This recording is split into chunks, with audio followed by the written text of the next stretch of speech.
Okay, let's see. Let me go back to just my camera view. There we go. Good evening, everyone. Let me bring up the chat log here just so I can see what's going on that end.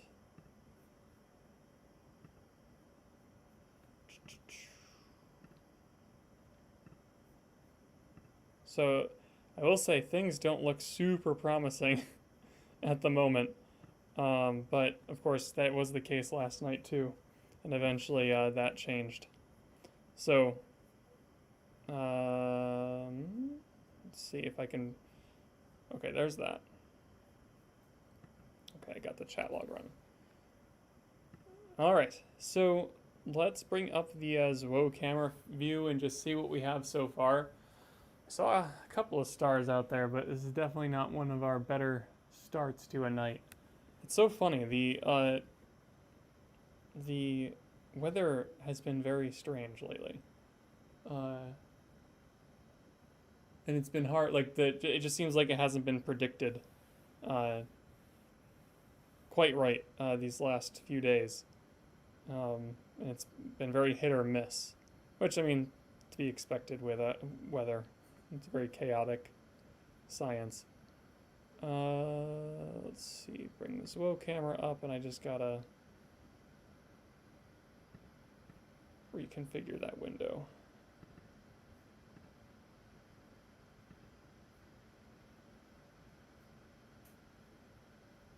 Is that the right one?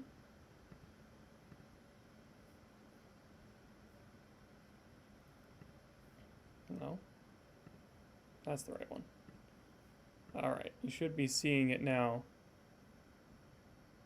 And yeah, we are just covered, just completely, which is not what the clear sky clock was saying, nor the weather services for a while at least. It changed in the evening to more significant cloud cover, whereas earlier it was predicting 20%. But now it's like 40%, and this looks much worse than that. So we will have to see. Let me check the latest.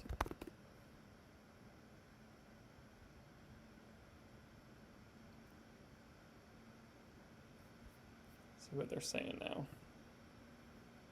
Yeah, see, our clear sky chart, which you can access on our website, is predicting clear, clear, clear, clear skies. And then, or like between 0% and 20% coverage of skies, at least for the next couple hours, if not throughout the night. But, and transparency and seeing look fine too. Not perfect, but it'd be fine. Let's see weather underground, what that has to say.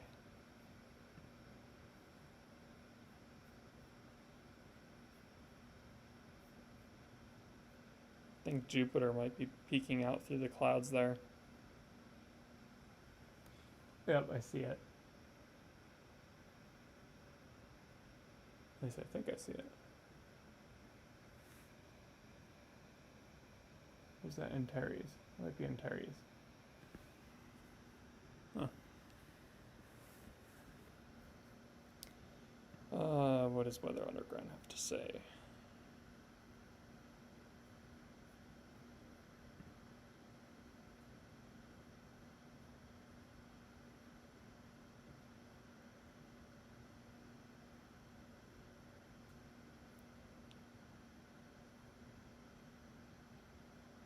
Okay, it's saying like 25% coverage right now.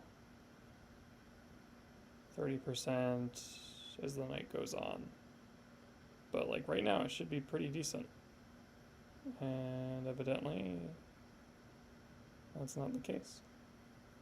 So I mean I'm gonna keep it going for at least half hour to an hour just to see what happens. But if it seems like we're just not gonna have much luck this evening, I'll just cut this stream and we'll plan on another one at some point whenever we expect clear ones. Tomorrow night is the peak technically, so the 11th into the 12th, and if somehow it turns out that that clears up, we'll definitely stream. But right now, it's not looking good at all. Looks like there's some chance for rain in the evening, and most of the sky will be covered. Wednesday into Thursday is a little bit better.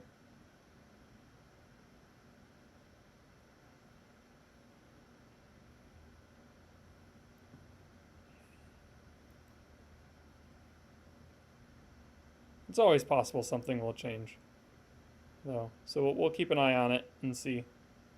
Again, I'm hoping for a window, if not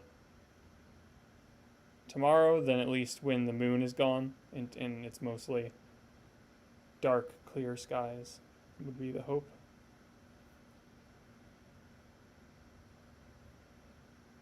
How fast are these clouds moving? Let's take a look at the... I'm gonna put it to a... no, you know what, we'll leave that too. Southern sky is clearing up a little bit.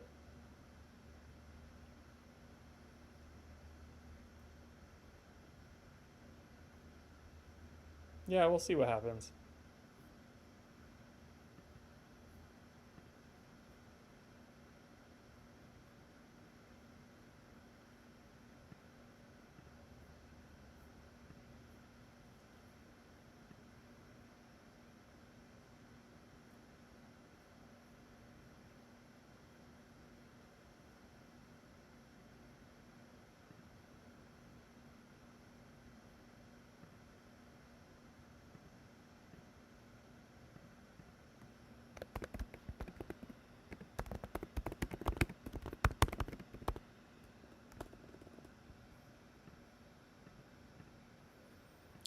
But I'll be here for a little bit to answer any questions. If anyone new is joining in.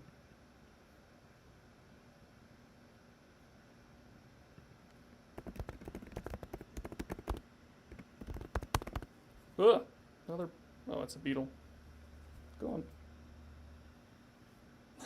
on. I got spooked by a bug.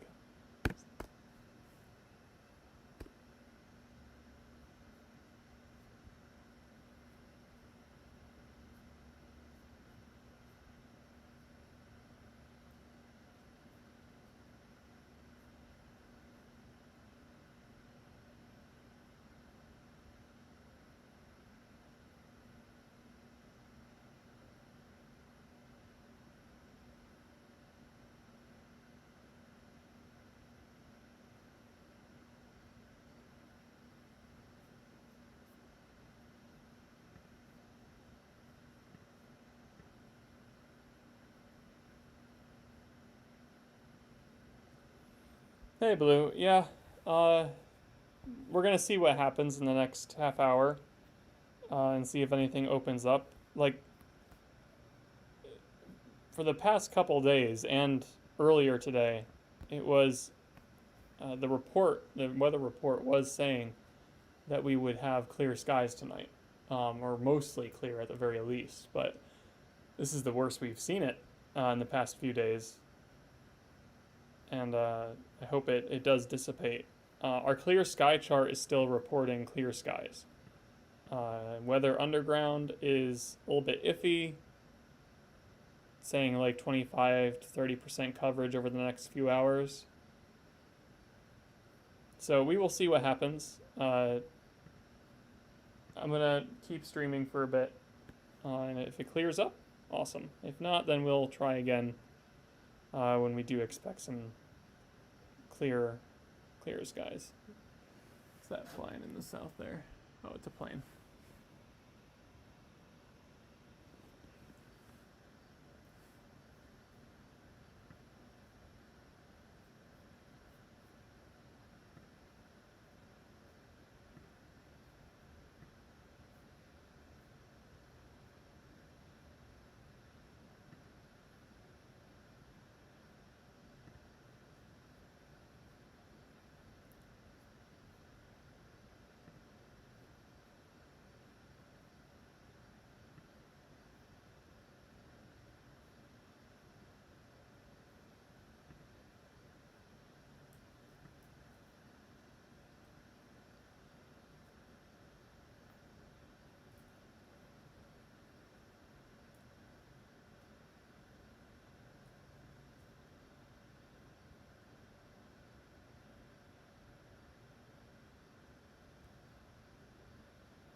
Guess that beetle is gonna stick around here for a bit.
If you do want to go back, and what is that noise?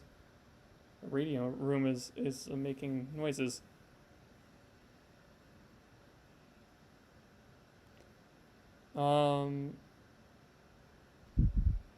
This bug. See if I can get it right. There we go. Oh, lost my train of thought. What was I gonna say?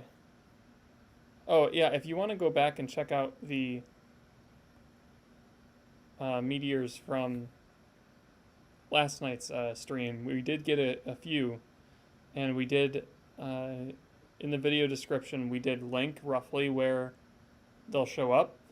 One problem with that though that I've noticed, and this is something to do with YouTube's streaming recording, I've noticed that the runtime on desktops is different from the runtime on mobile. So on my smartphone, for instance, I've been able to watch the entire. I can watch the entire live stream without a problem. As long as we ran it, it was like a little bit over 4 hours for the second one because we had another problem last night. So we had two separate streams, but there was one over 4 hours, and I can watch that in its entirety on my smartphone. But on desktops, it cuts it off by like 20 minutes or something. So the timestamps really are more designed. I think I have them designed for the desktop. So see if it shows up. It'll be. You can also scrub through and look at the thumbnail, and it'll appear in there, and you can just click and take a look. Or on Facebook, we posted the snapshots from the camera. You can find that there too. There were some good ones. Pretty sure one was a fireball. It was bright.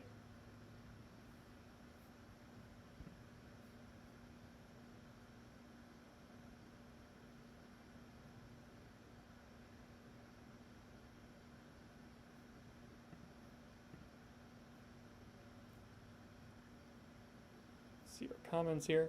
Yeah. Hi, Elaine. So, from my understanding, I think NeoEyes has dimmed significantly at this point to where it might show up in binoculars, but it will just be a faint sort of glowing orb. You might not really see much of a tail. I know I've seen some recent pictures of NeoEyes through telescopes, and they were still getting a very wispy, thin tail on it. But yeah, I think our observing ability on NeoEyes has diminished significantly at this point. It's worth a try. And if you have clear skies, now would be a good time to try that out. Let me see if I can find where it is roughly.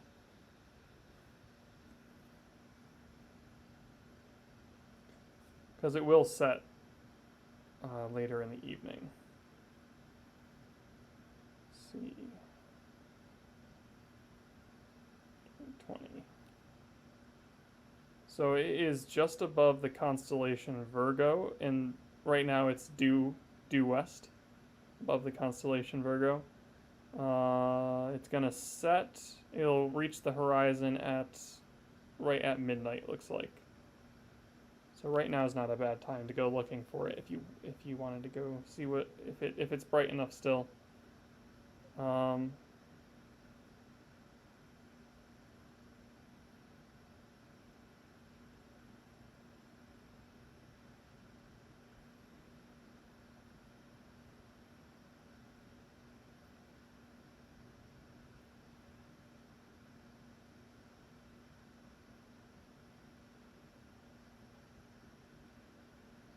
sure, no problem.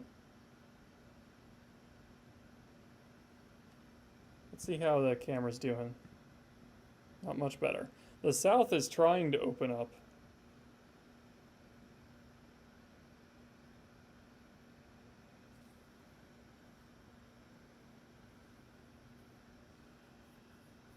We're getting some windows here, very small windows, but hey, we'll take what we can get.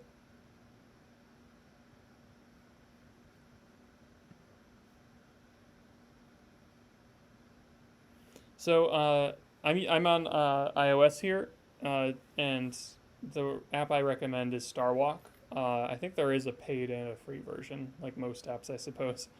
That one I like just because I guess I'm used to it now. I particularly like Starwalk 1. And then there's also Starwalk 2. Both function fine, but there's also things like Sky Guide. That's another good one. And I think even Stellarium has an app on iOS now.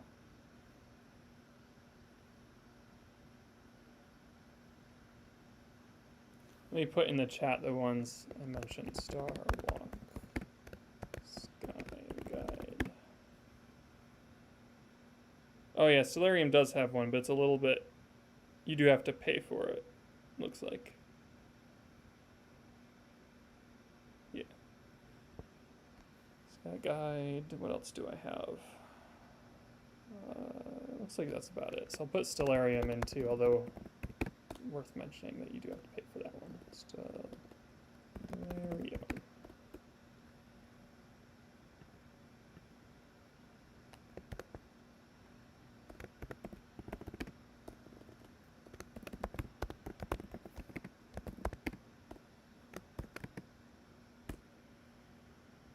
There we go. So if you're just tuning in, we are experiencing some cloudy weather here at Kopernik. So we may not have good skies tonight. We will see if anything opens up.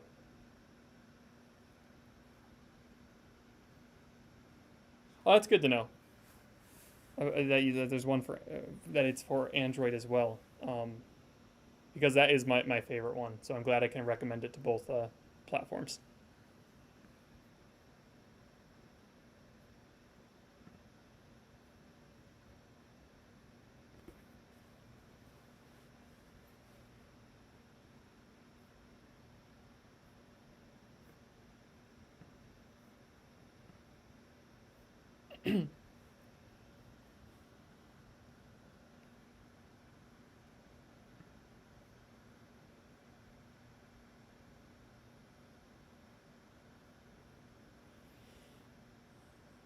Now, one cool thing we did last night that seemed to work really well. It's a good way for us all to work as a group. We went looking for the meteors together, and if you saw one, because I'm bopping around to different windows here, and checking into chat and all that. So I might miss something, and I don't think our eyes are all constantly on the video necessarily. So if we work together as a group, you can fill in the blanks for us. So you can tell us roughly the time that you saw the meteor, what location in the sky it was, because I have the north cardinal direction on there that you can use as a idea of where the rest of the compass directions are. And then you can tell us roughly how bright it was. That'll give me an indication of what to be looking for when I backtrack in the video. It works pretty well. Like I said, we found 3 bright ones. 2 were Perseids. The other one, I don't think it wasn't directed back towards Perseus. So it was either an iridium flare or it was a random meteor.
Yeah, Mike, the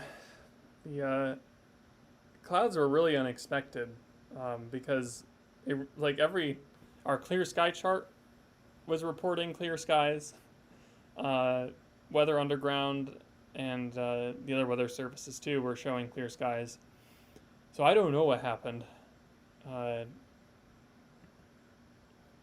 we might get an opening though. We'll see. I mean, it looks like right now the clouds are trying to part.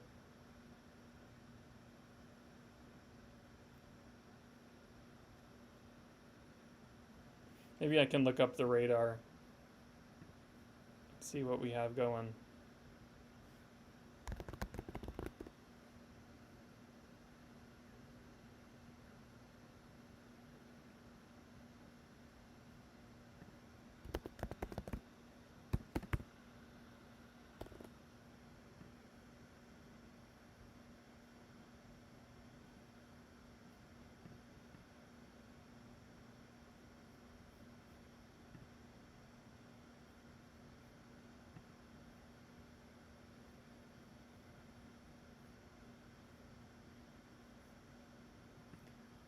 Alright, I just want cloud layers.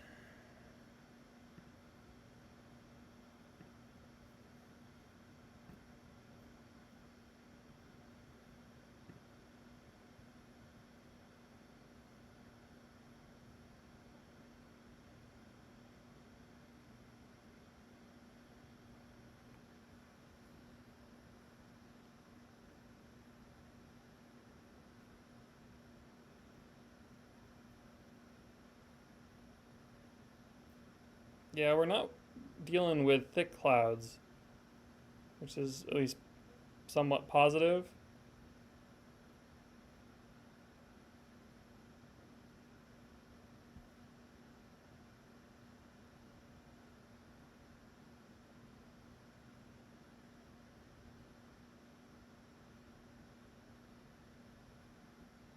Hard to say where the clouds will end up.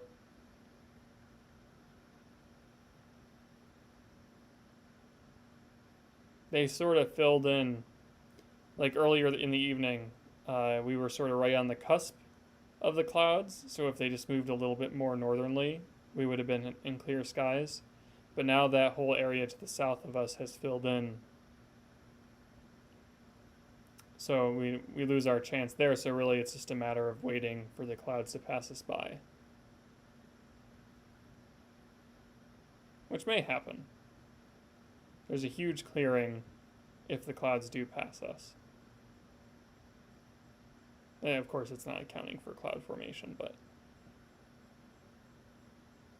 everything around us though is pretty thin. Nothing super thick. Yeah. So like I said, we'll see how things go. We're already about a half hour into the stream.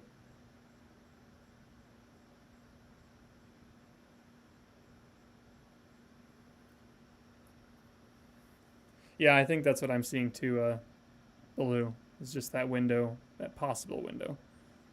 But we'll have to see.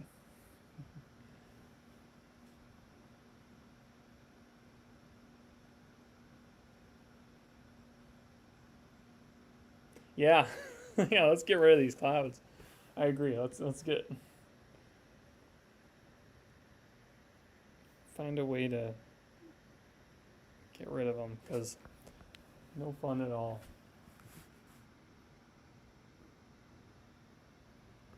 I'm seeing more stars. Yeah, some more. Seeing Arcturus finally.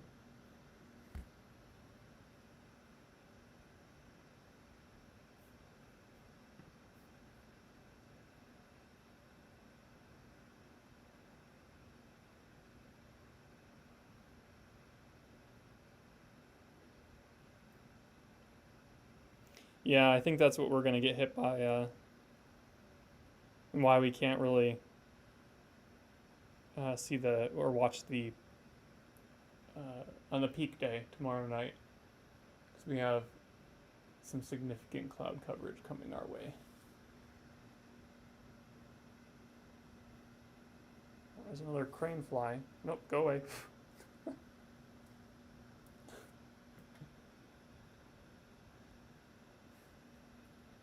Oh, I gotta turn on my. That's why they're all attracted to the white of my laptop screen here.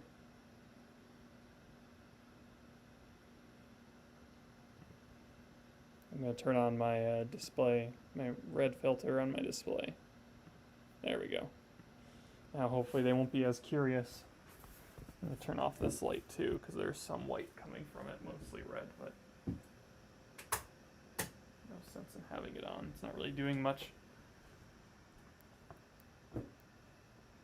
I'm gonna step outside here. Yeah. You can see Sagittarius.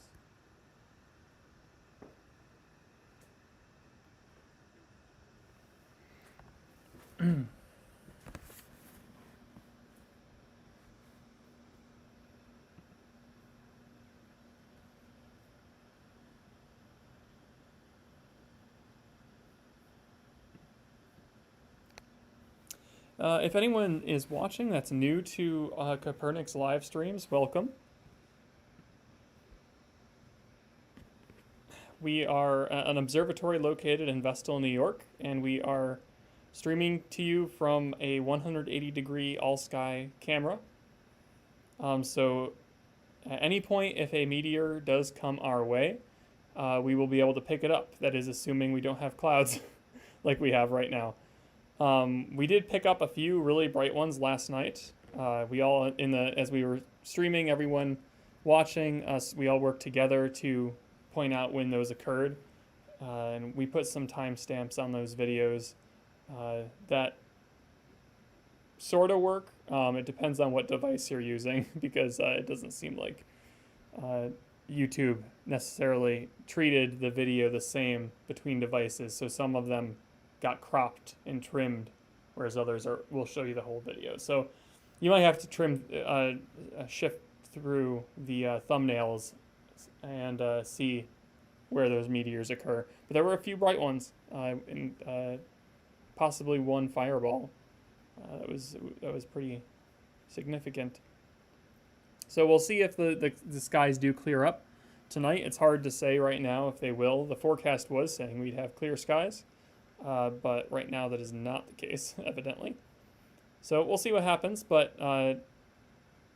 we'll hold. I'm hoping we can at least hold one more stream during the Perseids here, one more good clear night. Probably not tomorrow night during peak, but maybe just after we'll get some clearings and we'll be able to see the Perseids on a moonless night, which I think is pretty crucial for our observing. You don't want the moon to be in your way because that gets rid of a lot of the dimmer ones, and you'll only really see the bright ones. The dim ones can be just as exciting as the bright ones, especially if there's quite a few of them. So hopefully we get something tonight as the skies Cross your fingers, continue to clear, maybe. We're getting some stars peeking through, and we'll see what happens. If anyone has any questions about the Perseid meteor shower, feel free to ask in the chat. I'm happy to answer them. That's what I'm here for. We also just produced a quick video that we just posted on our channel with more detailed information about how to spot the Perseid meteors if you're new to the shower.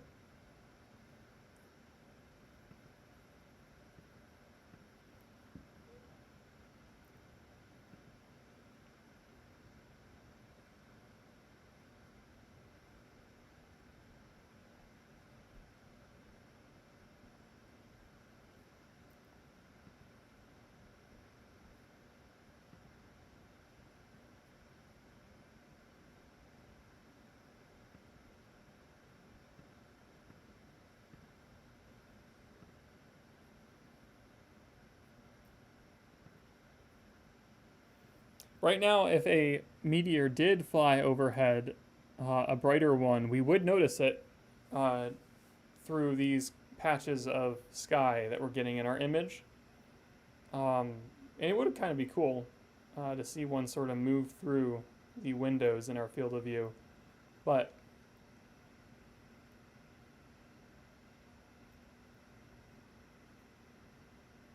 we'll see if that ever transpires. It's better to have a nice open clear sky, and we did get that last night for quite some time. We had really nice open skies.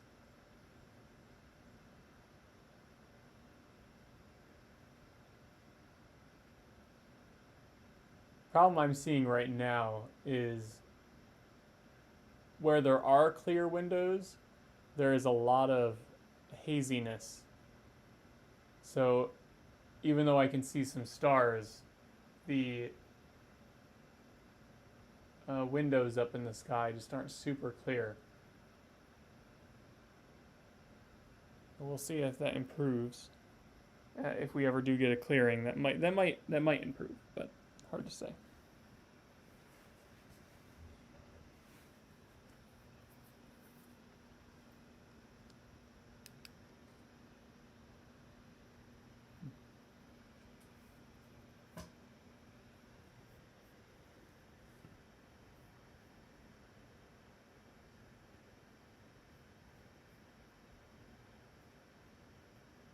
I know that is pretty cool how far away they actually are, but what was I gonna say about that?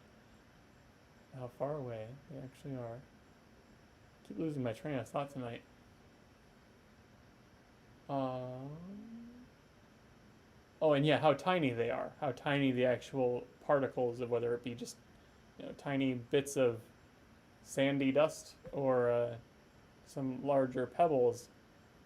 It is really cool that we can see that enter the atmosphere.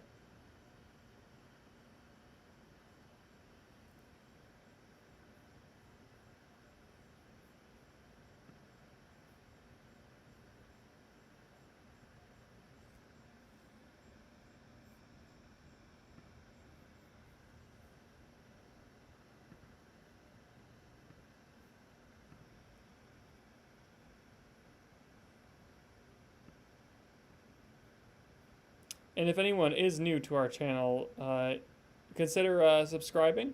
And you can also hit the little bell, the alert button, if you want to be informed of our latest live streams. Right now, this week, we're focused on the Perseids, but we do stream from our telescopes as well.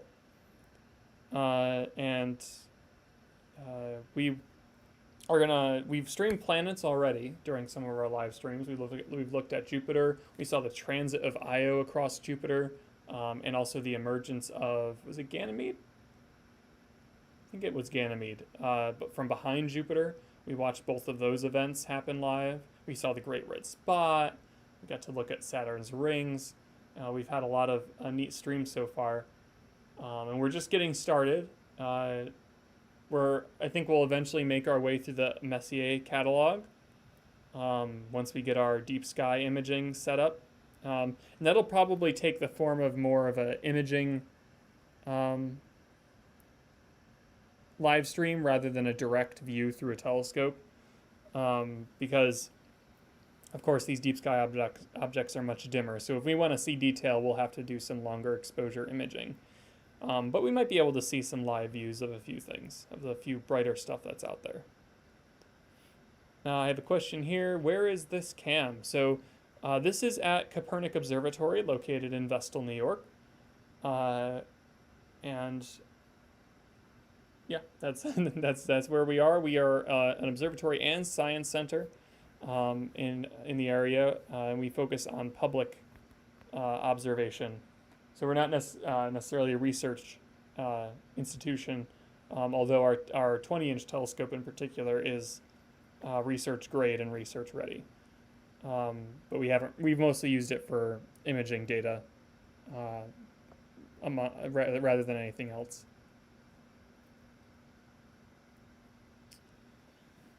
I have, this is not a permanent setup that we have as of right now. We do want to turn it into a permanent setup where this stream will be happening all the time, at least at night, maybe during the day too. But right now it's just our temporary setup where I have our all sky camera hooked up to a tripod out there, and I'm just wired into it on my laptop. But I think that serves another purpose, because we can, of course, I can talk to you, and gives me the opportunity to chat with the community at large, and answer any questions you have. That's a bigger window there. I mean, again, it's a hazy window, but it's a window. I'll take it. Not exactly where we want it to be in the sky, but it looks like maybe it'll open up a little bit. There's not many clouds right now that I can see behind that window. So we'll see if that improves any.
Okie doke.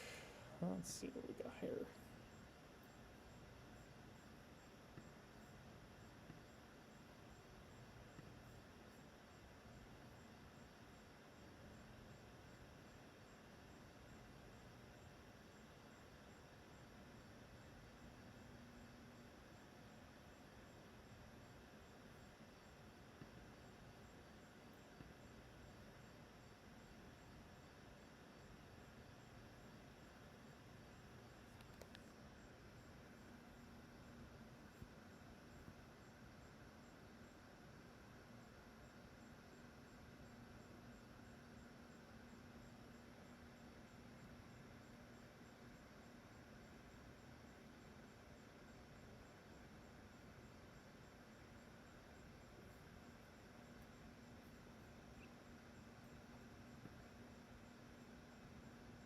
That window does look bigger.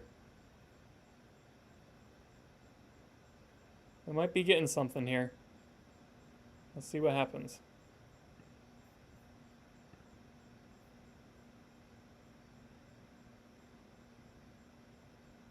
So right now, Elaine, we are doing a lot of virtual stuff.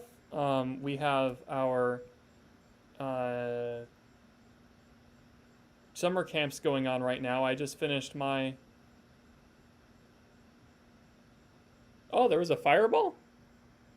Okay, I will get back to this question in just a second because I want to inspect this from from Tish here. Hi, Tish, by the way. 10:05. So that would have been 8 minutes ago.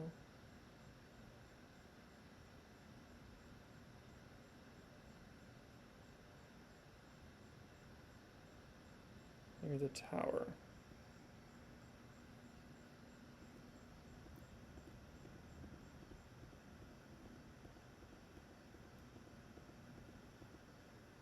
Oh my gosh. Wow, look at that. No way. That was a great one.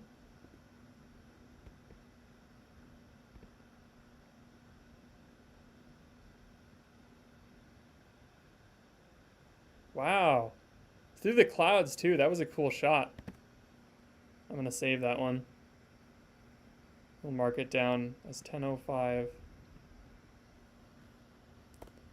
I decided it wasn't worth it to set up the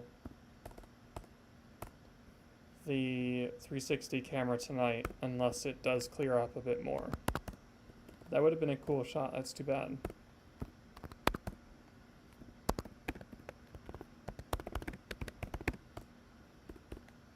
We have 10:05.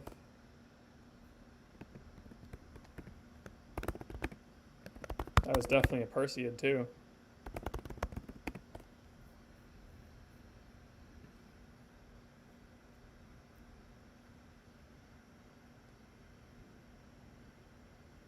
Cool.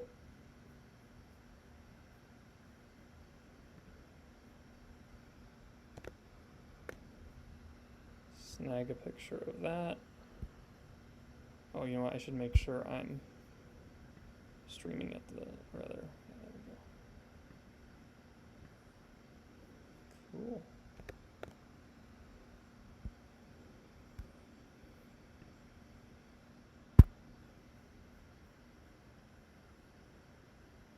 Yeah, so if you backtrack in the, I'm not sure if anyone else had the chance to see that, but if you backtrack in the video, you know, just if we're live here, 10:05 was 10 minutes ago, so just backtrack 10 minutes, and you should see it. You can even scrub through the thumbnail, and you see a quick flash of light appear in the thumbnail. Yep, right there.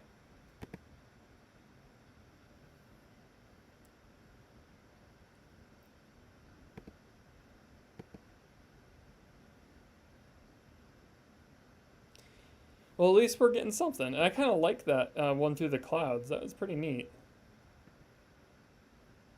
Oh, and our window is improving too. Is that a plane? I think that's a plane flying overhead. I think I heard it just a moment ago. All right, all right. All right, let me go back to the question. Sorry. Got excited there.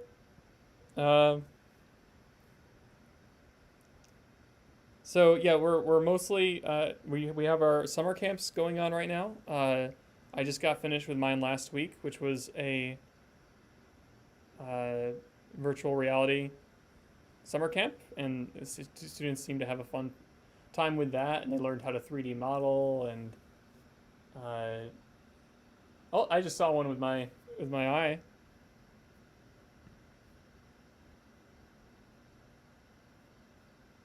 I'm not sure. It wasn't very bright, but it might have shown up. I saw one moving south as well. That was just now, so it's probably not the same thing. I'm going to backtrack in the footage here and see if we can find it. I'm not sure how well the camera will pick up those dim ones at such a low exposure. Let's see if it did.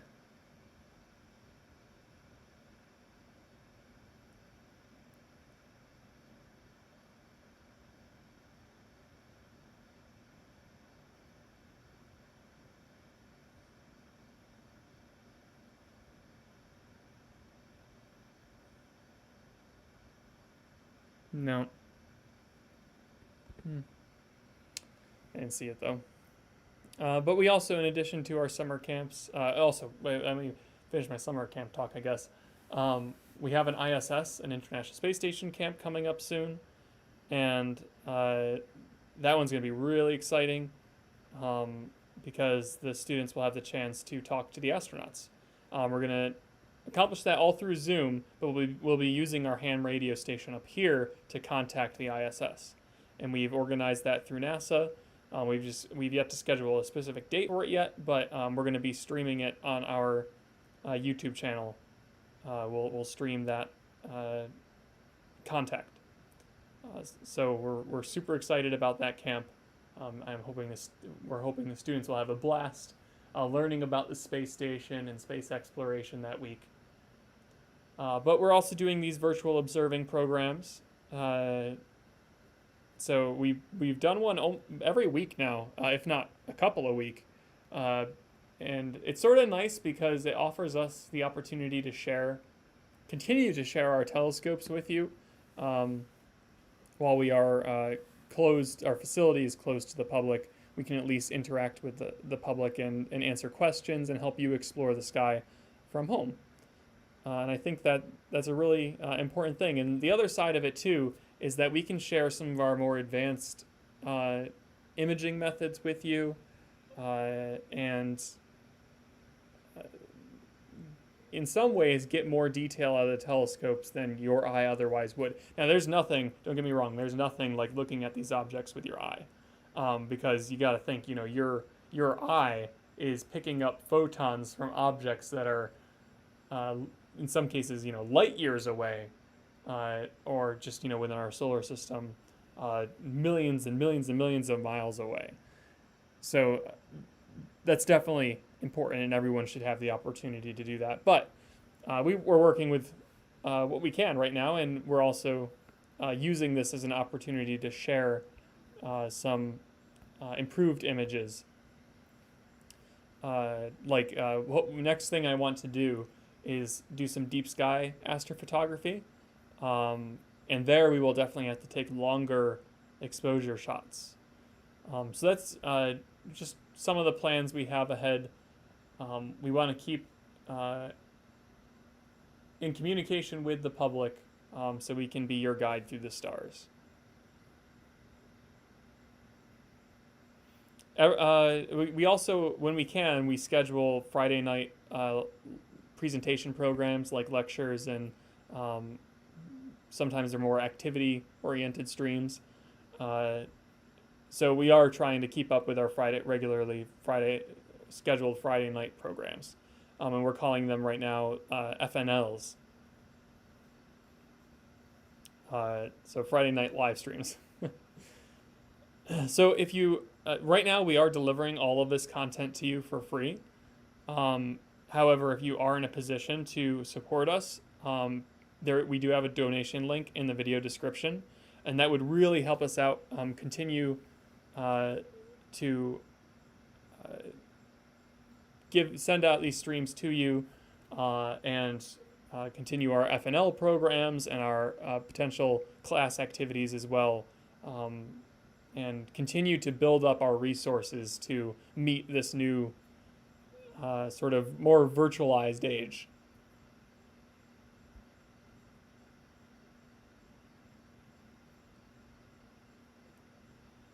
You can also access our donation link on our website, Kopernik.org. But there is a Streamlabs link, which is this is just the program we're using, and they have a good way to donate to Kopernik through that. So I welcome you to donate through that link if you're enjoying the content, or also subscribing to the channel would also help us a lot too if you're not already subscribed. That would allow, we're trying to get to 1,000 subscribers on our YouTube channel, because that will open up some additional monetization opportunities for us, and hopefully allow us to improve our resources for you and build up our content as time goes on. So we're really seeking to grow the Kopernik YouTube channel now, so every subscriber helps.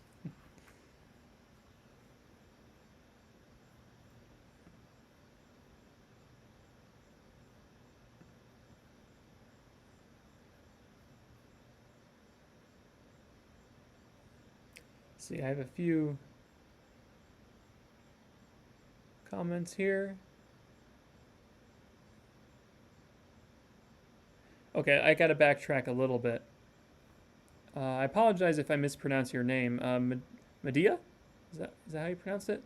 Um, what kind of view is this through telescope, and are those clouds? Yes, we do have some clouds flying overhead, and this is through a special camera called a ZWO.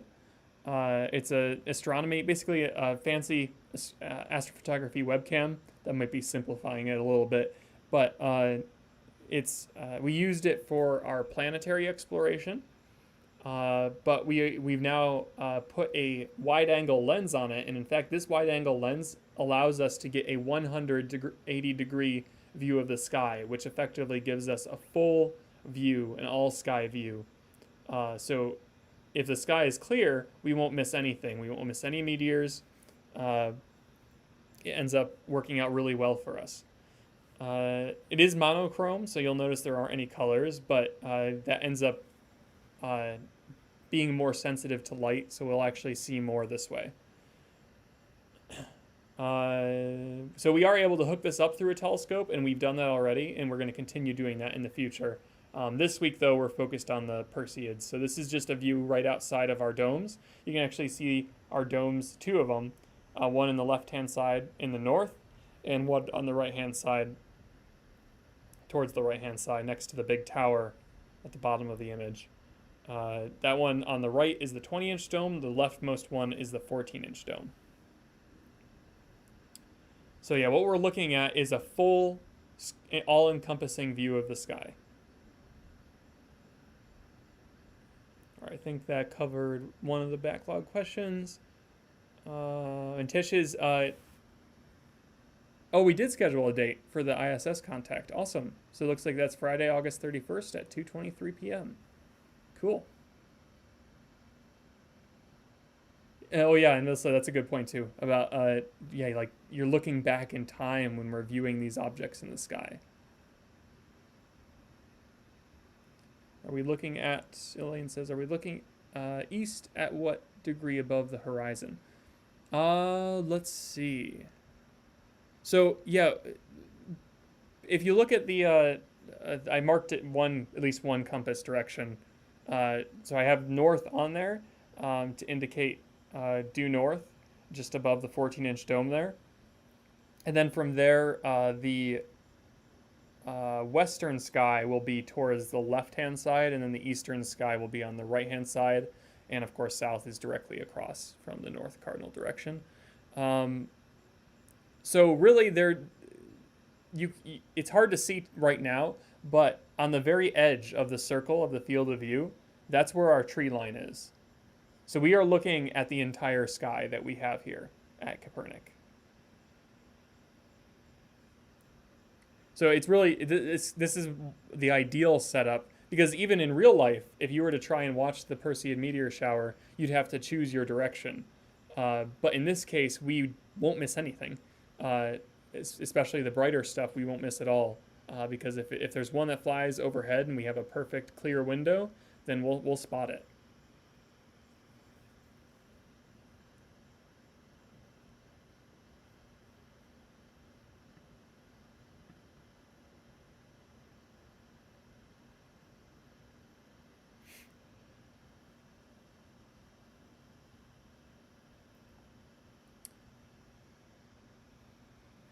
Oh, and yeah, I completely agree with you there, Elaine.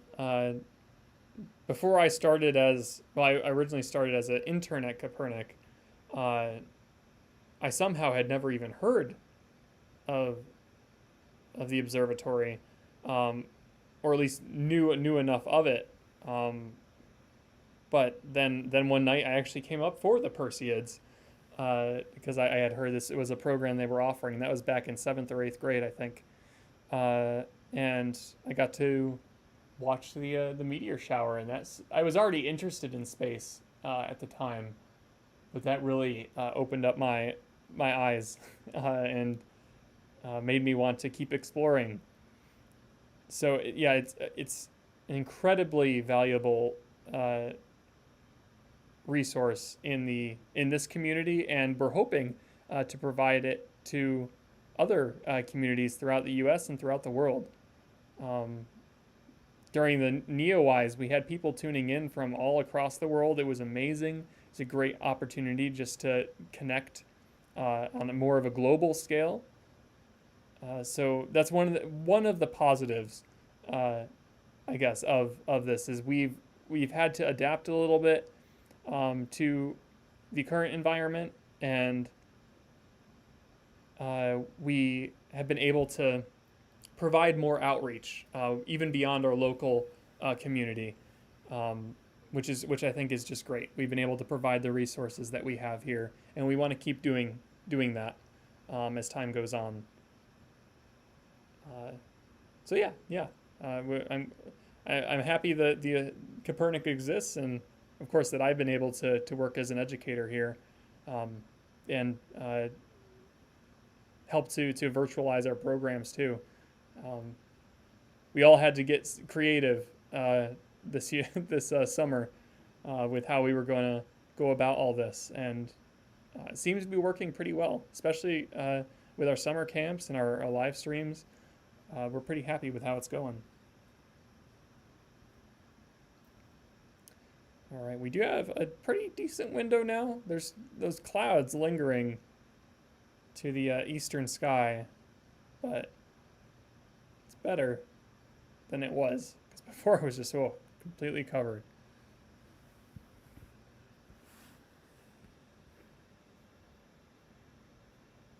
Well, I'm glad to hear that, Melissa. That's exactly what we want to be able to offer. Is just sort of to some degree, just opportunity for us all to come together and just chat about space exploration, Kopernik, anything like that, and just let it be a community resource for us all.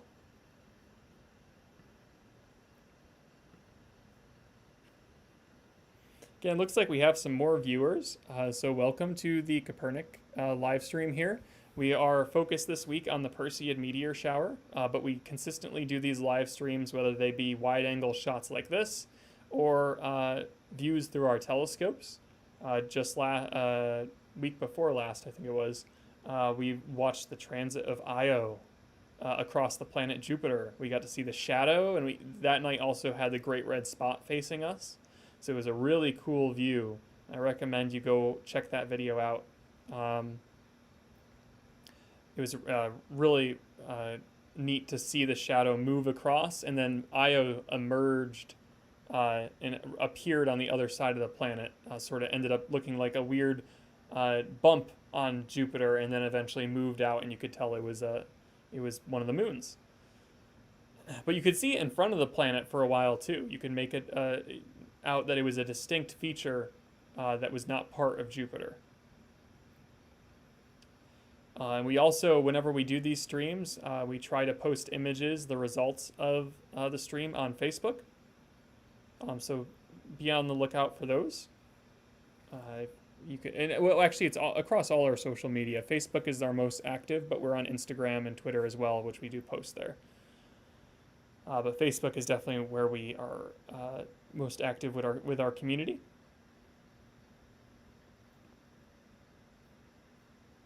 And if anyone is new to meteor shower observing, and they're looking for or trying to determine where is best to look and what to look for, I'm happy to answer any questions during the stream. Just before launching this stream, though, I did do another video that you can find on our channel that informs you where to look in the sky and what you're looking for, and also what Perseid meteors are. Why do we see them? So you're welcome to watch that video too.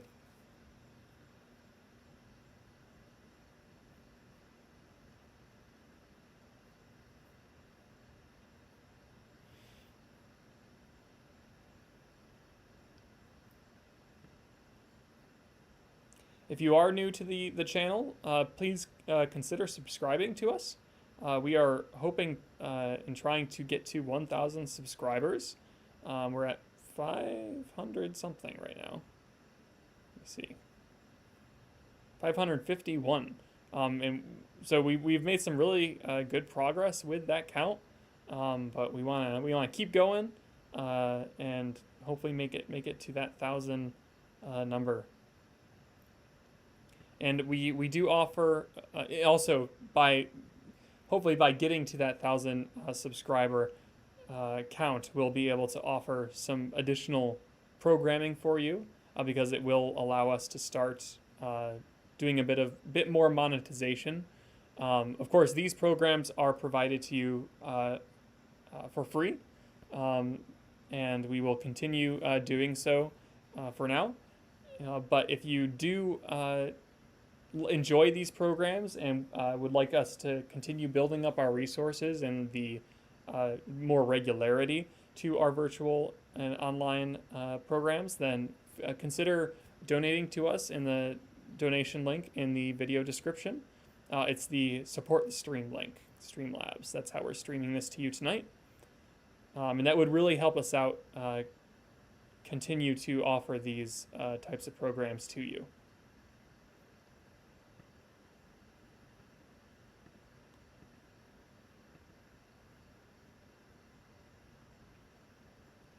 So I'll also mention the peak for this meteor shower is tomorrow night. It's from August 11th into the 12th. But I'm not really expecting to have great skies tomorrow. If we do, we'll definitely put on another stream, because that is the peak. So if there's any way that we can, if we can see that, then I would really like us to get that opportunity. But otherwise, we will do a stream maybe later in the week if things clear up, because despite being past the peak of the shower, you still have opportunities, especially because the moon will be gone during peak time to view the meteors. The moon will be approaching new moon more and more throughout the week. So that means it'll be rising later and later. Oh, wow. So we have someone watching from Aruba. That's awesome. Well, welcome. Happy to have you. And yeah, hopefully we do have some clear skies tomorrow night. That would be amazing. 10:35 we saw one. Okay, I missed it. Let me see. I can probably just back up.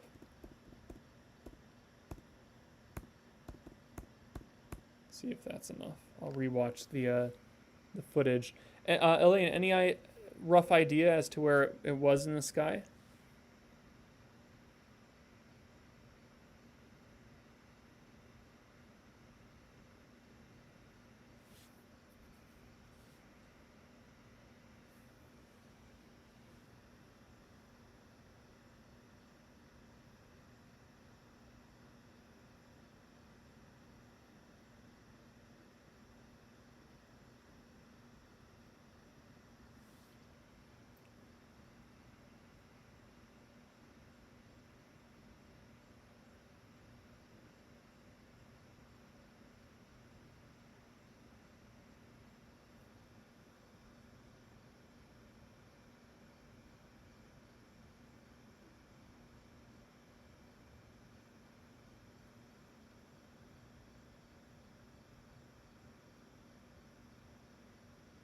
I can't spot it.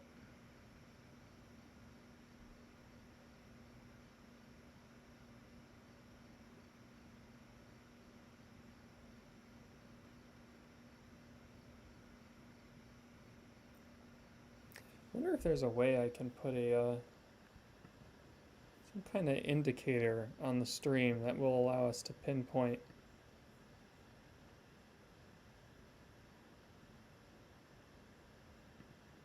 Is there a clock or something?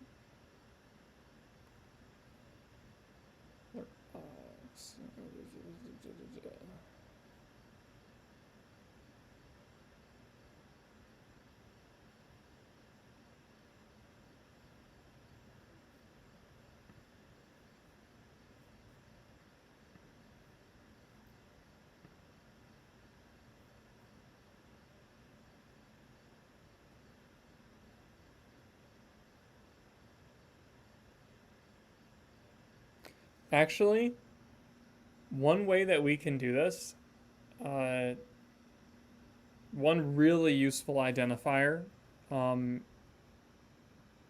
is the frame count.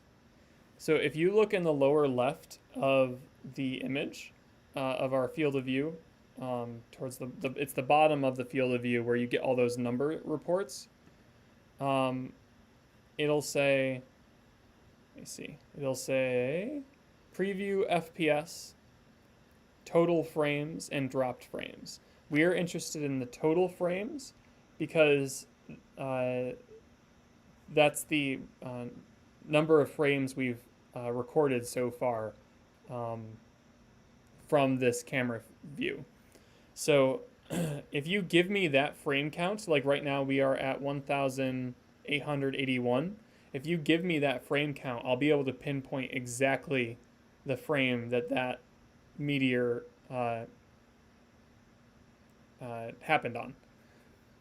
So I'm going to put that in the chat box. Okay. Let's see, 10th. Let me go back to live, and we'll go back 5 minutes.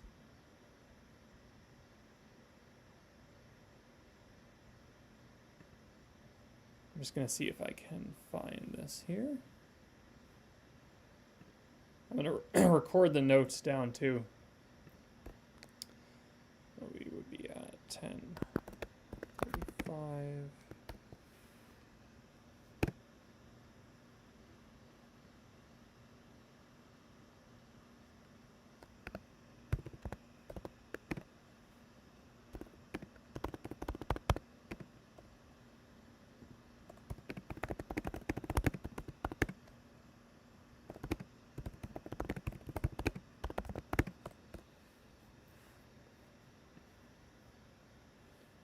It looks like we have some new people joining in on the stream. Welcome.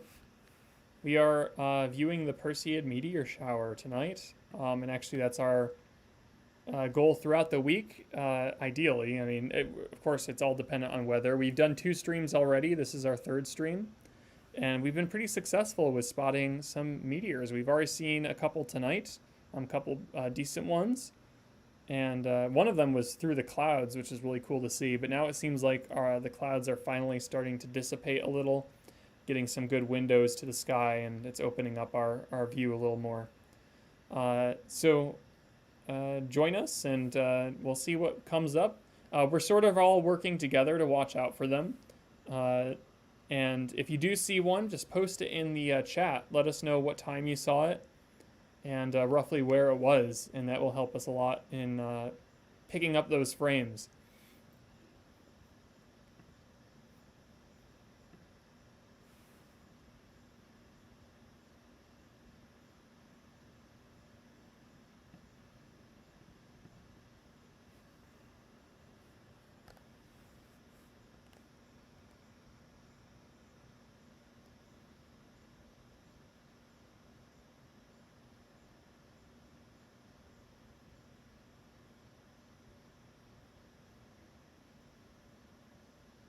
Yeah, that's a good blue. That's a good way to put it. Actually, it's the simpler way to go about explaining it, I think. Just in terms of the corners. So that's good. Let me see if I can go. Okay, I think I'm roughly in the right spot here. I'm gonna see if I can finally find that.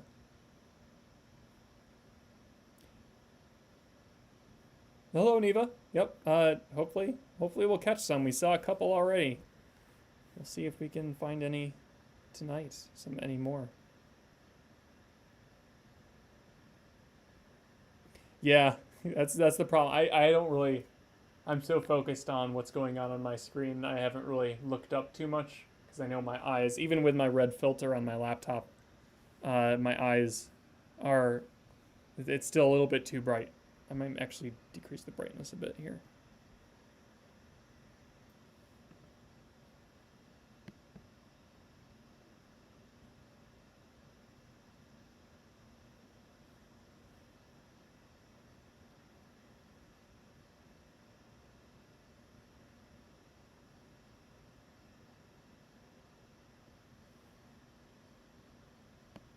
Oh, yeah, I think I saw northeast.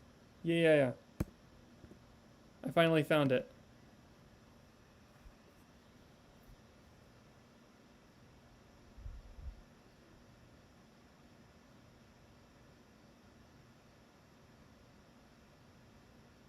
Cool. Yeah, that was a good one.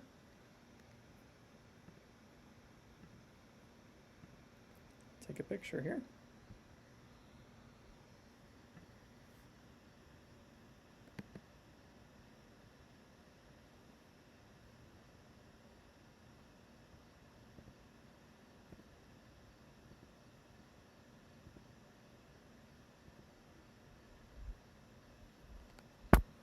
All right.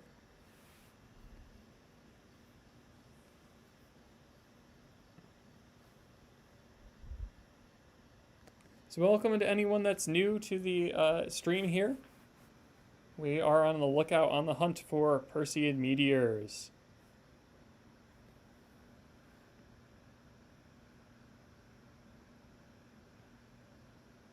All right, we have someone asking, using this with Stellarium, what's a good place to view them from to really see the meteors? So just before this stream, we did another video that provided a good explanation about how to find the Perseids, where they come from, where to look, and when. So that will be a more detailed explanation about what you should be looking for. But I can provide the shorthand version here. Really, with these meteors, you just want to look wherever you have a clear, dark window. And that'll be your best opportunity to see something. It doesn't super matter where you look. The radiant point for these meteors are in the constellation Perseus, which is towards the northeast of the sky, which actually just so happens to be right above our tower at the bottom of the image. So that's the basic idea. Is you can look for a clear dark window, a clear dark patch, and just stare at it for a while, and there's bound to be something will definitely show up at some point. Now you're looking for either a quick little streak, a dim streak across the sky, or an object that sort of flares up and diminishes quickly. The fireballs are the best, and those ones last the longest too. They might be a few seconds, and they might even cause the sky to glow a little bit. You might notice some shadows on the ground because of them. I think I've only seen one or two that were like that, but they can be extraordinary. And sometimes they'll fragment and little bits will fly off. They're really cool to see. So the peak time is usually around 2 or 3 a.m., but in this case, because the moon is going to be rising, the moon actually rises at about midnight tonight. That does get in your way of viewing the meteors, so it's better to look out for just use these early evening hours and just see if you can spot any of these really bright ones that show up. And some dim ones will show up too. I already saw a couple of dim ones out there just looking up through, and I'm inside, peering out the window here, so I can't even really see all that much. Wow, tonight is not a good seeing night. Yeah, it's not ideal. For it wouldn't be ideal for a lot of observing, like through a telescope. But for meteors, it's not bad because they're oftentimes they're bright enough that they'll get through this muck. But yeah, not a great night for telescopes.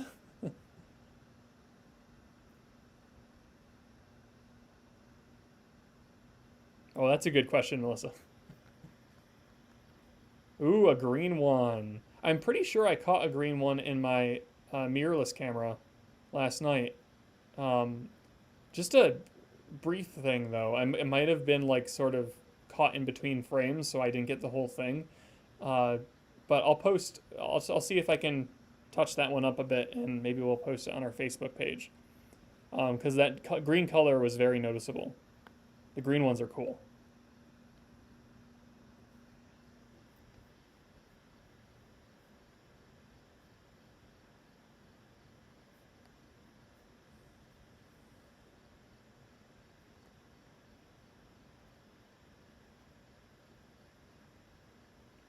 That's the coolest part about them, I think, is you never know when they're going to happen.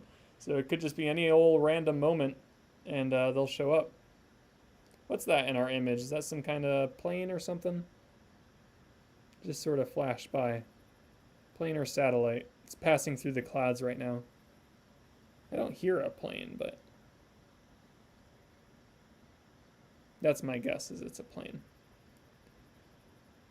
You can finally see some of the Milky Way getting through all this muck.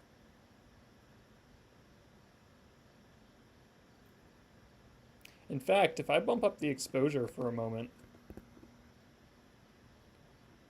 it's got to cycle through. Give it one moment for it to cycle through a 5-second. There it goes. Yeah, now you can see the Milky Way.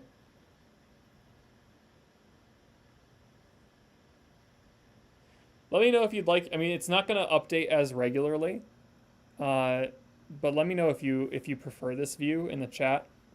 I can leave it like this, or I can go back to the more regularly updating 2-second mark.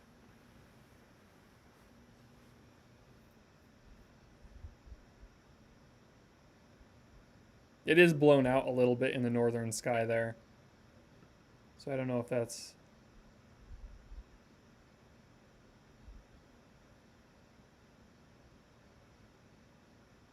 Oh, thanks, Drew.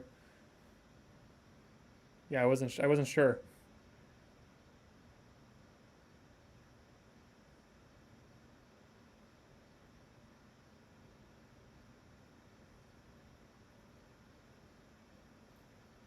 Yeah, our south isn't looking too bad. There's a cloud hovering right over the Milky Way right now, which you can see.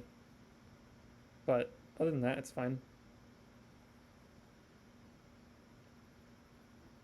Our western sky is looking much better.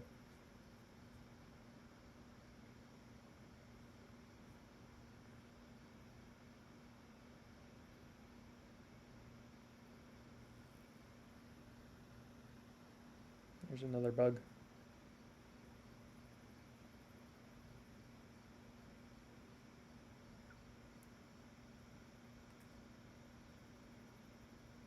Looks like another plane coming by. Yep. If I look on my camera feed, it looks like it's blink, blink, blinking. You can see like the staggered blinks it's making in the line that shows up on your field of view. Moving from west to northeast.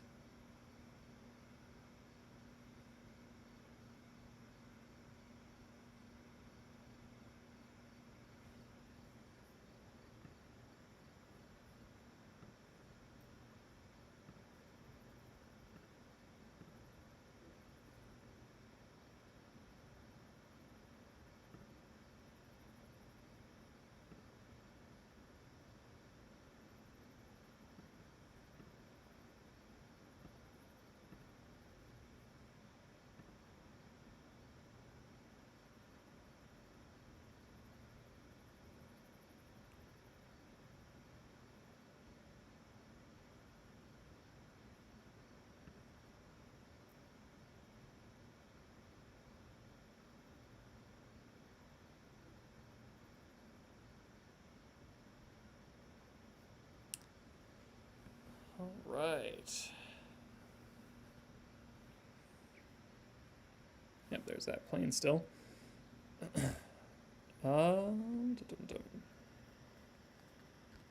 Again, if you'd like some, or if you have questions about where to look for the Perseids or what they're about, I'm happy to answer them in the chat. Or you can go to our video we made earlier in the evening, and that explains where to look, when to look, and so on.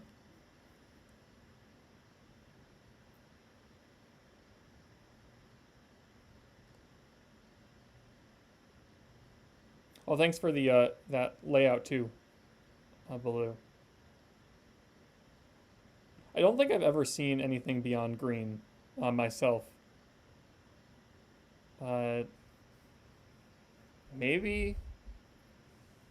a reddish one, but I don't think the only one I can remember is the greener ones.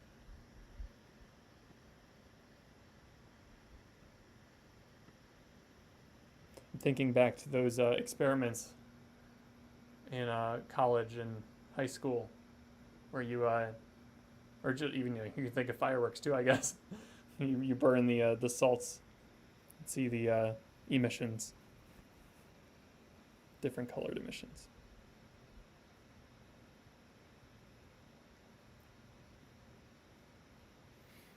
And if anyone is new to the stream, welcome to our Perseid meteor shower program. We are live streaming this from Kopernik Observatory in Vestal, New York. And we're happy to bring this content to you. This is our third Perseid live stream, but we've done a bunch of observing streams already. Some for Comet Neowise, some for the planets.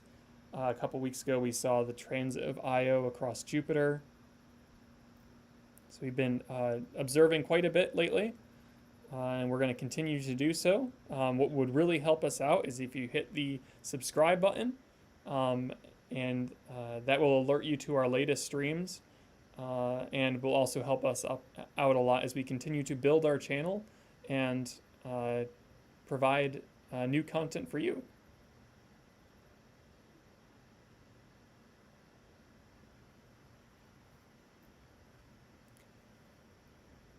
As well as if you're in a position to do so this evening, we also do have a donation link in the video description. That would also certainly help us continue to build up these programs for you, and continue to offer streaming programs like observing streams and activity streams as well. What's that? That might have been one. I just saw a quick flash. Oh, maybe not. Oh no, it was backtrack. Oh no, I was mistaken. I think it was another plane.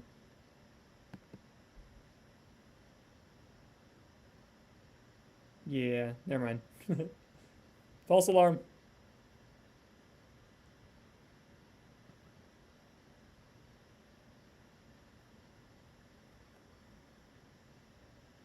Jeez.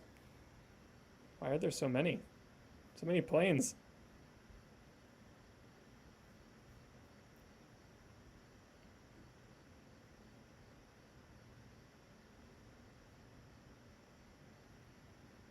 Yeah, I think I believe I've only ever really focused on the Perseids. There was another one I watched though, maybe the Tauриds. I do gotta pay, start watching some more though. The Perseids have always been the big Kopernik meteor shower, just because they seem to show up the best here for us. But the Taurids, I think, were one I watched recently.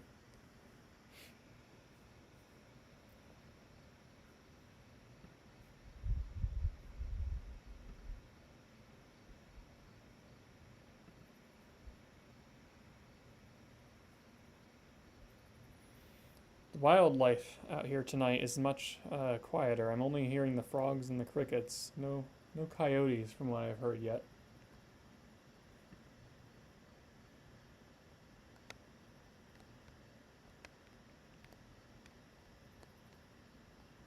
The Orionids and Geminids. Okay. I'll have to watch out for those then.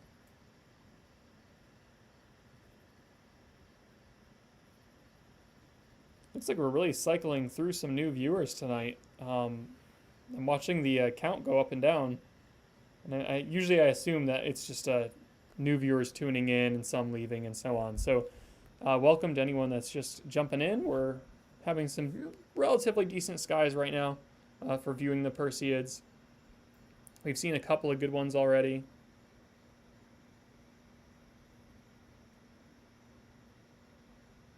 And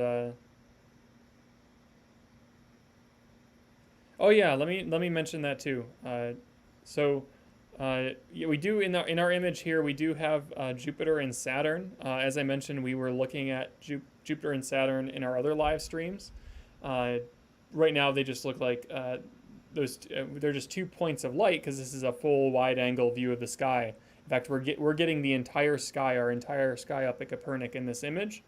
You can see the tree line on the edge of the circle of your field of view. And in the southern sky, almost due south, right across from the north cardinal direction I have there, you can see 2 points of light. The brightest one is Jupiter, and then the one to the lower right of it is Saturn. So you can go outside and see those right now. I look around the corner of the door here, and I see Jupiter, and I see Saturn. And I'm also finally seeing the Milky Way. It's not super great, but it's decent.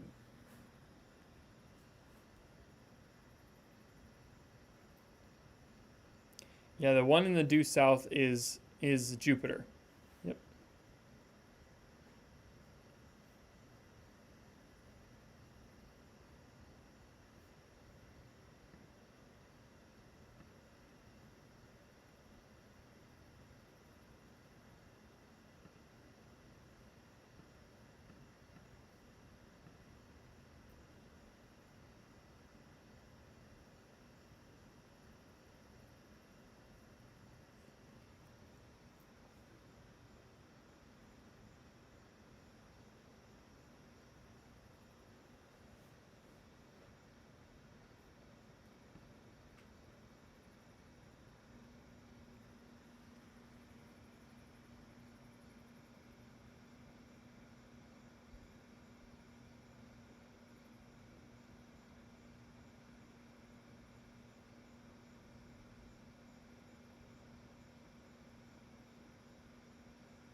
And now that we have it on a higher exposure level too, you can, again, these clouds are lingering in the south for some reason, but we have the Milky Way stretching across the sky too. At the almost the very top of your image, you'll see the core of the Milky Way, and that's the brightest point. And then it stretches all the way across from south to the tower.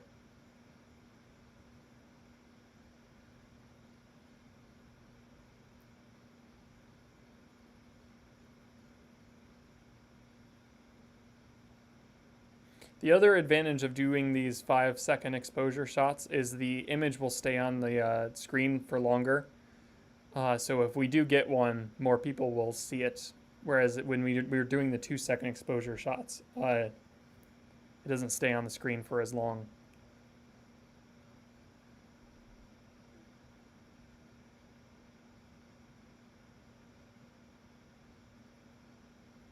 We got a satellite or something flying across the Milky Way. Is that a plane? Oh no, it is just a plane. Plane flying right through Sagittarius into the core of the Milky Way.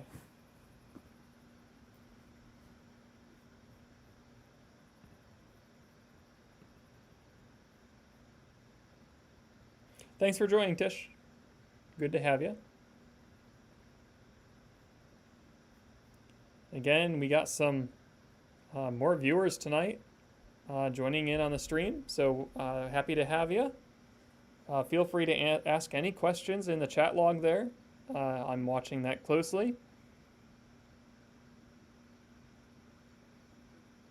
We've been doing a couple of live streams on the YouTube channel here, and we've done a couple for Perseids. We've done some for planetary viewing. We even did a couple for Comet Neowise. We were able to image Neowise, so that you can all go back and view those streams.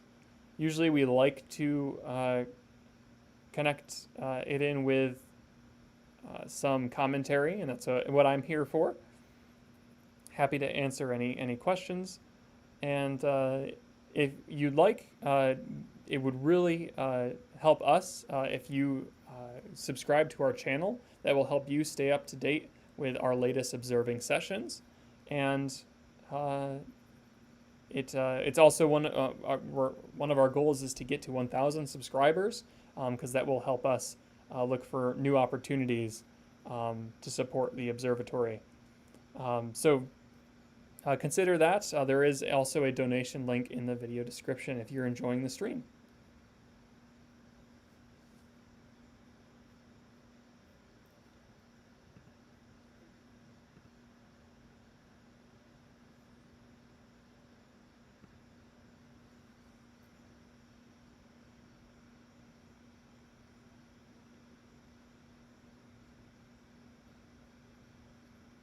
If you have any questions about where to look for Perseids, we also produced another video earlier today on where to find them in the sky.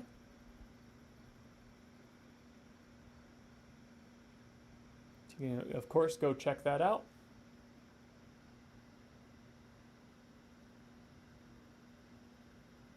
Wow, lots of planes.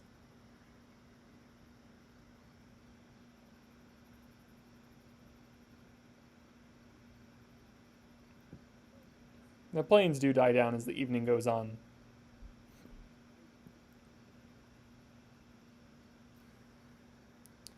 Let me check the, there we go. So the skies have improved much more. They are far less hazy right now. I can actually, look out and see the Milky Way with my eye. Jupiter and Saturn are out there near the southern sky. So right across I have the northern sky marked just below our 14-inch dome, the white dome there. The southern sky is right across, and Jupiter, the bright point of light there, is pointing due south, roughly.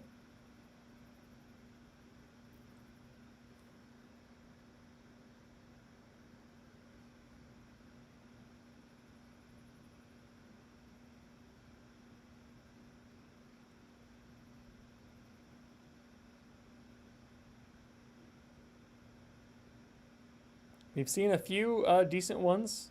Well, I guess really more a couple of decent ones tonight, and then I saw one or two dimmer ones show up in the feed. Lots of planes, but last night we saw a few really bright ones as well. Tonight we saw a very bright one move through the clouds, which was really cool. Well, I guess move just above the clouds. But it caused them to glow a little bit. It was a really neat image. And I did get a snapshot of it, so we'll be able to post that on our social media later.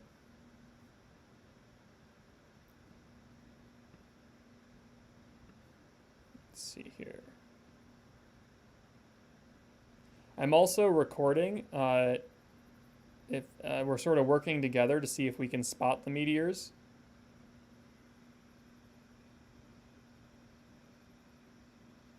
And if you see one, actually, I'll put in the chat log here some instructions.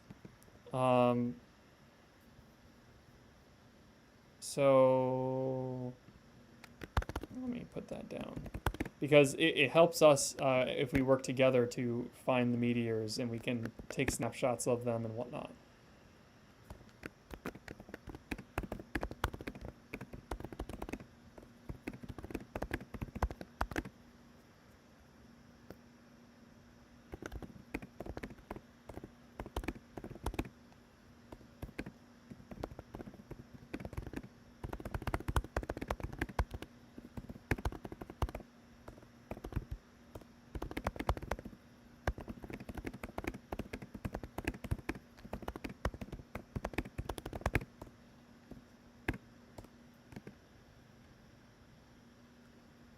Also, when you're telling us where the meteor was and when you saw it, one of the best indications you can use is in the lower left-hand corner of the screen. There's a number. It says preview FPS and then total frames. If you could tell me the total frame count that you saw when you saw the meteor, that would be the most helpful, because then I can narrow down exactly which frame in the video it showed up on. That's one of the better indicators.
Okay, so there's some instructions you can use to help us identify these meteors. It looks like we already have one. Actually, I think I saw one up here too. Oh yeah, Drew mentioned one.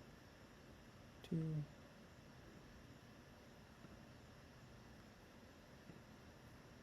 272.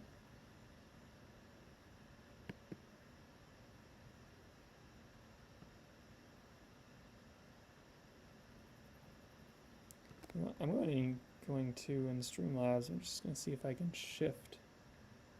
Let me shift it up. No, it won't. Okay.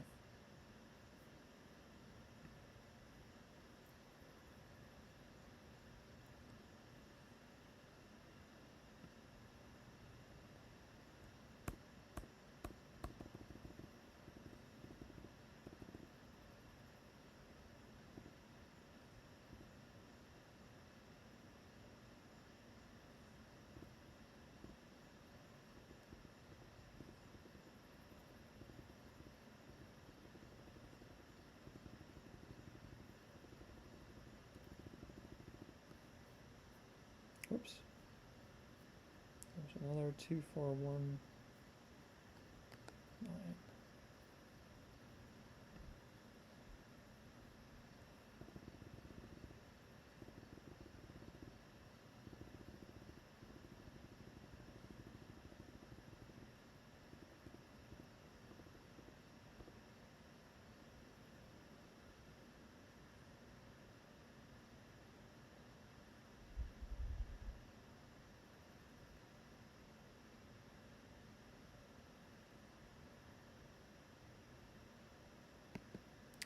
Yeah, that one, I think I see what you were talking about at 2419. It was a little bit, that's a little bit iffy. Just sort of, because it moved between, and the way, these are 5-second frames, so if it's in between frames, maybe, but if it's 2 or 3 frames long, then it's not a meteor. Because then you're pushing into 10-second territory, and that's just too much time. So it's hard to say if that 2419 was a meteor or not.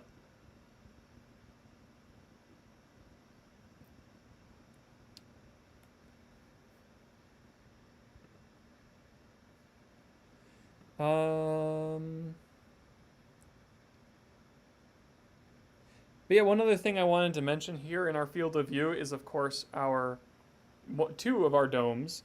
You can just at the very bottom of the image just see the top of our 3rd dome. So that one is our 6-inch, and actually there's an owl statue on top of it, which you might be able to see. That is our 6-inch refractor telescope is housed in that dome.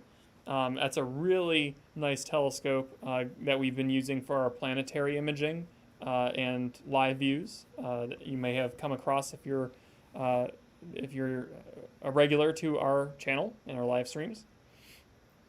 So that's one scope. Then we also have the white dome in the foreground there, on right above the northern compass direction. That is our 14-inch reflector. Is housed in that dome. That one we did use that one for our NeoEye stream. I'm thinking we'll also use it for some of our deep sky object exploration. That in addition to the 20-inch reflector telescope, which is towards the right, that is in the eastern sky there. And that is our flagship telescope, a 20-inch reflector. And that one we do a lot of imaging with, and we do want to share that with you on these live streams as well. So hopefully in the future we'll get that running, and that'll be another telescope in our toolbox for these observing live streams. Again, looks like we have some new viewers attending. If you're new to the Kopernik channel, welcome. Happy to have you. We're viewing the Perseid Meteor shower tonight. And we've seen a couple already. We're all sort of working together to spot them. If you look back in the chat log, I have some instructions for you that you can use to help us identify meteors that show up in our view. This is a 180-degree field of view, so we are seeing the entire sky. And you can actually see the horizon, or rather our tree line, on the very edge of the image. You can see our telescopes as well that we were just chatting about. If anyone has any questions about the meteor shower, I'm happy to answer them. Our whole goal here is to offer those with cloudy skies or light polluted skies the opportunity to see some of these meteors, especially the really bright ones. We've caught a couple of those tonight, and we saw even more last night. So we're hopefully, as we work together to find them, we'll be able to spot more in our field of view here, and we'll be able to backtrack. One of the best indicators for me is to use that total frame count that shows up at the bottom, and that will inform me exactly what frame the meteor you saw showed up on, and I'll be able to backtrack, take a snapshot, and we can all share that information together. Again, also, if you're new to the channel, please consider subscribing. That would help us out immensely as we continue to grow the channel and our resources to share this with you. 2513. Let me go back to live view.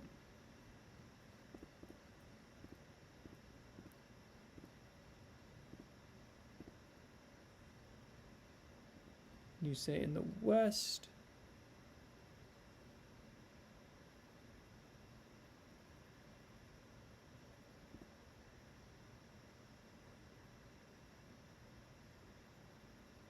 Oh yeah, it looks like one did show up in the, just a flicker of one.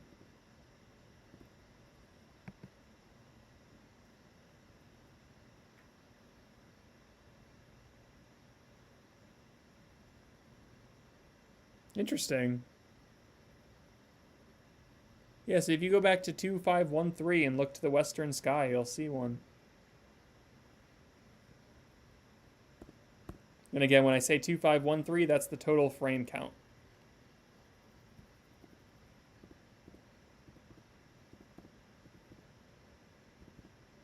I think I'm looking at the same thing you saw, Drew. It's sort of like, that's a weird one. Like what I'm seeing is the you know, the, it doesn't really have much of length to it, because maybe it was like more directed at us on the horizon there. That's sort of cool.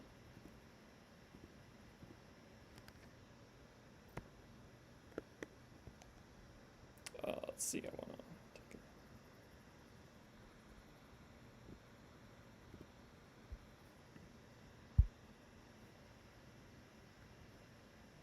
Near Arcturus. Yeah, okay. I think I was looking at the same thing.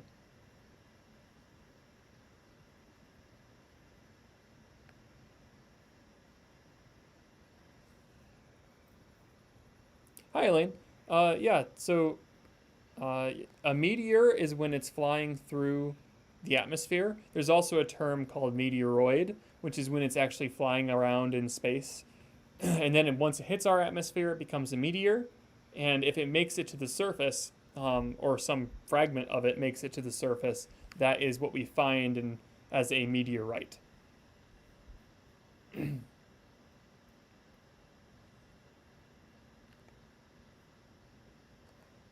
That's a good question.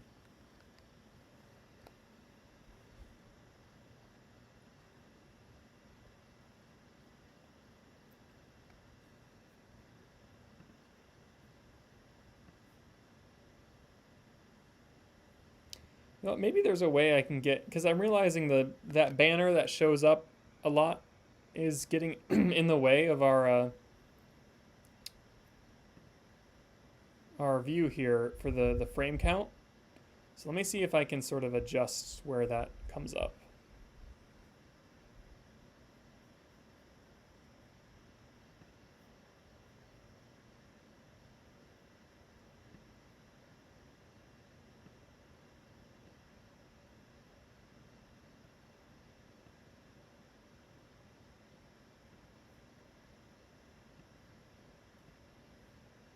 It's showing up at the top now.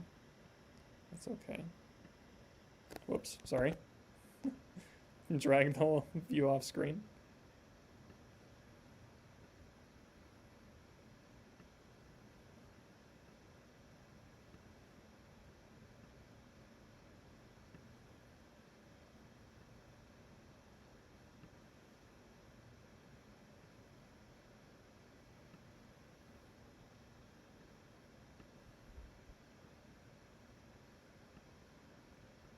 Whoa.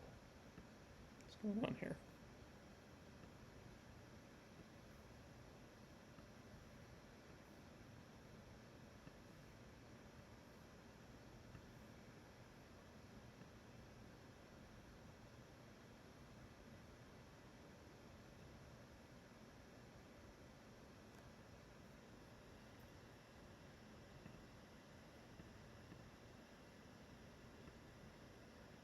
We can shrink it down a bit so it's not as in our field of view. Oh, come on. Don't think it likes me using the trackpad here.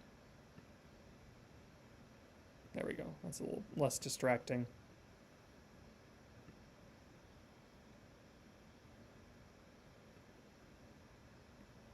Okay. Oh, come on. Let go of it. There you go. Okie doke.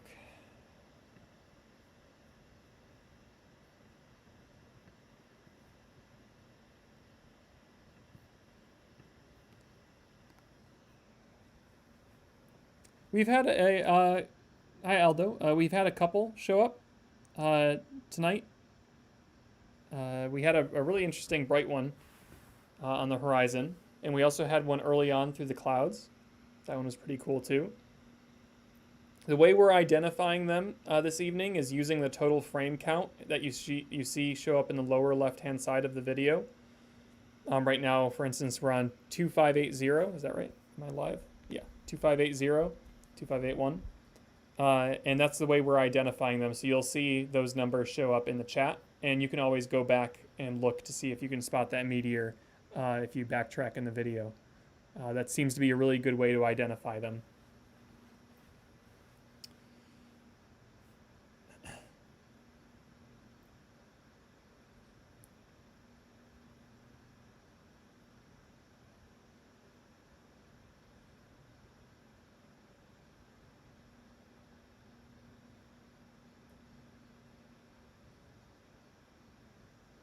Oh, yes, right. Meteor wrongs, yep.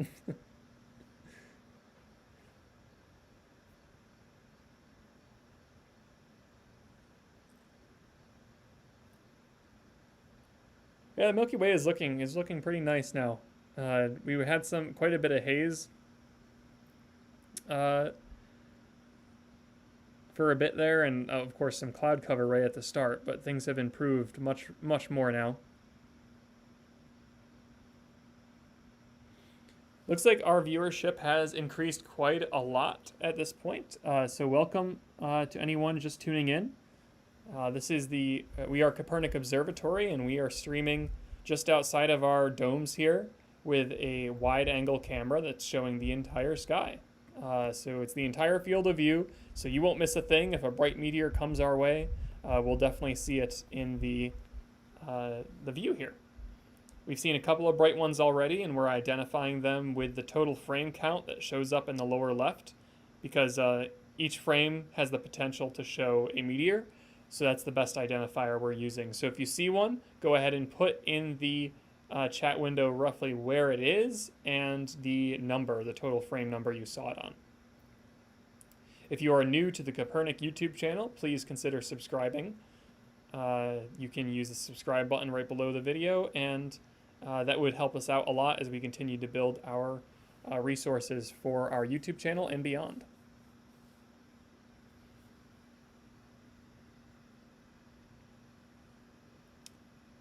Oh, we have someone watching from Bakersfield, California. Welcome. Happy to have you here. And yeah, that's our whole goal, is to offer some streaming opportunities for those that do have light polluted or cloudy skies. We lucked out tonight, turns out, because it was cloudy when we first got here. I was worried it wouldn't clear up, but it has.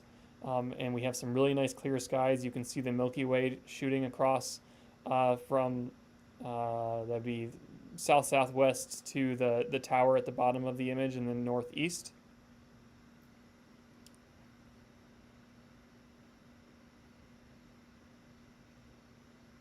Yeah, that I think I recorded the 10:05 one. Yeah, if you're looking for a meteor to spot, let me see if I can get the frame here for it. 10:05. That was the one that Tish saw. Because I captured a frame, but I gotta get to my. There's so many windows that are open. I gotta get to my desktop here. And I don't want to close out of the Zwo because I think that does pause it. Mac OS just automatically pauses it from what I've noticed. Is this the one? Nope, that was yesterday. Ah, here we go.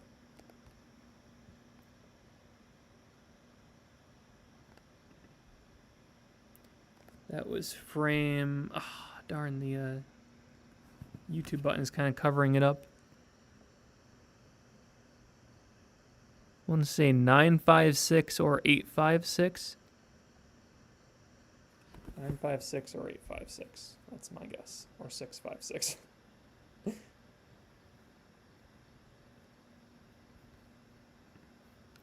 I'm going to backtrack on the video and see if I can narrow it down.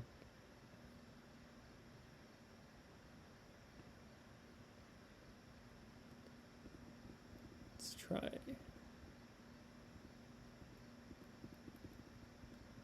656.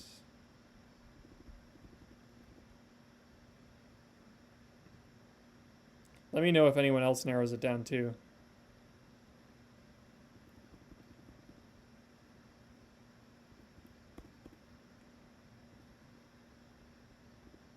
Nope. 9 or 856.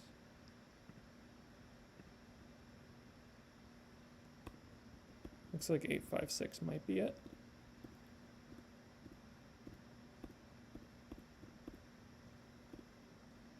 Nope. 956.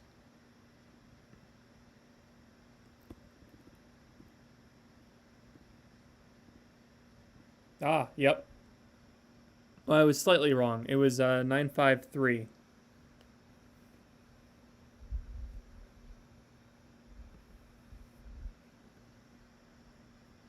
So bright fireball through clouds.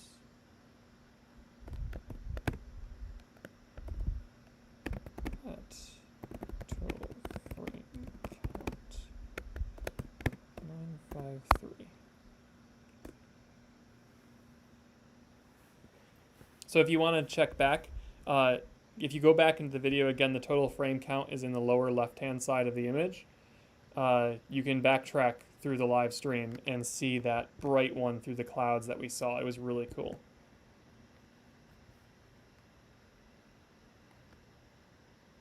And there are some instructions for telling us when you see a meteor, so we can all work together to spot them. And I'll take a snapshot too of the one you see.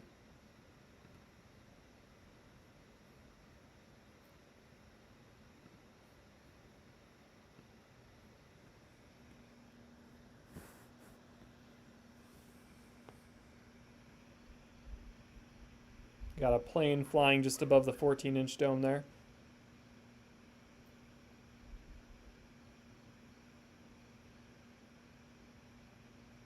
That glare in our image might be coming from this outside light. Let me see if I can fix that. I forgot to put the garbage bag on it again. It's a very useful tool, garbage bag, for lights that you can't put out.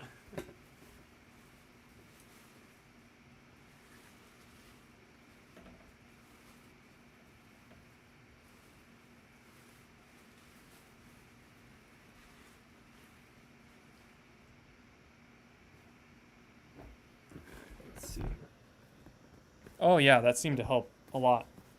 That was what was doing it. There we go. Reduce that glare.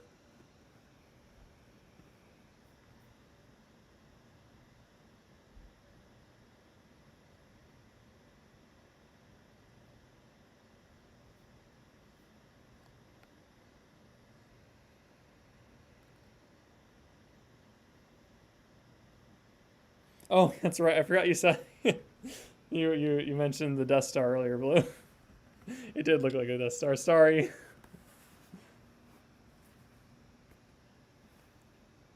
266.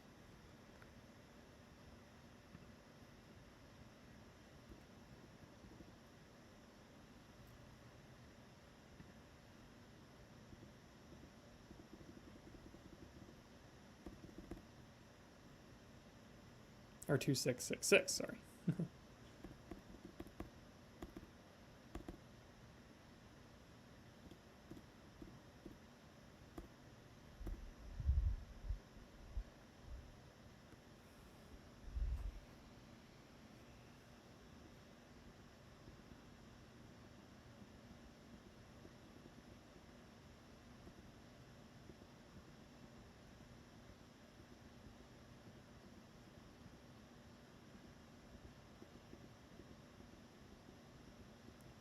So at 2666, I'm seeing. Where did you see it in the sky there? Trying to find it. It's like playing, how do these images change or differ?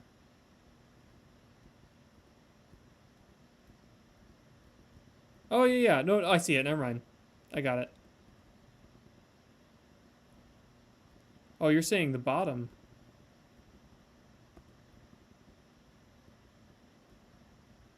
Oh, yeah, the thing at the bottom, there is one actually around, at least I think there is, at 266. There's a little thing that if you move in between frames from 265 into 2666, that one shows up, and I think that one is a meteor. Doesn't look like it's a Perseid, because it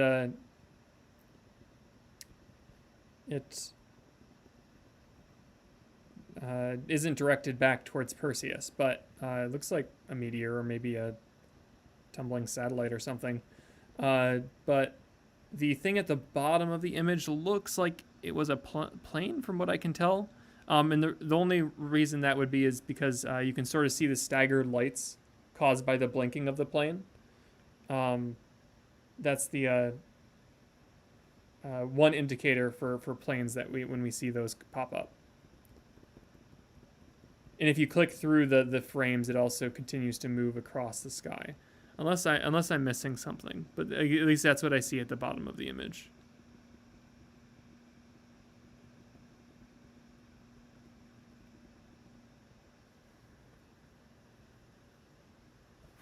Go back to the live view.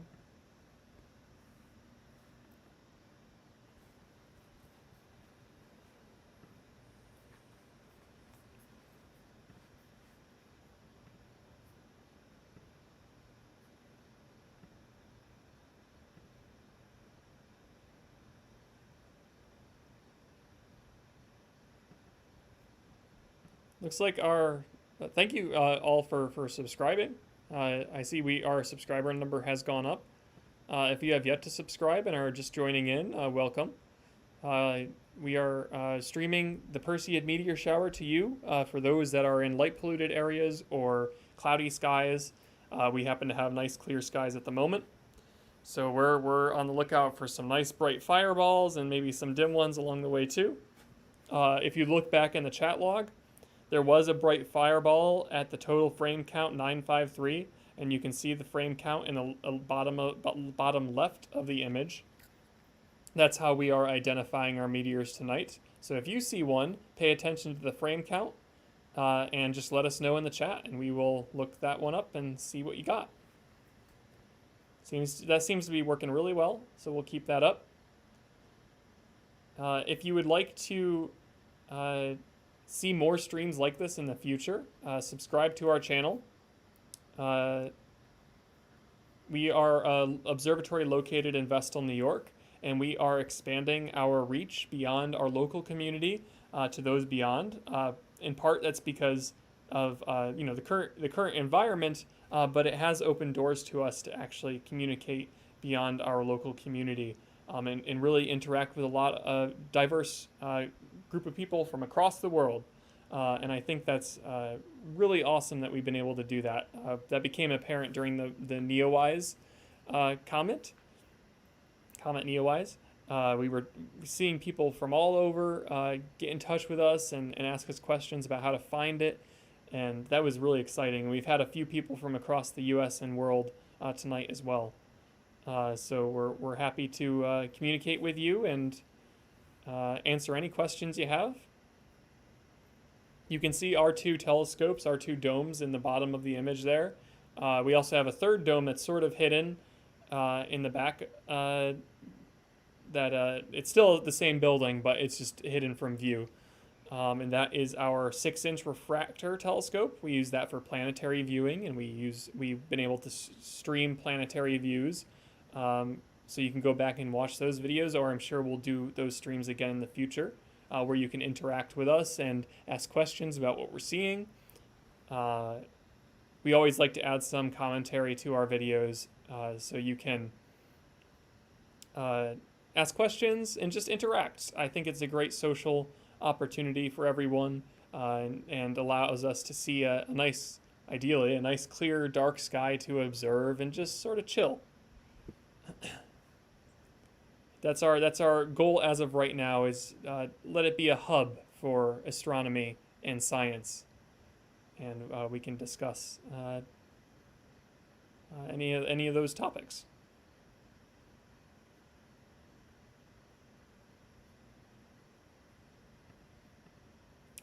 So yeah, you can hit the subscribe button. We also, if you are in a position to do so, you can donate to us using the donation link in the video description. That would help us out immensely as well. As again, these programs are being provided to you at home for free, and we expect to continue to do so. But it does help to have people continuing to donate to us, so we can ensure that works out, and also allows us to grow and provide more and more content to you. The biggest thing you can do, though, is definitely subscribe, because we're hoping to get 1,000 subscribers in the nearish future. Right now we are at, let's see what our total is at now. We are at 563 subscribers, which is awesome. I think we went up by maybe 30 in the past day or two, maybe 40, which is really cool. Thank you for subscribing, and yeah, and any of our subscribers will of course get updates on when we launch our live streams. Usually we try to get an idea of when we'll stream a couple days before, but of course we have to worry about our skies. So if it's going to be cloudy, we probably won't stream, of course. Tonight we lucked out because it was not going to be cloudy, and then it was when I first got here, and then it cleared up. And now we have a really crystal clear sky. I don't see any clouds out there now, which is great.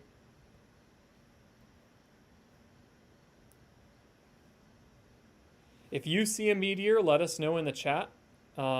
Just put I have instructions typed out there for you to just tell us. You can tell us time, location, roughly the brightness, and then the best indicator is to use the total frame count that shows up in the lower left of your field of view, or rather your video, and that will allow me to narrow down exactly when you saw the meteor, and I can have a look at it and maybe take a snapshot.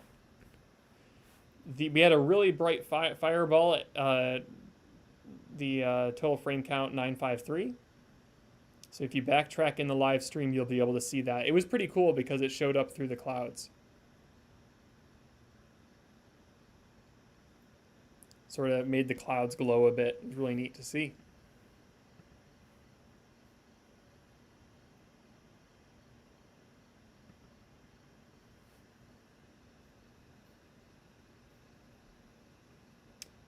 Check 2754 at the top. All right, let's see. I'm going to backtrack in the video here. We don't have to go too far. 2754.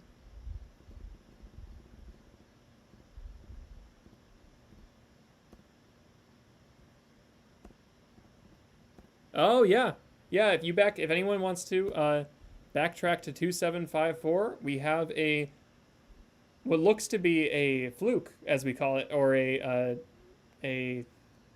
random meteor. Just a one random meteor that showed up just happened to be during the Perseids, because at least yeah, I don't think. I mean, granted, this image is warped because it's spherical, so maybe it could have been a Perseid, but it's not quite directed along the Milky Way. So my guess is it was just a. Actually, around the Milky Way, there are a bunch of meteor showers happening. Sorry, I'm kind of going all over the place. There's a bunch of smaller meteor showers happening, so it might have come from a Capricornid or an Aquariid. Uh, so it's kind of cool. We're getting some other meteors too. But I'm pretty sure that was a meteor because it only shows up in one frame. Nice catch.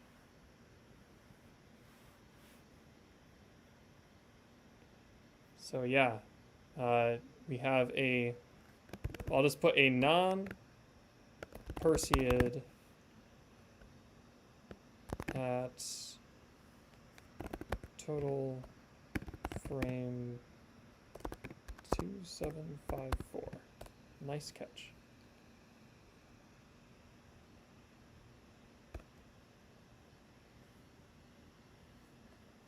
Here goes my laptop burning my leg again. It's not overheating, not yet at least. But it gets really hot.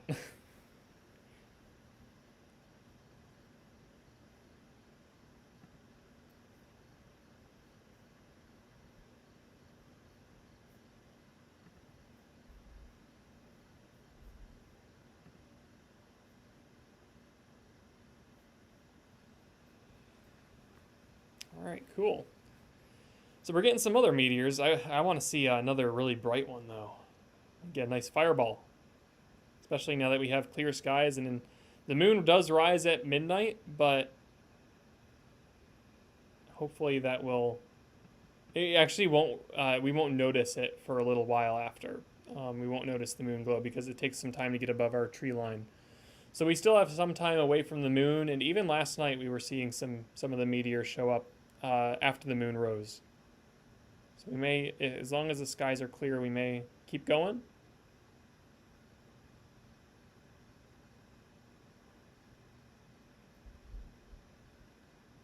Is the seeing improved at all? That's the question. Oh yeah. There's still some haze out there for sure, but the seeing has definitely improved.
Let's see. I have someone in the chat says Poland question mark. Um, Well, we are Kopernik Observatory is of course named after Nicholas Copernicus, the Polish astronomer, and we were founded by the Polish Society of Binghamton. Um, so we are definitely ingrained in the Polish community here in New York.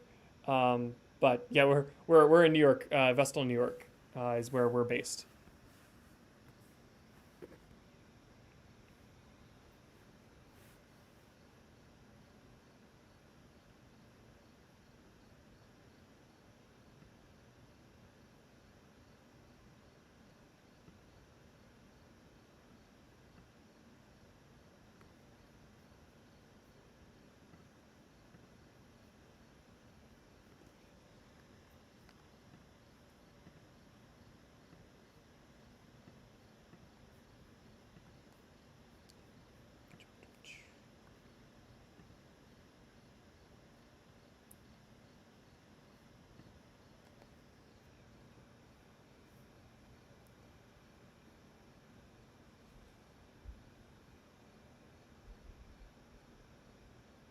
Oh, from Italy! Wow, welcome.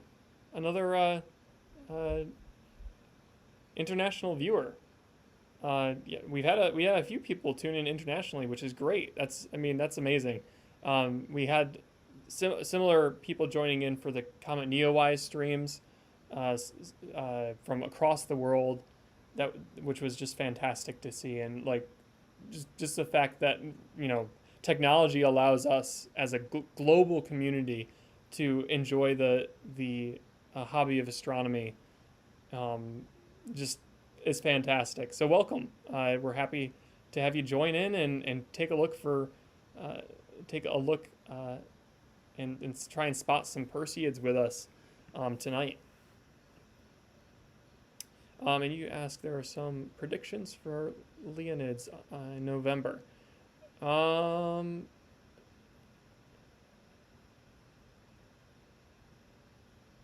for Neil, I guess you mean as to what to expect as far as how many would we expect to see?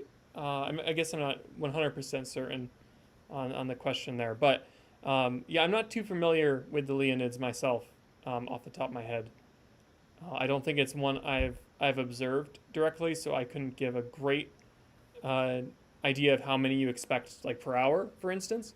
Right now, the Perseids, on the peak time, so tomorrow night from 2 to 3 a.m., if we could push the moon off to the side, um, we'd be seeing up to 100 per hour. But now with the moon in play, it's more like 40 to 50 per hour. Um, but yeah, I'm not sure about the Leonids. Uh, if anyone else in the chat wants to tune in, if they've seen the Leonids before, feel free to chime in. Oh, like the like you're thinking like meteor storm or something. Uh,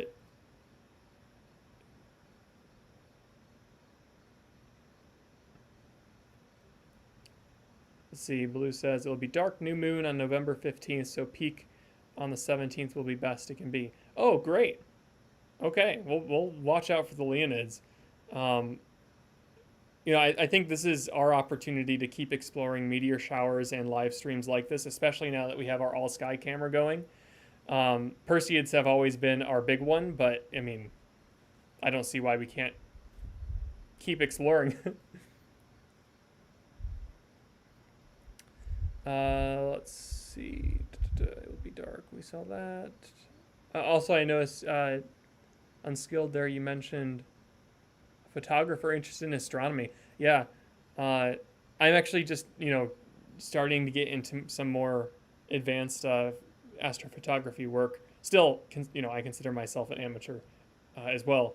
And it's such fun to image the sky. I'm glad I was able to get this wide field. It's actually a full 180-degree field of view. Um, and you get a full view of the sky, of our sky here in New York. So you can actually see the horizon on the very edge of the screen.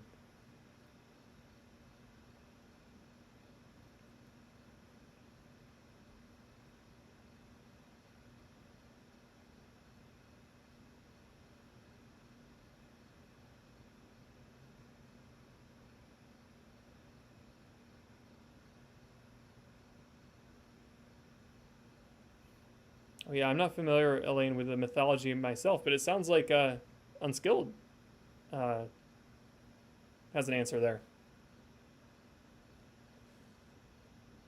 I'm familiar with the story of Perseus and Cassiopeia and Cepheus. So in Andromeda, I guess too. They're all in the same area in the sky there, but I'm not familiar with Perseids.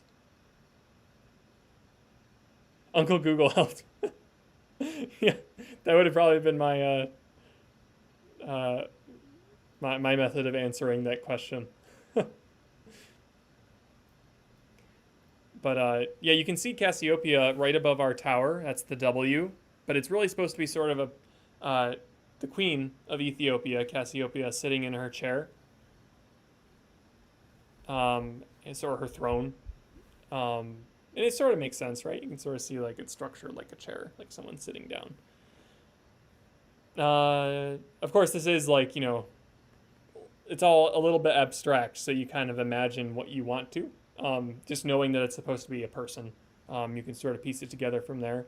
And then just below Cassiopeia is Perseus.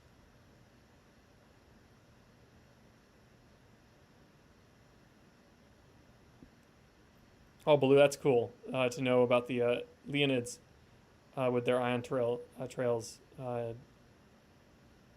I've seen a few of the meteors like that. I think most of them were Perseids.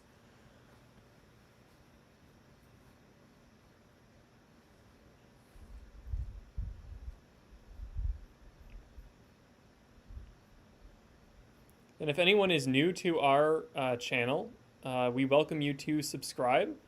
We are going to continue offering live streams just like this for the foreseeable future as we continue to virtualize our programs and offer more opportunities to those in our local area and those beyond.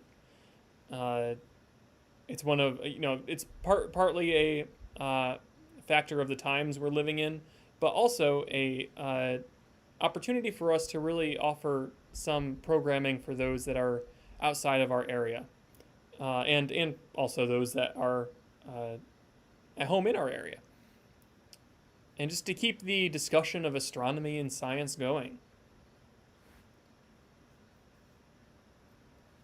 That would be the biggest way that you can help us, and of course it keeps you updated on the latest live streams we're going to offer and other programs that we'll offer throughout the year.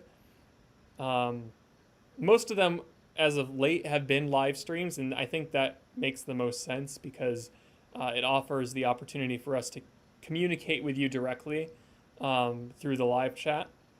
But we'll also have some regular videos too that show up. Like one of the coolest things we've done is put together a 360 degree time lapse. So if you have a VR headset, or you can just use your smartphone, you can hold your smartphone up or your VR headset and look around in the image and see what objects you can spot. We have one for June, and I'm going to work on putting one together for August, and hopefully we'll just get that out regularly.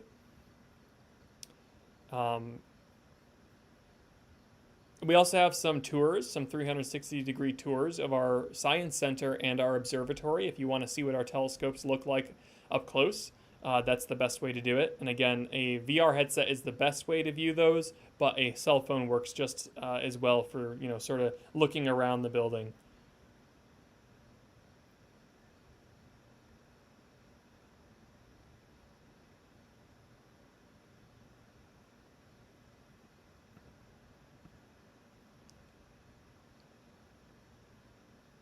I think I hear geese.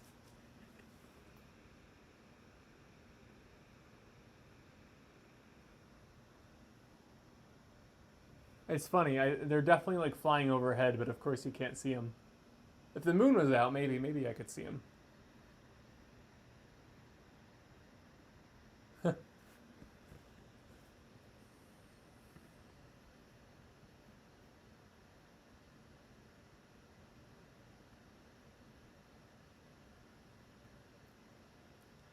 Oh, that's awesome, Unskilled. We greatly appreciate it. And any sharing like that would help. And yeah, that would be awesome. Especially because we're so ingrained in our local Polish community. It'd be great to have that connection. I know one of our director uh, went to go visit a I can't remember if they were, I think they were an observatory in Poland, that was also named Kopernik. So it was sort of a cool connection there that we were able to make. So yeah, anything like that is awesome. Uh, that'd be fantastic.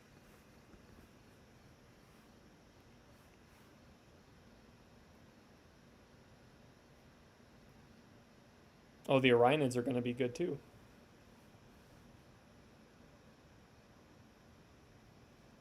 Cool. We haven't had a bright one in a while. We had that one that was near the. It wasn't a Perseid, but we had a meteor show up near the Milky Way at the top of our screen. But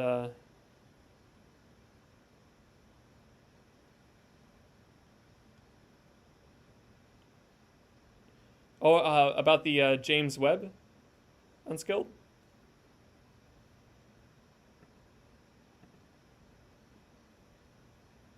That's the one I know about, at least.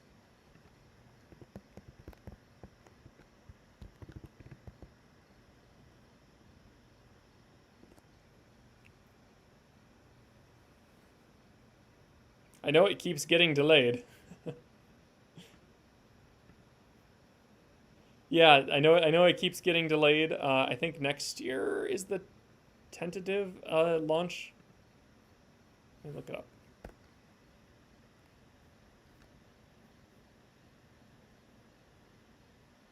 Again, like you said, Uncle Google here to the rescue. Um, yeah, it looks like next year is the tentative launch date for October 30th. Oh, hey, Halloween. Uh, so October 31st of 2021 is when they're hoping to get it up there.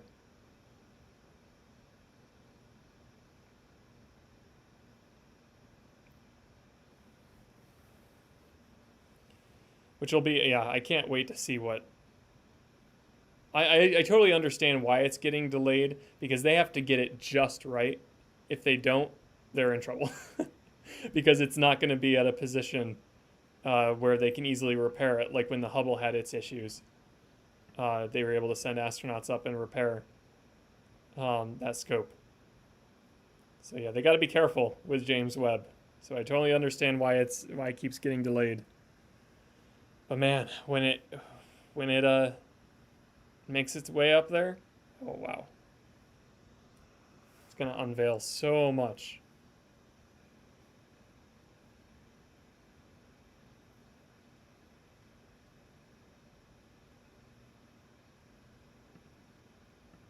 And I also just appreciate that it's another collaborative effort amongst multiple space agencies. Uh, it's always great to see that international effort. Like I think the International Space Station is one of the greatest achievements of the human race. Uh, that so many countries came together to produce that spacecraft. It's just fantastic. And that's why like I really do hope that the future, because eventually the ISS will have to come down. But I really hope that the future has another international space station in store, because I think it's just so crucial for promoting uh, peace and the progress of science across the world.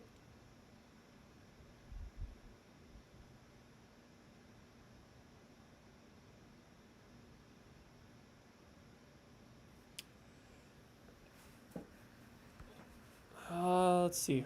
There's some problem with the glass. Yeah, I'm not sure exactly what the specific problem was. The most recent one that they've had with it.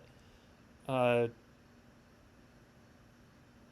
I'm not terribly up to date on the James Webb, but beyond knowing their delay uh, pattern. I'll have to look into that to see what their most recent issue was.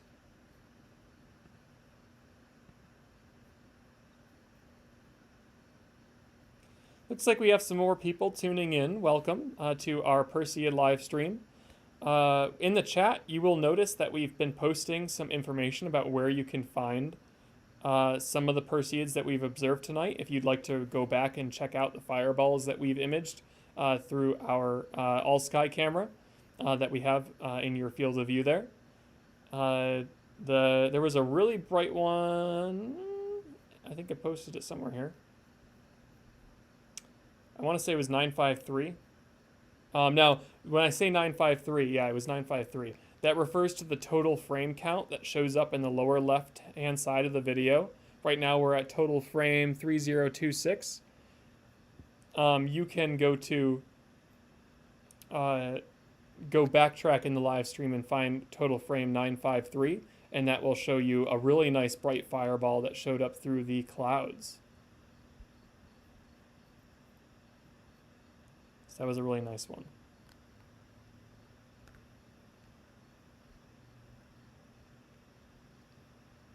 So yeah, as far as the moon goes, your best bet is just to, face away, find a shadowy area in your observing spot, and get away from the moonlight.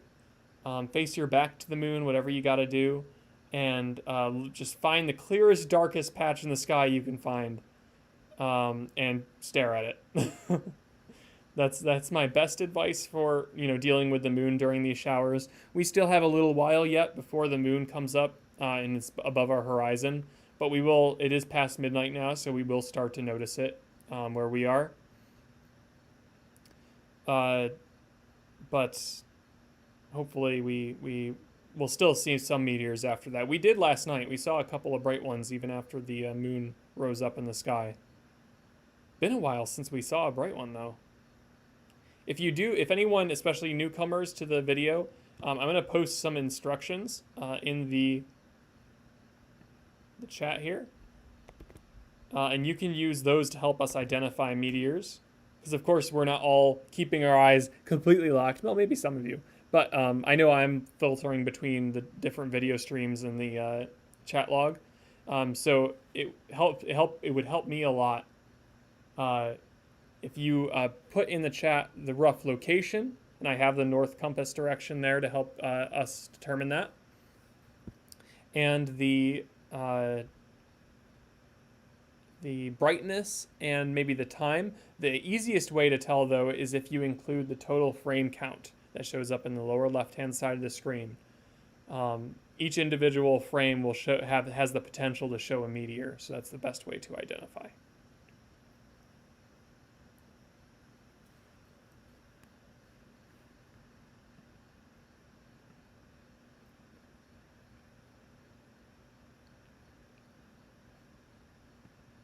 Again, if you are brand new to the channel, consider subscribing to us. We post live streams just like this all the time, and it offers the opportunity to communicate with you about astronomy events. And like we were live streaming NeoWise, we saw the transit of Io a couple weeks ago.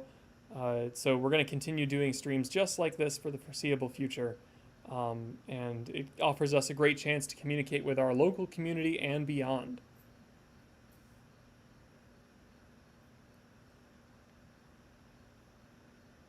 Oh, thanks for subscribing, Unskilled. We appreciate it.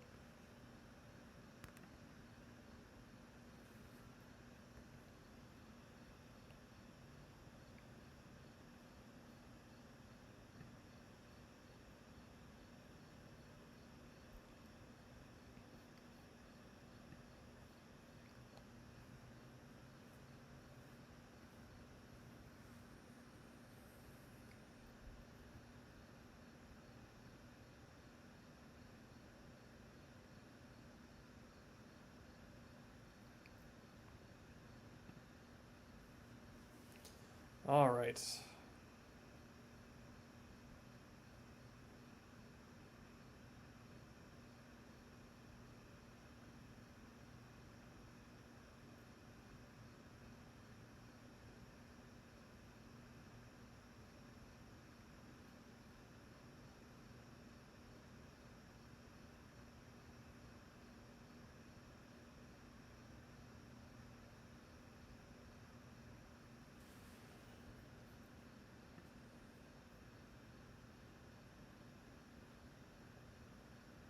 Oh, no worries. It keeps the conversation alive, and I'm happy to chime in too, um, where I can.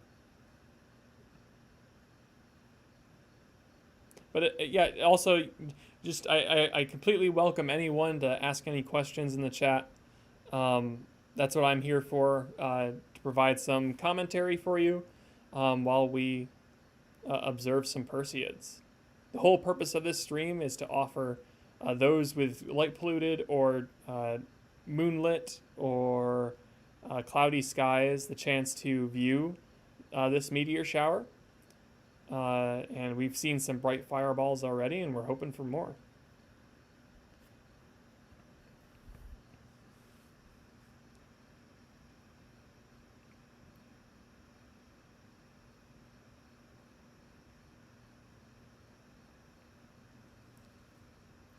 Milky Way is looking really nice in our image, though. It's very satisfying. Last night, when the Milky Way finally lined up with our tower, a little bit later into the evening, actually, I guess into the morning hours, we finally saw that happen. So that will be nice, nice, because you can see our big tower, big radio tower at the bottom of the screen there. Nice when that lines right on up.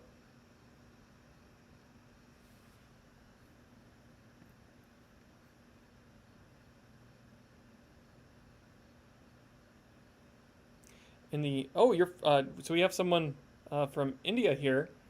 Welcome. Happy to have you. Let's see. Trying to think about what is your latitude. Actually, I guess it depends on where you're located. It doesn't matter. I guess it doesn't matter too much though.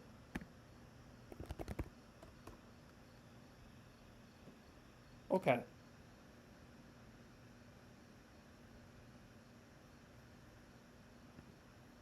So I would say you have a pretty decent chance of seeing some, because most people that you're getting closer to the equator, but you're not that close, because and again I guess it depends on which region of India you're in, but you're about half of our latitude, so and that's okay.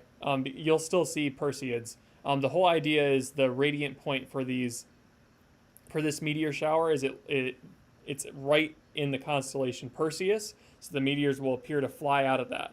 To give you an idea of, in our view, our all-sky view, the Perseids show up, or rather Perseus is right at the bottom of our image, right next to the tower, and below the W, Cassiopeia. So that's where the meteors appear to radiate from. However, they will appear just about anywhere in the sky. You can always draw a line back to Perseus when you see a Perseid, but they can appear just about anywhere. So the best way to look for them is to find a clear dark patch in the sky and just stare at it. And eventually you'll see either a nice bright fireball or one of the dimmer, just quick little wisps across the sky. There's lots of variety there. You can see different colors. Sometimes they fragment if they're really bright and pretty big chunks of material. They'll fragment and you'll see parts split off across the sky. So you have some cool opportunities for this shower.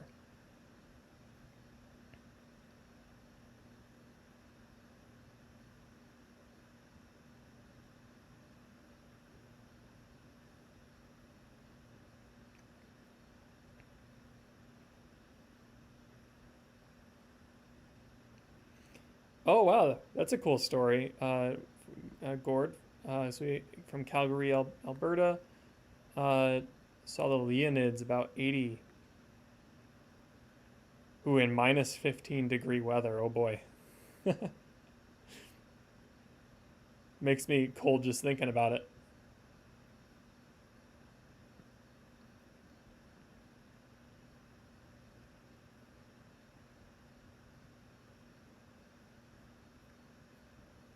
That's a good point too, Unskilled. It really doesn't matter too much where you are in the world for these, um, because when you think about it, the idea behind a meteor shower is it's the Earth just kind of plowing through the path of a previous comet that flew by into our solar system.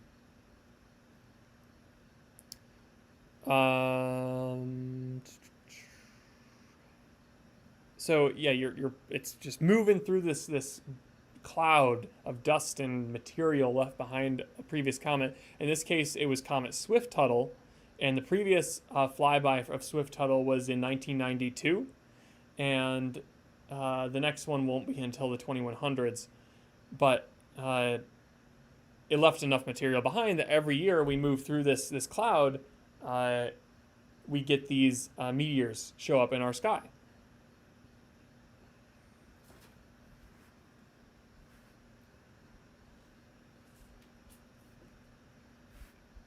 So yeah, in that way, like as long as the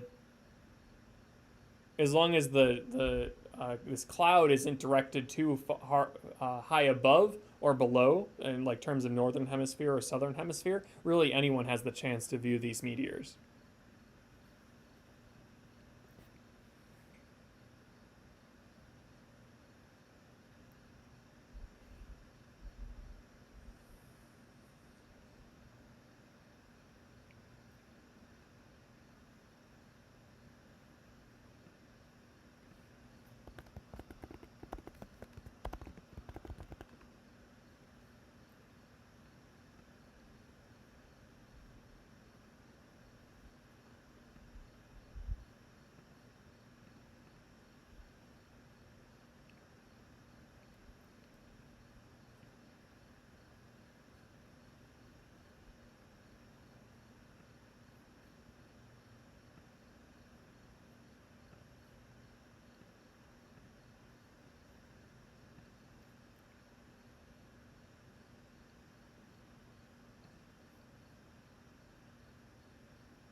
I'm not sure if I've ever seen an Earth grazer. I think I've only ever seen like the really bright fireballs. I've never seen like the ones that sort of skim.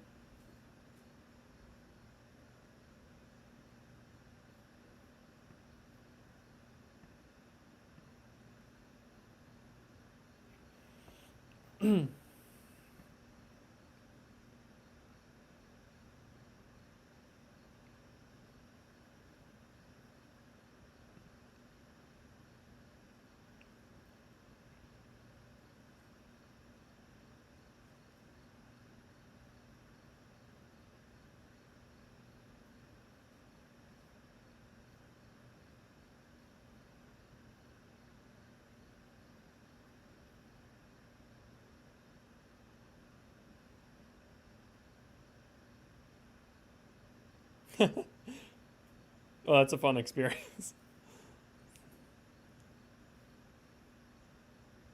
Yeah, I'd probably run too. I'd go hide.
That is pretty scary.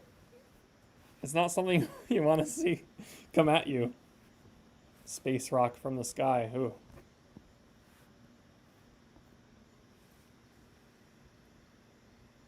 I think Mars might finally be coming up right next to the rightmost dome there. Just peeking through the tree line. Mars should rise before the moon tonight, as it did last night. So that should be Mars, and then as I mentioned earlier, Jupiter and Saturn are towards the top of the image now. Jupiter is the bright one, and Saturn is the dimmer one, right next to the Milky Way to the right of it.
All right. If anyone new is joining our stream, welcome.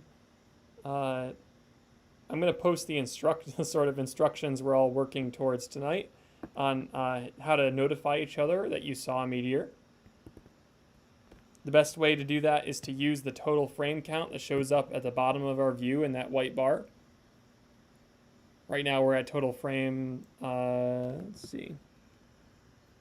Total frame 3232. And that will inform us on how to spot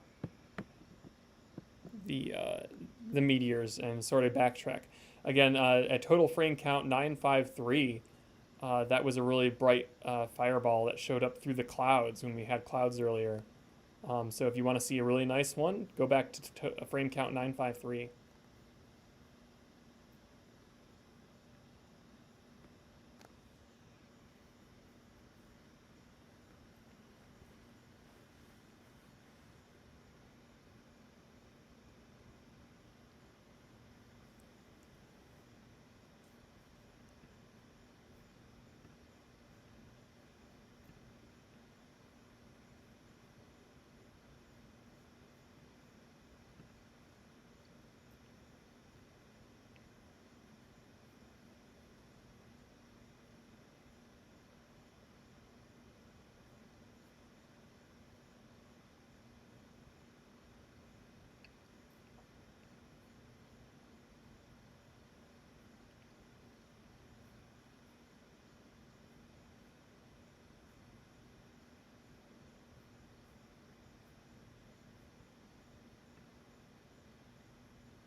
Oh, you saw one on skill?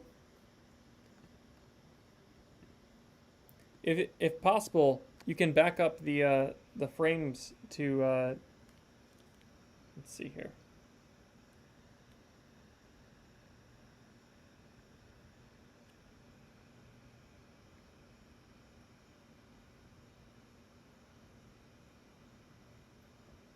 See if I can back it up to. I think if I back it up, oh, this is backing up every 10 seconds though, not 5 seconds.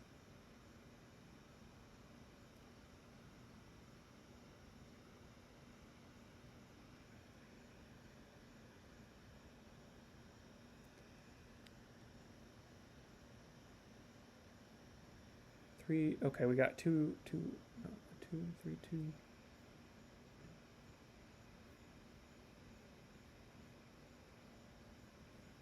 3, 2, 5, 2.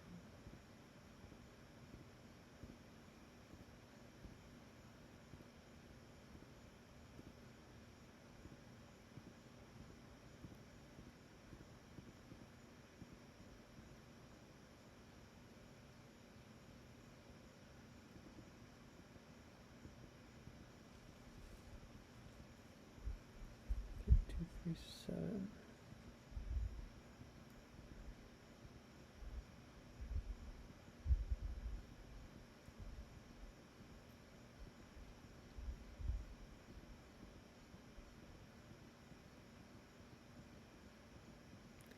Again, yeah, I see a at both of those times 3237. I definitely see this plane, I think, flying overhead, but I don't know if I see meteor.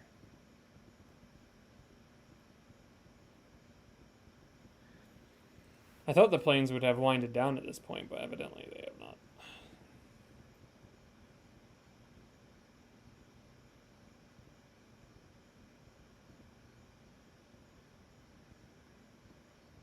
Three, 2, 5, 2.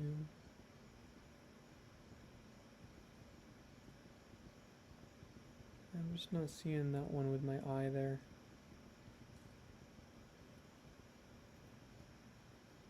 I think that was a plane. At least, like, where I'm seeing it, it flies at 3252. I'm seeing it fly right across the Milky Way. And if you click through the frames, uh, you can see it sort of move across. One thing I'll note about like what we're like the actual field of view we're seeing here. It's updating the image every 5 seconds because it's collecting every 5 seconds. It collects 5 seconds worth of light. That's why we can see the Milky Way in this image, for instance. So we're taking longer exposure shots. And actually, I should frame up the make it a little bit more central so that is a little bit clearer. And that way we can catch the streaks rather than just a quick snap of light. It lasts on the screen longer too, so we won't miss anything. And this is more conducive to at least the rate we're at now. If I found that the rate was going crazy, especially with bright ones, then I would switch it to a faster shutter speed. But in this case, it makes more sense just to do longer shutter speeds.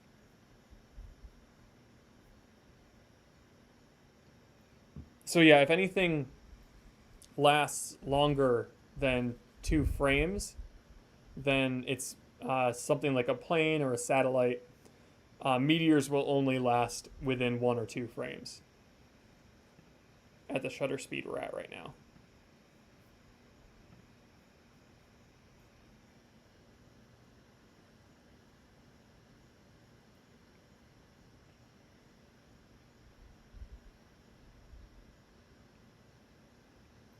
Oh, I think the weather today is getting to me a little bit.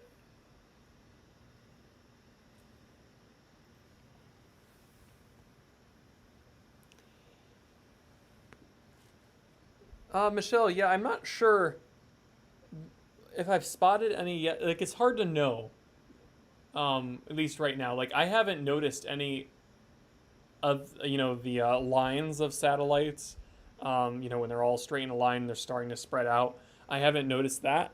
But beyond that, like, it probably is just my imagination of reading the news and hearing about the satellites and how many he's launching at a given time. I might just be more perceptive to satellites right now. But I in my head, like I say, oh, it seems like there might have been an uptick of satellites in the sky, but I feel like I'm a little bit biased at the moment. I know certainly other astronomers have been noticing them though. So I think there's some truth to it. I think there's some bias at play. There's a mix.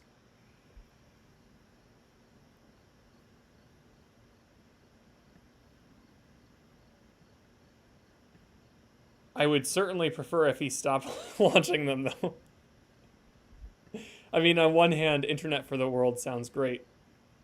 It's like a balance of priorities, I guess. And like, if there's a way to get them up there and reduce their impact on the night sky, that would be ideal. because again, like internet everywhere would be a huge achievement, but we don't want to. We certainly don't want to sacrifice the night sky, uh, by any means, because it is a wonderful uh, thing that keeps us grounded and uh, adds perspective to our lives. So it's definitely not something we want to lose.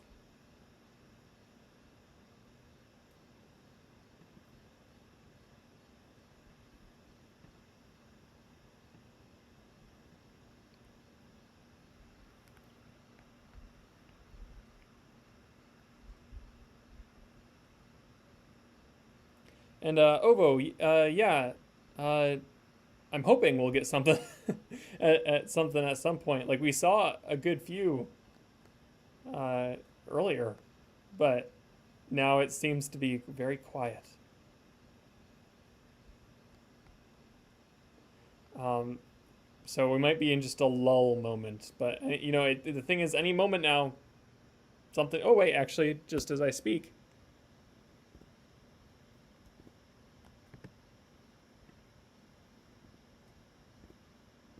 Yeah, there was one. And I can trace it back roughly to Perseus, so I think it was a Perseid. Let me increase my quality here so I can actually find it. Yep. So it's not a like a super bright one by any means, but let's see. That is at. And if anyone new is joining the chat here in the video, welcome. I'm going to put the instructions of what we're doing as a group. And I'm going by the total frame count that shows up in the lower left-hand side of the video, and that seems to work well for identifying meteors. We put the total frame count and roughly the position in the sky. So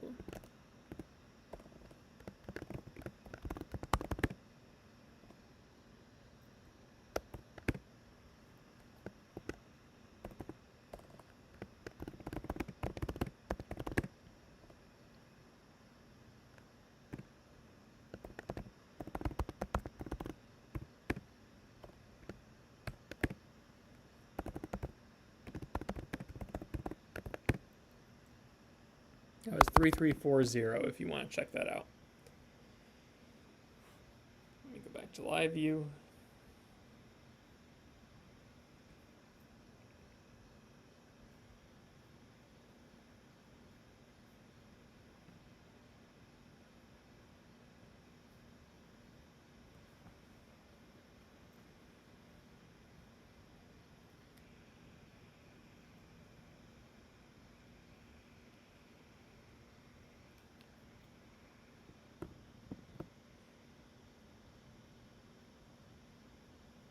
And if you are just jumping into our stream here, welcome.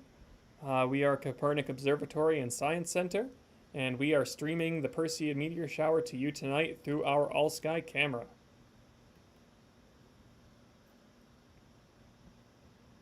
If you'd like to continue watching our observation streams, both through telescopes and through our all-sky, we will be regularly putting out live stream observing streams.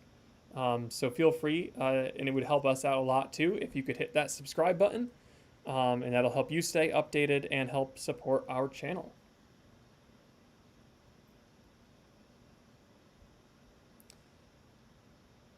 You can look into the chat of this stream, and there are some instructions on how we're going about locating and sharing spotting of meteors. You are welcome to participate in that as well.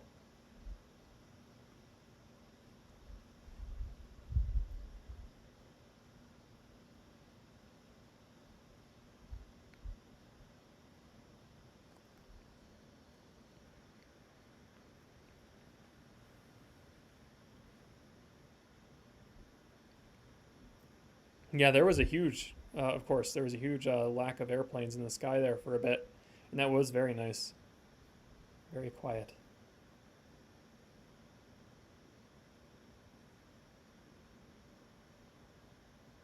Yeah, I did hear about the Unskill. I did hear about the sort of the anti-reflective paint that they were planning on using. So hopefully that as the newer ones go up, that we do see improvement there. Maybe we wouldn't notice if they're like we wouldn't be able to tell because we couldn't see them. If that's the case, then awesome. That would be great.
All right. Come on, meteors.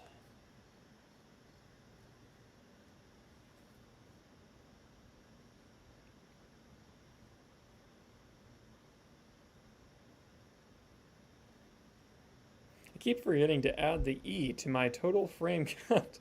I don't know why that is. It's very specifically, for some reason, I don't tap the E key when I type in frame. Wonder why I forget that.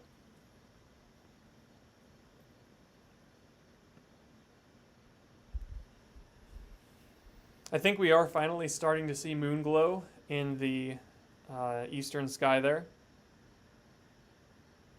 You can see Mars just above the trees to the right of our rightmost dome. And there's definitely some moon glow showing up in that area of the sky.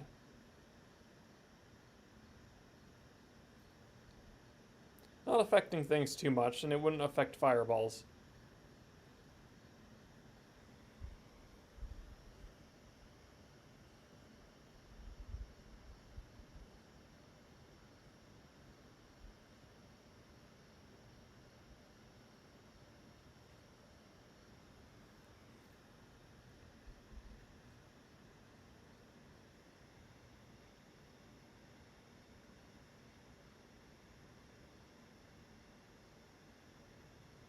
Oh, hi. Jasmine, I think is yeah, that looks right.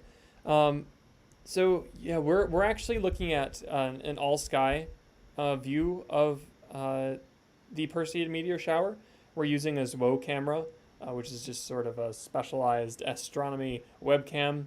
That's simplifying things, but uh, we have a special lens on it that's showing us a 180-degree field of view of the sky, so you can see from horizon to horizon where we are. And so we're seeing just about the entire sky Kopernik has to offer. And Jupiter and Saturn at the very top of the image, or very close to. You can see the core of the Milky Way at the top of the image, and just to the right, you can see a very bright spot. That is Jupiter, and just a little bit further right to the lower right is Saturn. Cassiopeia is at the bottom of the image, above the tower, and Perseus is sort of right through that tower. You can see one of the stars of Perseus poking through the tower there. And that is our radiant point. So we're looking at the entire sky in case anything, a Perseid shows up anywhere beyond just the radiant point.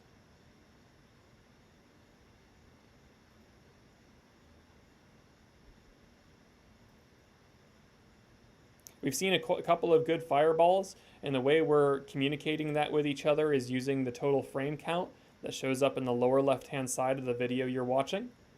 And like right now we're on total, at least on my view, we're looking at 3443. 3444. and that way we can identify the exact frame meteor showed up on. If you go back all the way towards the start of our live stream on frame 953, you will see a very bright fireball show up through the cloud layer that we had overhead initially, which is really cool.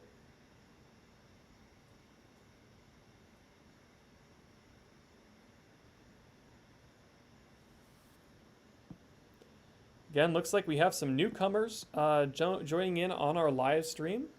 Welcome to Kopernik's live view, all-sky view of the Perseid meteor shower.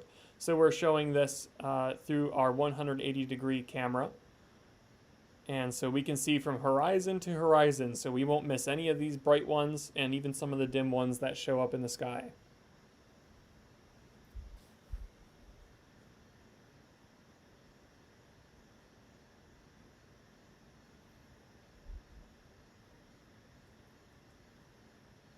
If you're new to Kopernik and our channel, we are a local observatory and science center in Local 2 Vestal, New York.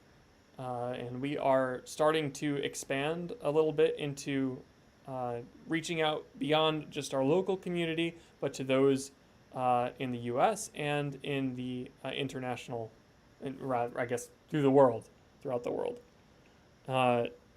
So we're going to continue doing live streams just like this, and we hope you join us. Not only do we use our all-sky camera, in fact, this is fairly new what we're doing here to our streams. More recently, we've been doing telescopic views using the same camera. So you can use you can view those. Like for instance, we viewed the transit of Io across Jupiter, and we live streamed that through our 6-inch refractor. It's an f12. That's the focal ratio f12 refractor. It's designed for planetary viewing, and it served us well that evening when we saw the Great Red Spot in the transit of Io. So we also participate in streams like that, but this week is all about Perseids, so we're focused on our all-sky camera to see if we can spot any good fireballs.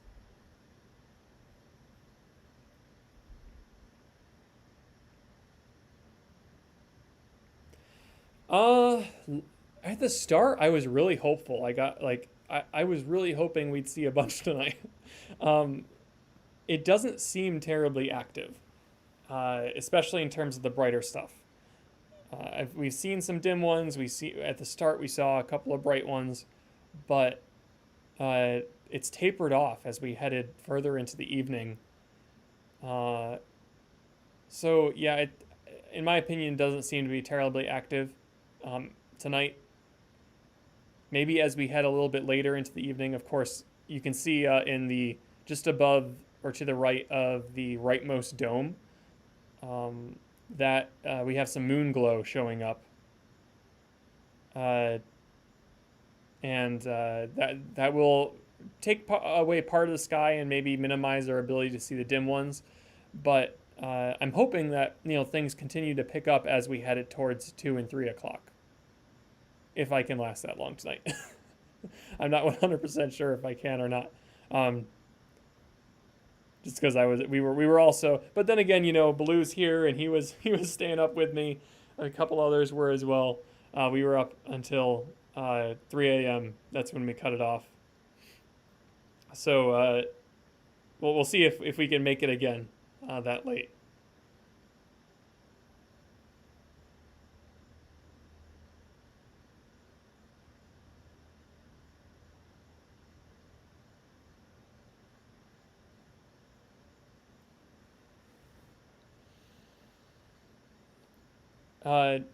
If you wanted to see one of the ones we caught earlier, of course it's more fun to see them live, but if you want to see one of the ones we caught earlier, that one was back at frame count 953. So you can sort of backtrack and look in the lower left where it says total frames to 953, and we caught one through the clouds, which is really neat.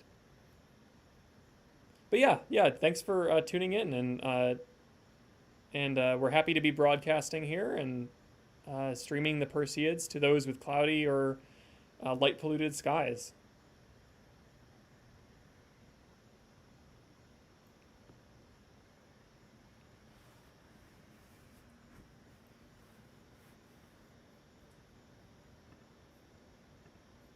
or who just wanna have some uh, conversation while they go and observe outside in their dark area, or even in a slightly light polluted area, you can still see some.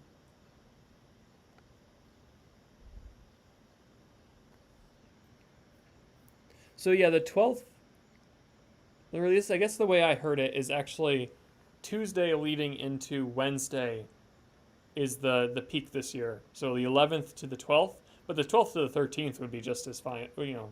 It's really not going to change that much. Um,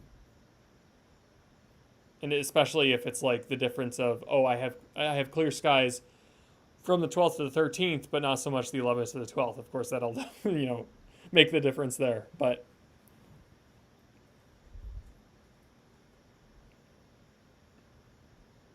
I keep doing that. I'm sorry. I keep wiggling the image, and I don't want to do that. There we go.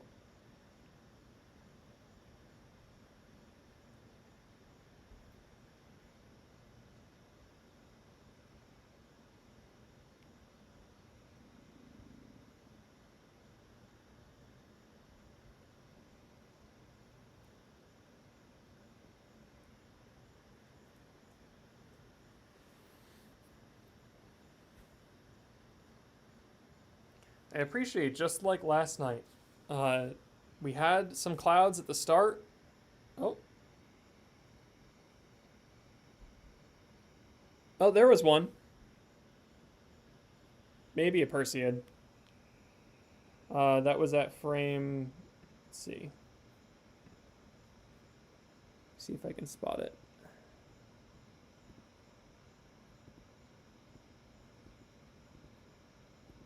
Would have just happened. Let's see. I think it was at 3524.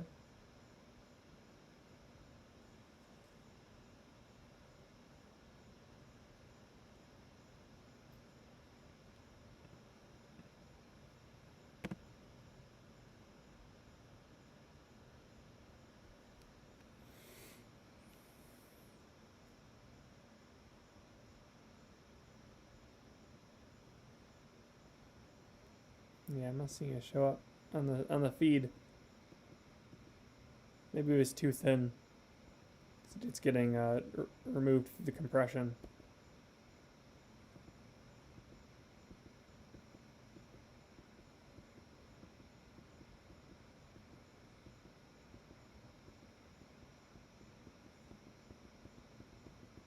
Yeah, I mean it's just a tiny one anyway, so I'm not too worried about it. But darn.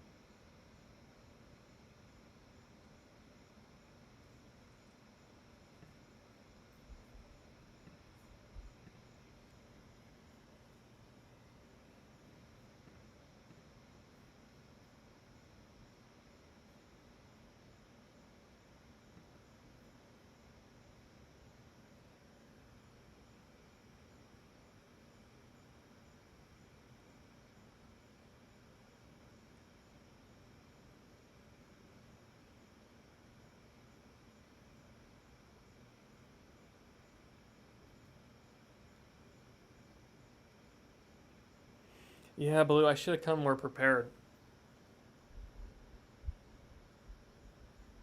If anyone wants to pass me some snacks for the stream, you're welcome.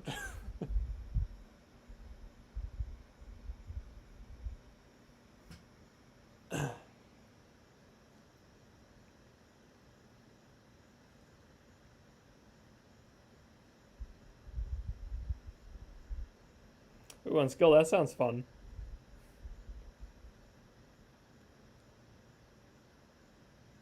I'd say that's an excellent way to watch the shower.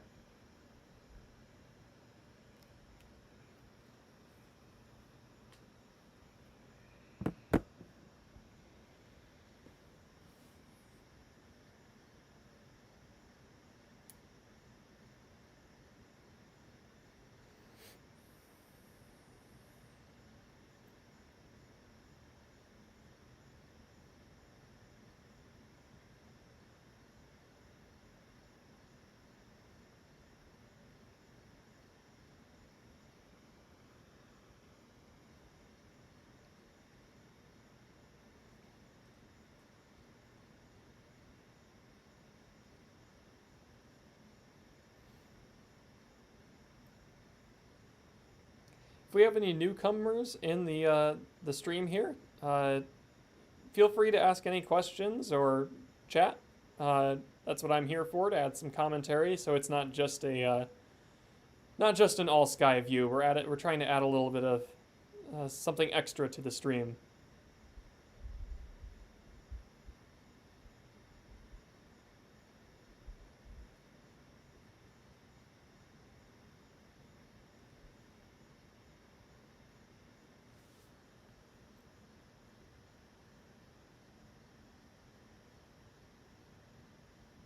I can't remember if I can't think back to last year for some reason with my view of the Perseids. I don't know if I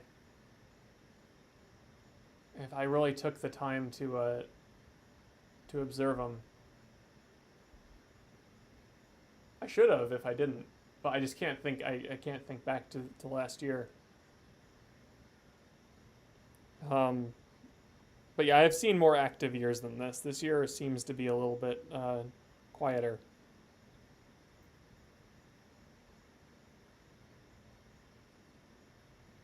Oh, maybe that's why I didn't. Last year was worse with the. That's right. Yeah, maybe I didn't really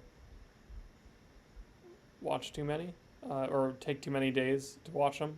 This year we've sort of been able to dodge it to some degree, but now we're finally seeing the effects.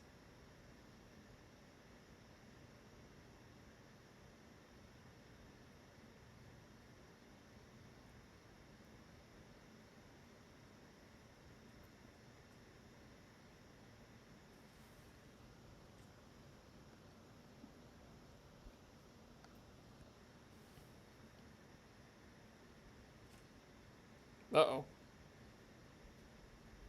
Is my bag about to fly off? Yep, it is. I'm going to go fix the bag that's on that light there. You might have seen that light flicker back on at the very bottom of the field of view. So I'm going to fix that.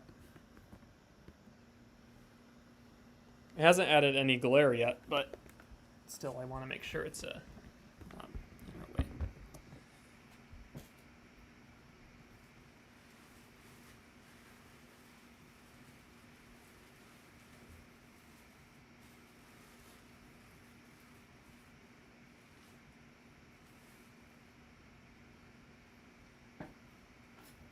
Ever since I've been here, no one knows how to turn that light off. I think I made it worse. Did I make it worse?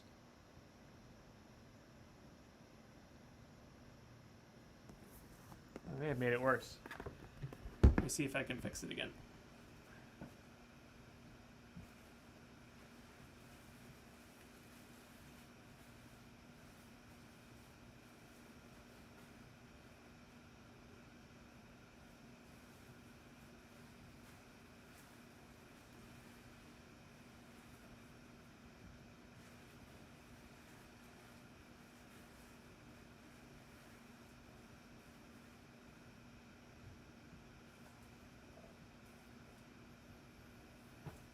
That's a little better, I think. Yeah.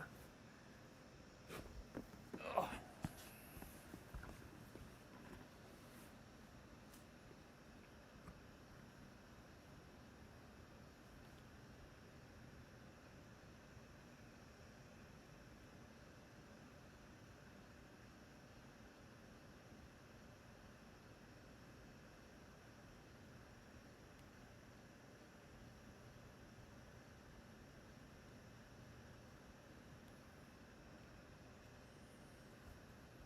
Trying to think if I know of any mystery switches that are around here for that light.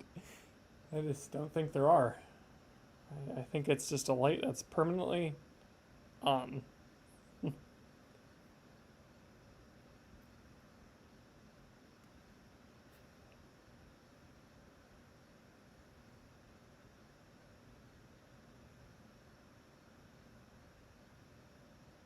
Effectively unskilled, yeah. I mean, we do have some. Actually, tonight it's pretty tame, just like last night. There might be, again, some low-lying haze or fog that's blocking out the bit of light pollution that we do get from the Vestal Binghamton area. But we're about 6 miles out from city lights, and well, really, it's more like 6 miles out from town lights and maybe 10 miles out from like a bigger city set of lights. So we get our northern sky does suffer a little at times from light pollution, but otherwise, we do have some pretty nice dark skies here. Not the absolute darkest, but some nice enough ones where the Milky Way shows up pretty bright. You can see Andromeda. We saw a great view of Comet Neowise when it came by. So it's good, especially for being close-ish to a town area and a city area. We get far enough away.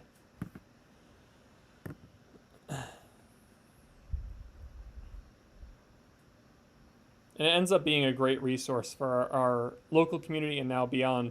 But it's kind of funny because, growing up, I've grown up in the Binghamton Vestal area all my life, and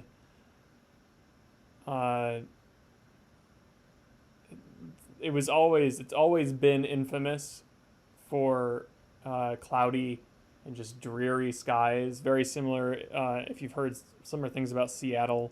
Washington, they are famous for just rainy, dreary skies.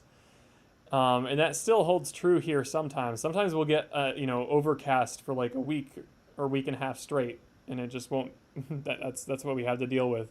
But the nights where we do get clear skies, they're wonderful.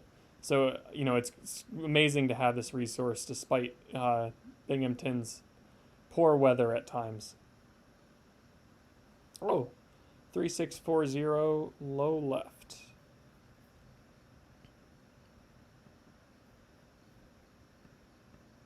Let me bring it up here.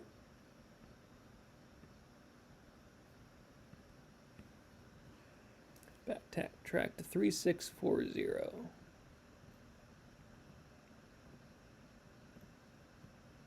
It's actually kind of perfect having this on a 5-second interval, because on the desktop YouTube, at least, the arrow keys will take you back one frame. Oh, yeah. Just above the dome there. Nice catch. Yeah. Cool. Not a bad one either. It's not like super bright, but it's like medium. 3640. I'm gonna take a snapshot of that one. They really seem to go right above the 14-inch telescope. That's where we saw, around that region, we saw one sort of horizon hugger, and then we saw one just above the 14-inch last night.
Frame 2. Oh no, sorry, 3640. All right, that's marked.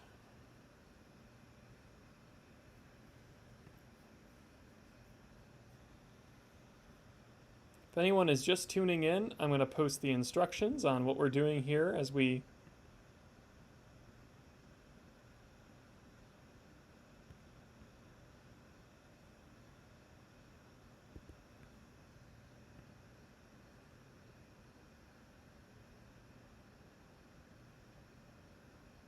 The thing over the dome.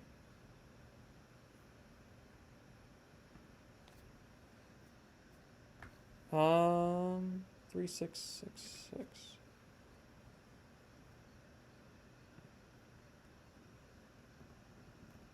Let me go back here.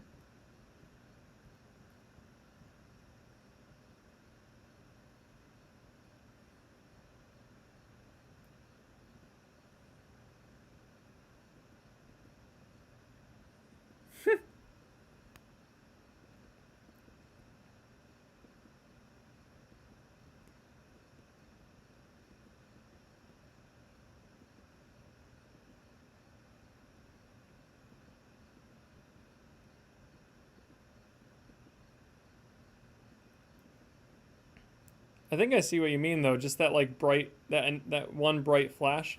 Um, any of those bright flashes, either we suspect are uh, some kind of IR coming from our security cameras, or uh, it's a gain issue on the camera, or I'm not really sure. Yeah, I couldn't tell you. I mean, maybe it was a really bright meteor. I didn't see anything flash outside, and it just overexposed the image. I doubt it though. Um, it could be any number of things that caused it, but they're rare enough that I just you know explain it away as a issue with the camera, because we do have some IR lights that are um, on the gazebo out there, and someone in the chat, actually a Kopernik board member, mentioned that this camera can pick up those IR signals pretty well. So uh, that could be where it came from. Is it just there was a burst from somewhere? But again, yeah, sorry, I lost my train of thought there. If anyone is new to the stream, I'm going to post the instructions of what we're doing here tonight. And that will explain how we're sort of working together to pinpoint where these meteors occur. And I'm taking snapshots of them as we find them. If you want to go back and find a really bright one, then you will find it at you will find it at total frame count 953. So you can find the total frame count at the bottom left-hand side of the screen in that white bar area in black text. So you can go back to 953 at the beginning of the stream. I mean, we saw a really nice bright fireball. Let's see. I have a couple questions in here that I didn't get to because I was looking for the...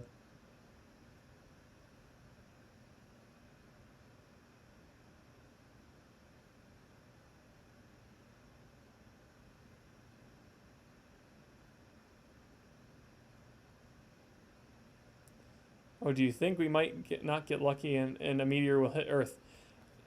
You know, it's always possible that we'll have an impact of some kind. One of the larger ones happened 40,000 years ago in Arizona. We can still see the impact to this day. It's in it's a very creative name, Meteor Crater in Arizona, and you can see the impact. We actually have a meteorite from that crater, a fragment of one. It's actually a pretty good chunk. It's about yay big, and that one was a fairly big impact. Not like, extinction level impact, but a sizable one. And yeah, of course, there's always a possibility. We are monitoring near-Earth objects, NEOs. Several telescopes are designed for that sole purpose. So if one ever does come by that looks like it's going to get too close to us, we know to track it and, try and plan some kind of mission to prevent it from impacting if it was going to cause severe issues on our planet. Because really, if you catch it early enough, it's a matter of providing enough thrust on the rock to shift it out of its orbit. And if you do that early enough, you don't need to move it that much because it will change its trajectory enough.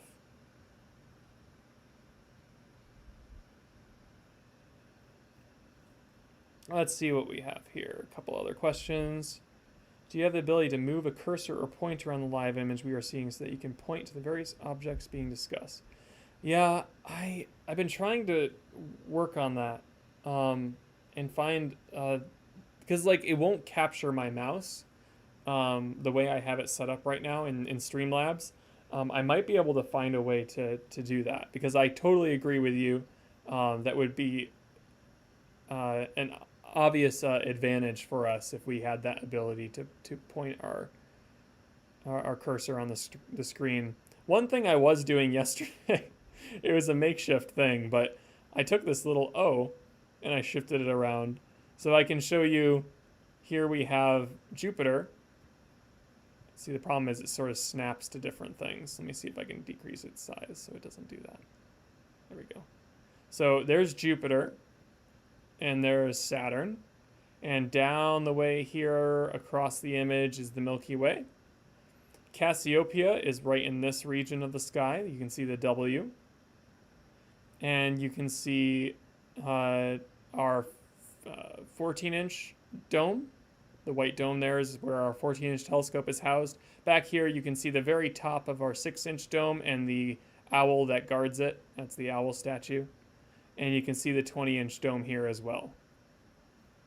This is not like the best. Oh, here's Mars right here. And here's a bunch of moon glow showing up in the sky. This is a very like makeshift way of doing this, but it's sort of working. Let me bring it back out of view. If I can. There we go.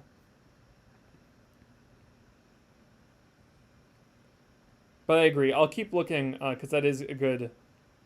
I'll see if I can adjust the settings next time so I can point out objects with my cursor or just some other pointer mechanism that isn't just a O that I can move around the screen. It works, but it's not ideal. Oh, we got another one at 3712. So if you look at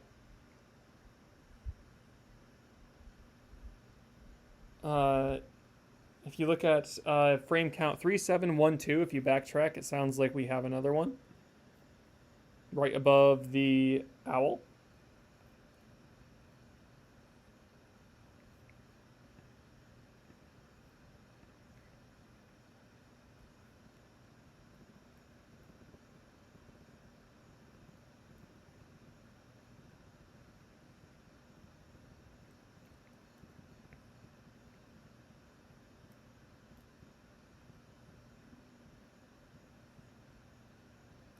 Oh yeah, look at that. Oh, it's not bad.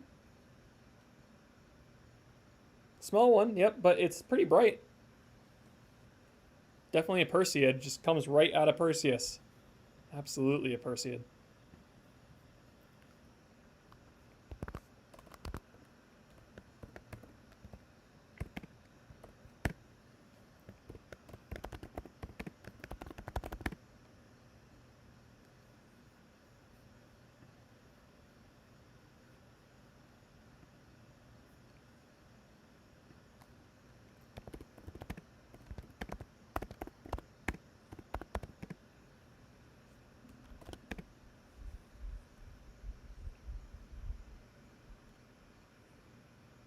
Three, 7, 1, 2. Okay. Again, if anyone new is joining the stream here, welcome to Kopernik's live stream of the Perseid Meteor shower. We're providing this to those with light polluted skies, well, just everyone in general, but the hope is those with light polluted skies or cloudy skies can tune in and look and join in. Oh, there's another one, 3791, 3791.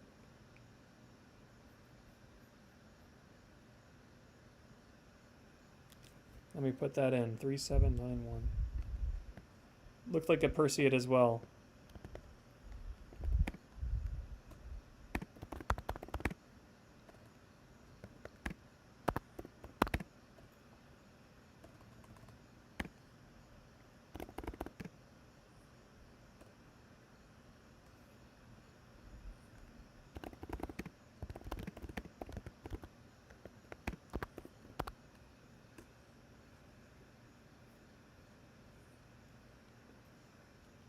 And again, when we say 3791 or something like that, that's referring to the frame count that shows up in the bottom of the screen on that white bar.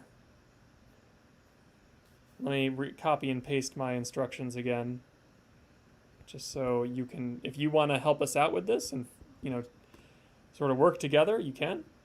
And again, for any viewers that are new to the stream, if you would like, we're going to continue doing streams like this throughout the year, and share the wonder of astronomy and space with you. So feel free to subscribe to our channel. That would help support us and also keep you updated on the latest astronomy news and what to look for in the night sky. We really are going to keep pushing these live stream programs because it's an opportunity to talk with you about space and astronomy. And I think that as a community, a global community, it seems like tonight that is definitely the case. It is just nice to chat with each other about what's out there.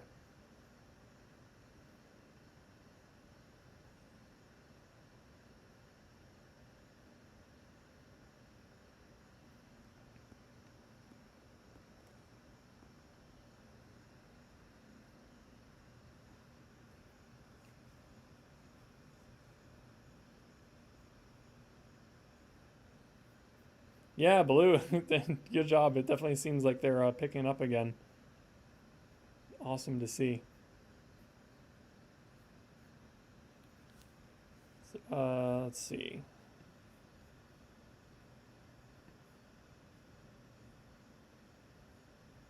I'm gonna mark down that one too. So that was like one.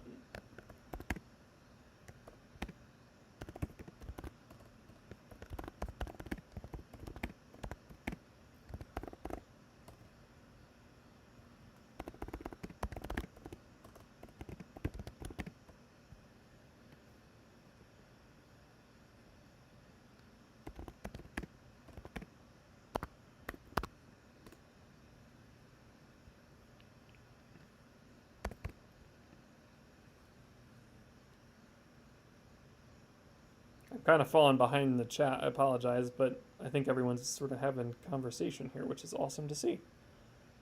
Let me see if there's anything I need to comment on.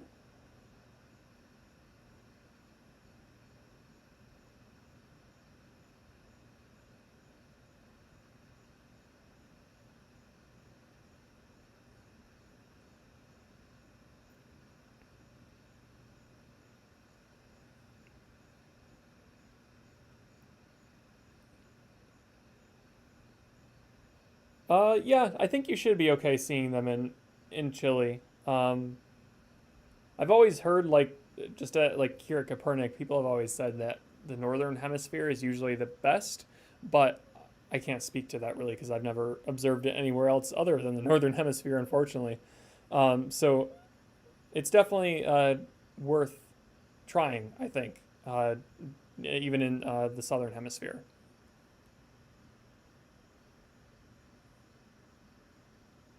I think it just has to do, I think, with the radiant point, and the radiant point is Perseus, which is currently above our horizon here in the northern hemisphere.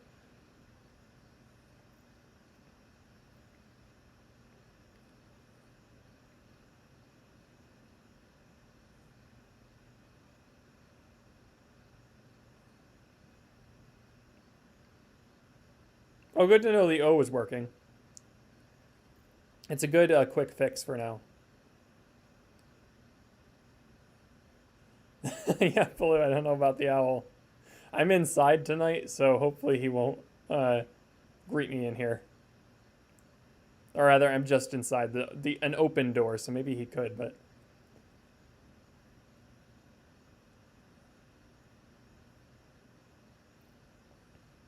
Oh, yeah, so that big star... oh, it looks like Blue answered you. Yep. Jupiter is at the top, and then the similarly bright object, just a bit dimmer, is Saturn.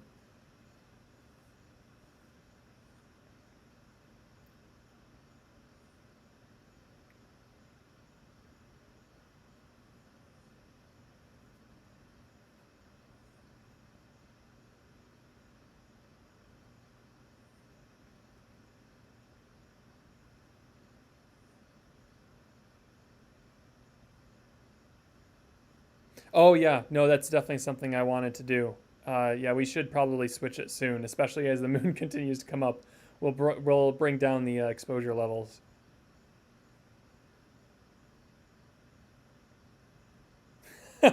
Yeah, yeah. So Jupiter can have a nice, a much thicker set of rings there, and yeah, we can give Mars some rings. Yeah, I like that. Ugh. Okay, I made it through the chat. I'm back. I'm back up to date.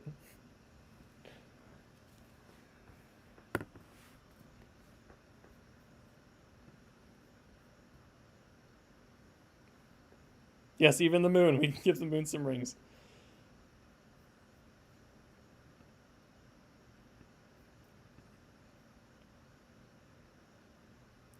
Oh, I think we're almost there where the Milky Way lines right up. So satisfying. I think it needs a little bit more, rotate a little bit more, and then it'll be just about perfect. What I mean by that is like I like when the let me bring my circle back. You can see the Milky Way here, right down the image towards the tower. I just find it satisfying when the Milky Way lines up with the tower perfectly. To my eye, it looks like it's not quite there yet, but getting there. And while I have this cursor out, I'll point out to anyone new. Oh, now I'm moving the whole screen. We have Jupiter up here, that bright one up there. We have Saturn down here. Mars is just rising in the sky over here. And we also, you can see in the foreground, we have our 14-inch reflector telescope and our 20-inch reflector scope. And there's an owl statue right back here that keeps other birds away from our domes. And the 6-inch refractor is back there. That's a f12 refractor, so it's a really long focal length, and it's great for viewing planets.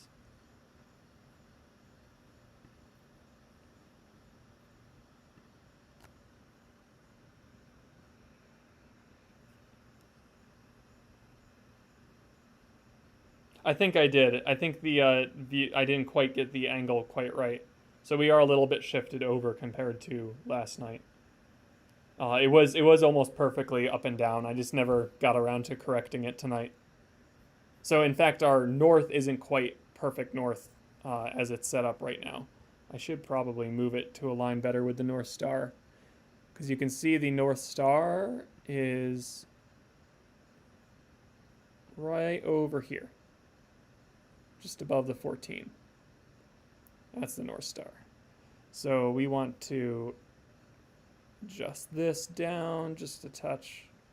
It's not, it gives you the right idea, but if we're going to be perfect, that's roughly where due north is.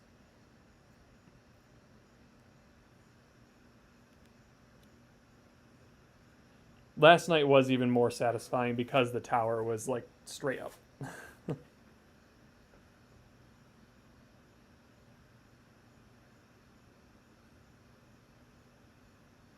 Yeah, yeah, I suppose I could. I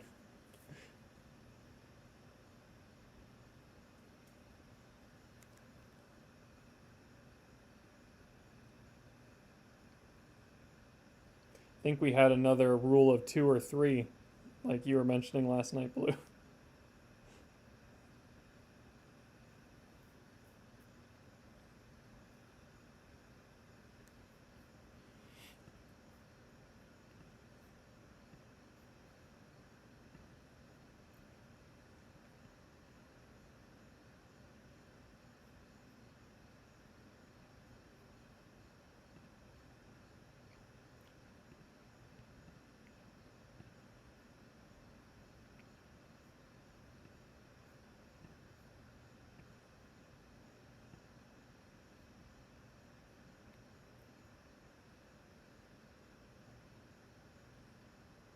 Ooh, that's cool to see them right next to each other. That's neat. I don't think I've ever seen that.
right, let's see if I can let's make a judgment call on the moon here. Wanna go? Let's go back to 2-second exposures.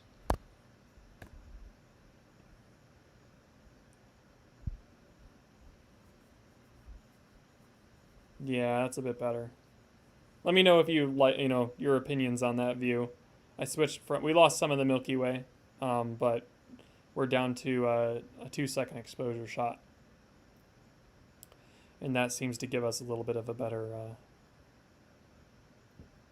view there. Less moonlight, moon glow. Yeah, Unskilled, we do have an Instagram page. You can just probably put in our name, Kopernik Observatory, something like that, and we'll show up. And we were at 5 seconds before. I could try a 3-second.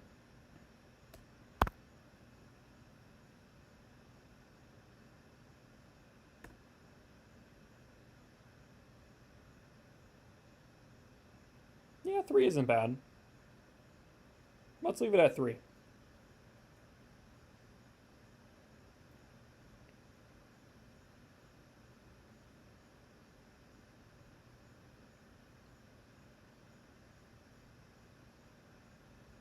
little bit more Milky Way in that shot and some more starlight coming through. I think that looks good. And the moon glow isn't terrible.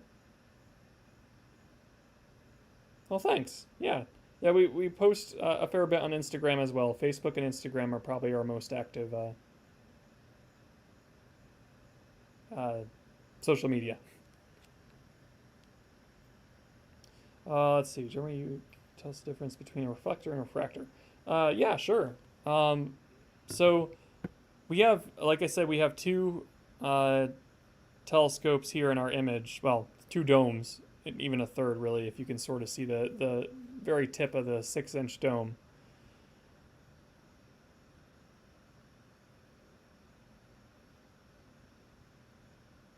Oh, okay, sure. Yeah, I can explain that too. So let me bring up my circle here. Here's my O. So here we have our 14-inch reflector telescope, and this is our 20-inch reflector. So we have 2 reflector domes in this image. And of course, that always, whenever I mention 14, 20-inch, 6-inch, that's always referring to the diameter of the optic, whether it be a lens or a mirror. In the case of reflectors, as you might expect, it is a mirror. So we have 2 domed mirror-based telescopes, and then the 6-inch here is a refractor, and that is a lens-based telescope. And they do serve different purposes in most cases. Usually refractors, at least here at Kopernik, we use our refractor for a lot of planetary and terrestrial viewing. We use it for the moon, Jupiter, Saturn, Venus, Mercury when it's around, and when we can catch it before it sets, or the sun rises or something like that. So that's a great planetary scope. It's fairly good at some brighter deep sky objects too. Like I was able to get a good view of the Orion Nebula through it. And in part, it's a good planetary telescope because of the focal ratio. It's an f12, meaning it has a very long focal length. It's a really massive refractor. If you want to see it, again, I'll direct you towards our 360-degree observatory tour, and then you can sort of look around the observatory domes and see each telescope up close.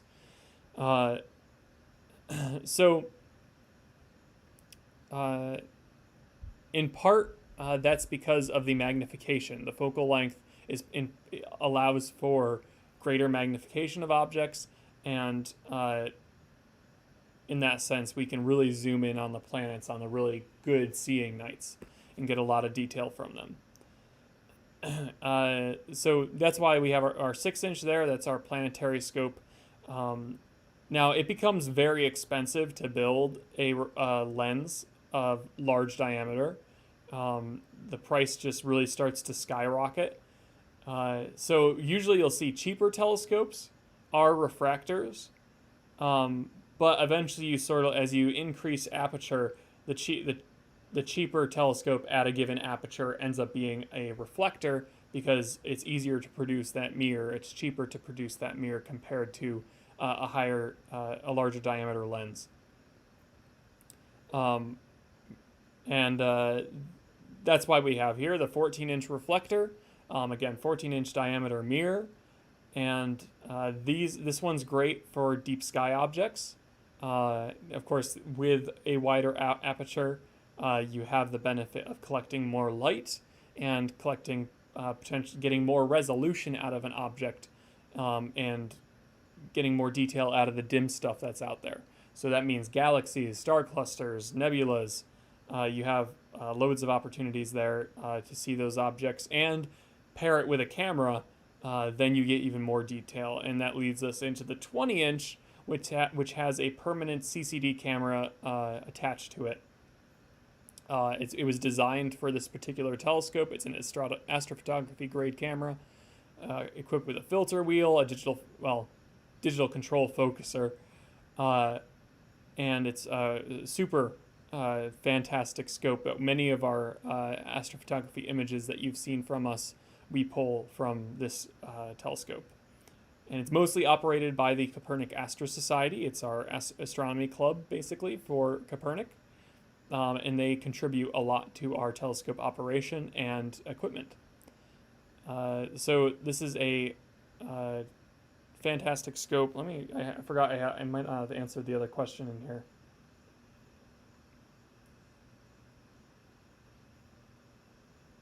Oh yeah, I did. Okay, so the longer tube with the magnification. Yep, that's the big thing with refractors.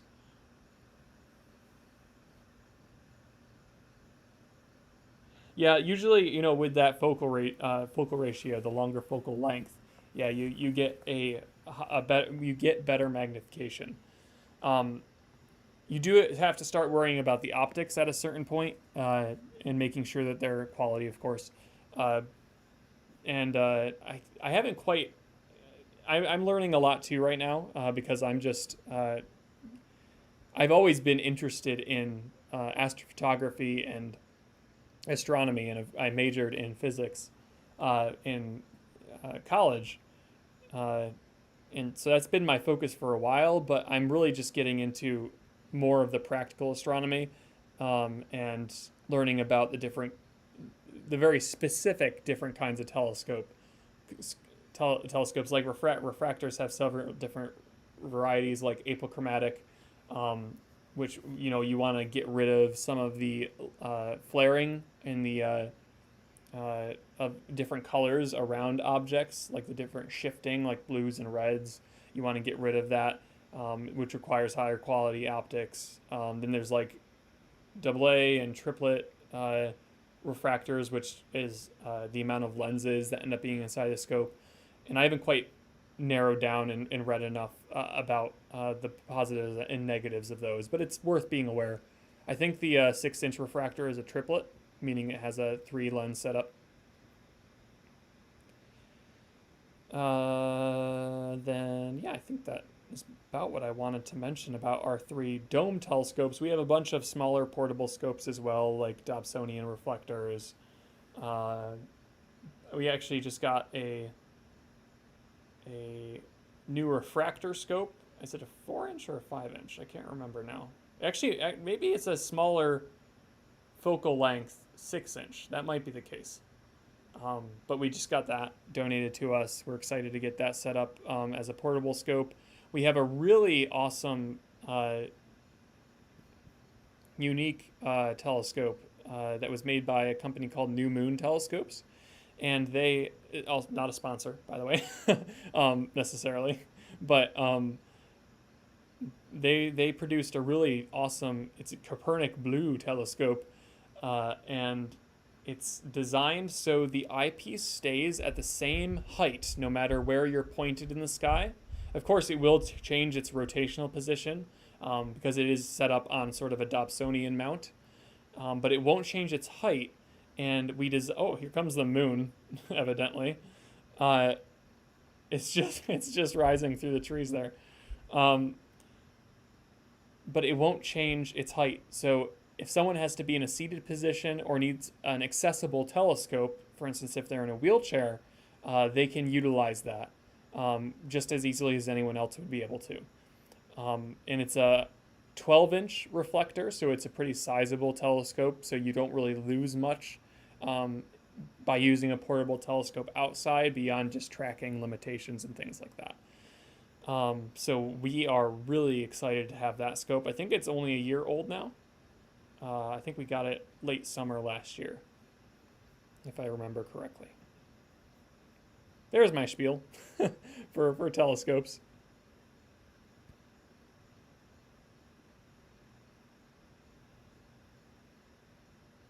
Oh, we have another, maybe another meteor?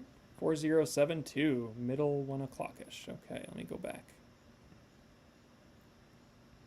Oh man, I was really talking for a while there. I don't remember what the last frame I saw. 4072. Oh, it sounds like it's a weak one, huh?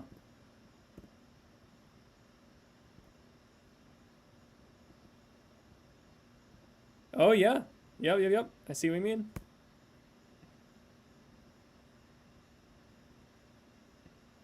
Yep. I'll mark that one in the log. I think that's the first one we've seen in half an hour. Maybe 25 minutes.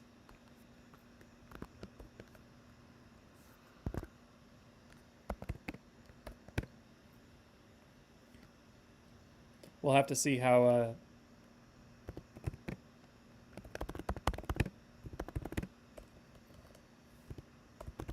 the 2 a.m. works out for us.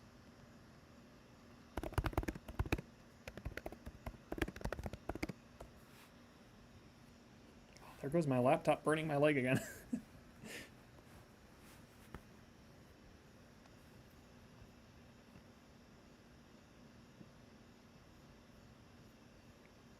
Great catch there. 4072.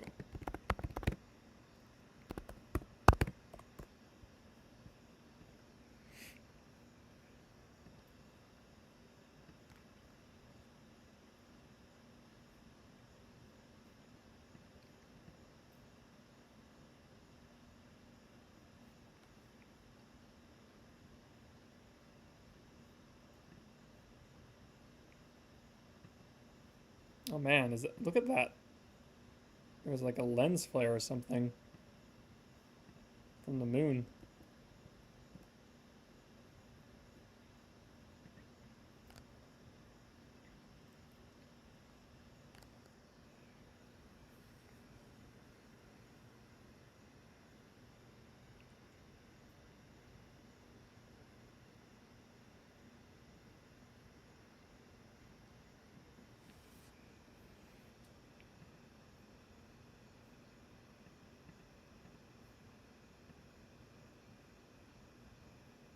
Is that a lens flare or did I leave my O behind?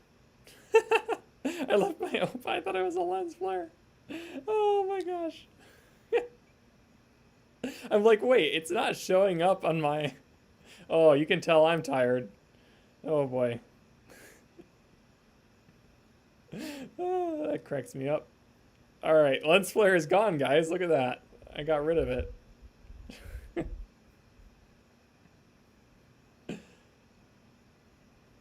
Oh man. Alright. I forgot I left my O behind on the 20-inch. Oh, we're having fun here. Good. Good.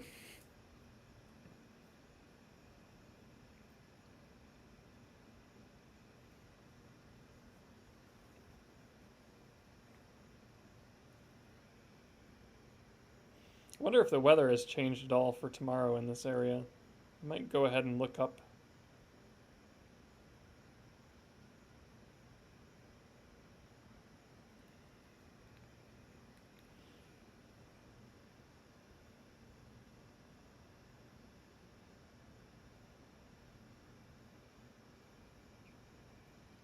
Yeah, that's definitely a lens flare. That's more than likely coming from the moon.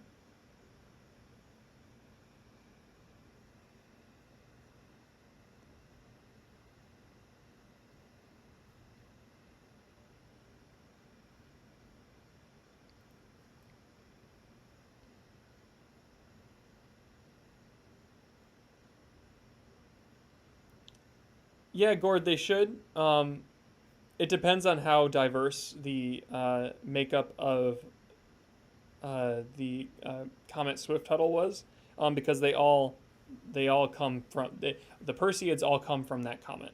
Oh, there was one. That was 4236. 4236.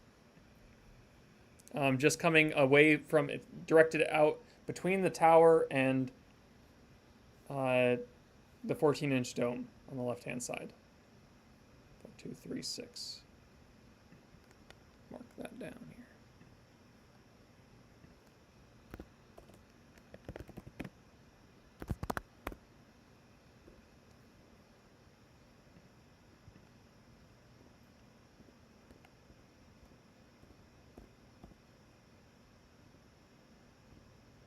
Was it 4236 or 423?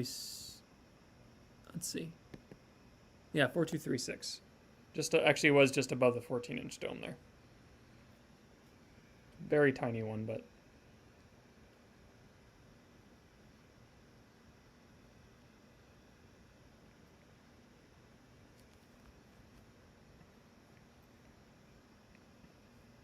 definitely Perseid.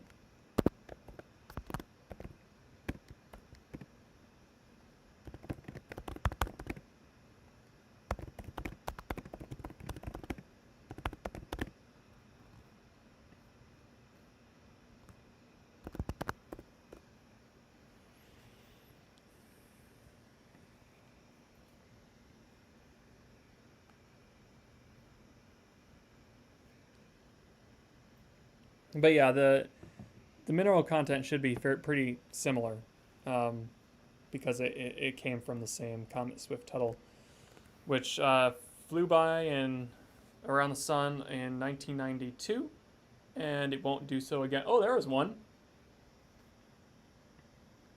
Yeah, I just saw that one. Awesome, it flew. Oh, cool. 42774. 4274.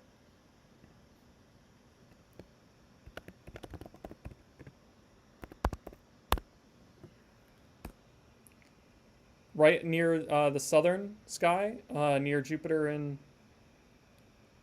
I saw that was cool because I actually saw that one with my eye. That was I think maybe the first one tonight. I saw it in the stream and with my eye, at the same time. Another at 4275. Oh, hey, how about that? I was too excited about the other one.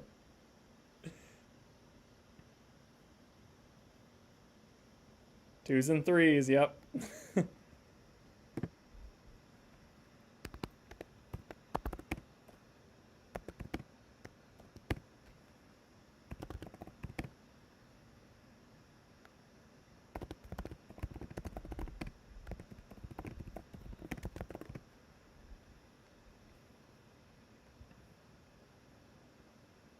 274. 274. It's sort of a fun game, right? I'm having fun. 4275. I'm gonna go check that one out. I think we have a way better system going tonight.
Oh man, that would be incredible.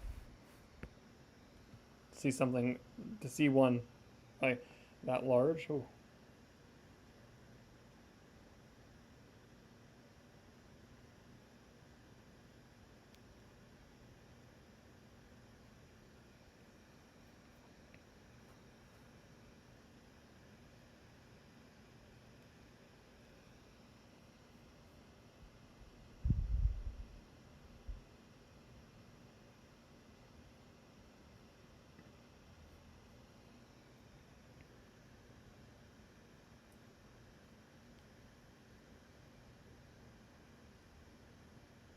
Maybe I should try adjusting the gain a little bit here. Let's see what that effect that has. Yeah, let's do that. Let's try. Hmm. Do we want to try a longer exposure, like 5 second shot with the gain lower? Because I completely forgot about the gain for some reason. Or do we want to leave it on 3 second and just keep the gain?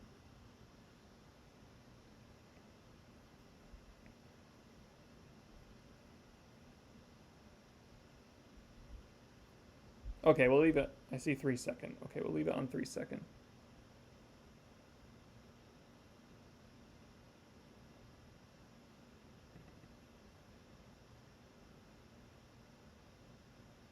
That seems like we got rid of a fair bit of lens flaring, and I made sure there's no more O's on the screen. All right, we'll leave it at that.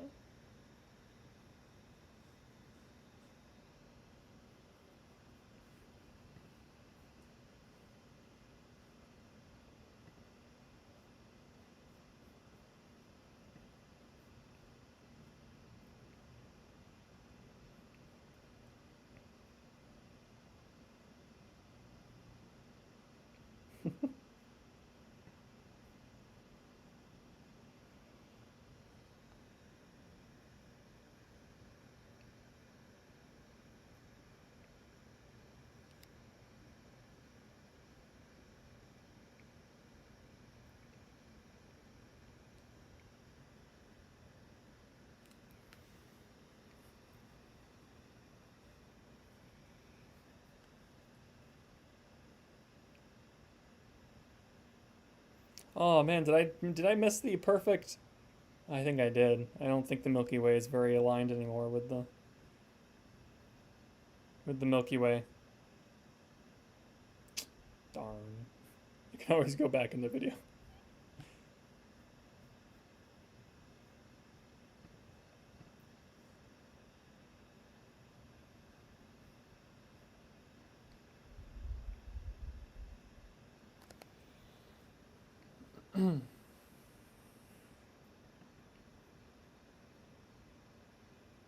It is close, yeah. I think I just missed that one moment, like minute, few minutes where it was perfect.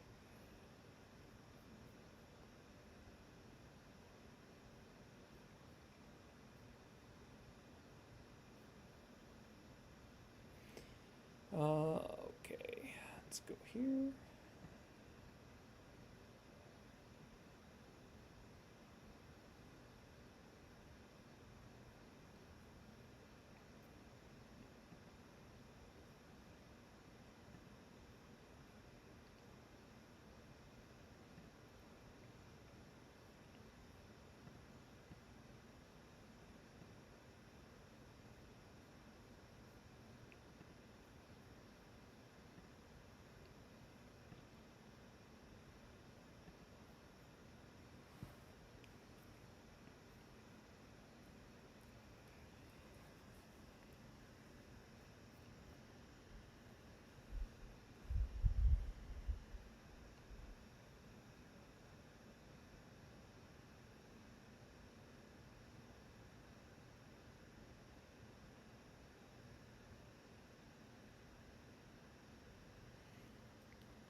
Yeah, we haven't had a big one in a while.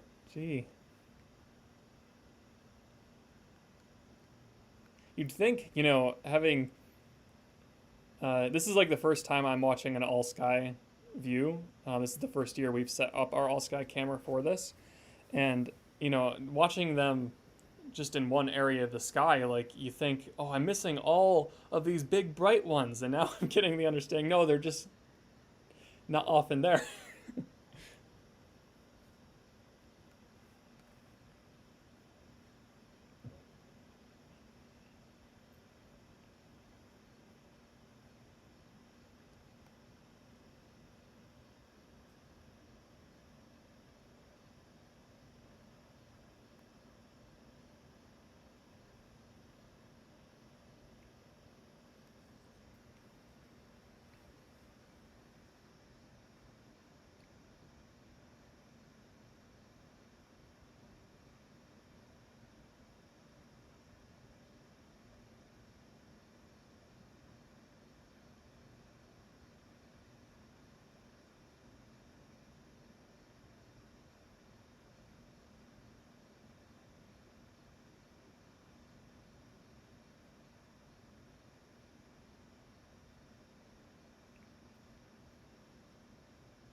What's the importance of having a circular lens? Oh, this is so we can get a 180-degree view of the sky. So this gives us a full. It's actually it came from a what are they called, CCD. I think that's the type of lens. It's the one they put on a lot of CCTV cameras that gives you a wide angle view. Um, we're using that to get a horizon to horizon view of our sky so we don't miss any of the meteors that show up.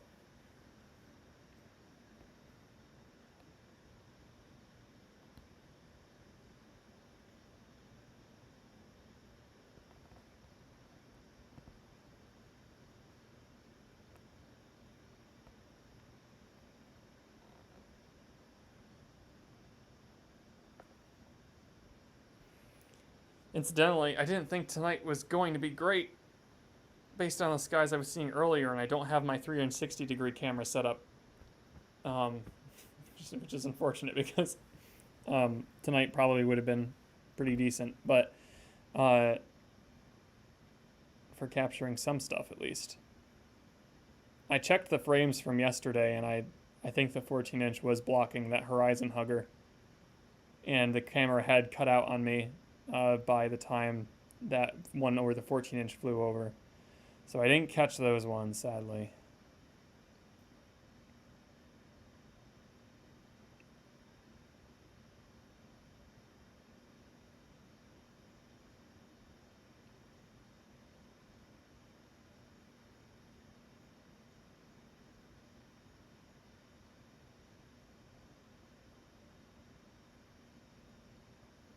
Thanks for joining us, Gord. Happy to have you as always. Hopefully we have good skies for tomorrow.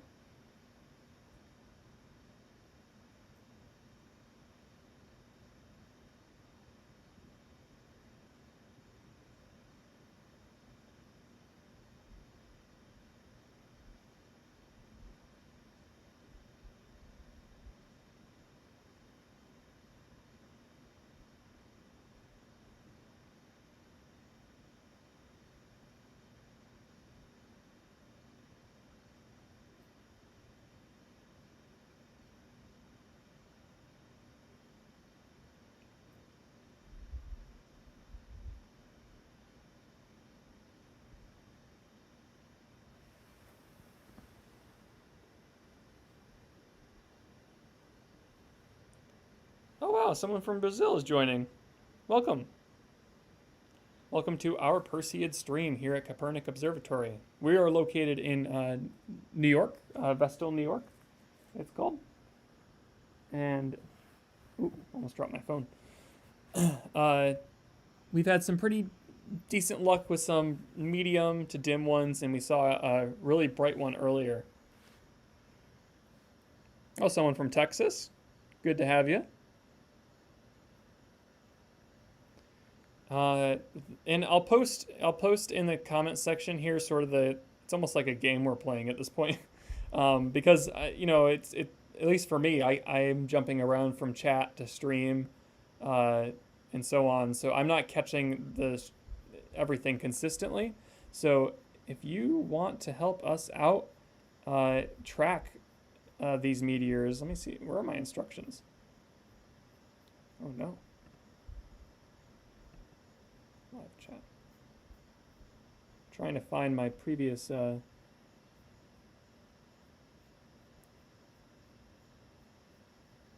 no, I think the chat went went too far. It went we've been talking too much. No, I'm just kidding. It's a good thing. But the basic premise is I'll write the instructions here in the chat. If you see one, go ahead and include where it was in the sky, whether you use the compass directions or the features we have on the field of view, like the domes or the objects in the sky. And then tell us the frame that you saw it on. So in the lower left-hand corner, you can see on that white bar of text, there's preview FPS, and the next that is total frames. Tell me that number, because that will match up with the frame that the meteor appeared on. So I'll put that in the chat, provide some instructions in case you want to join us on this hunt.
There you go.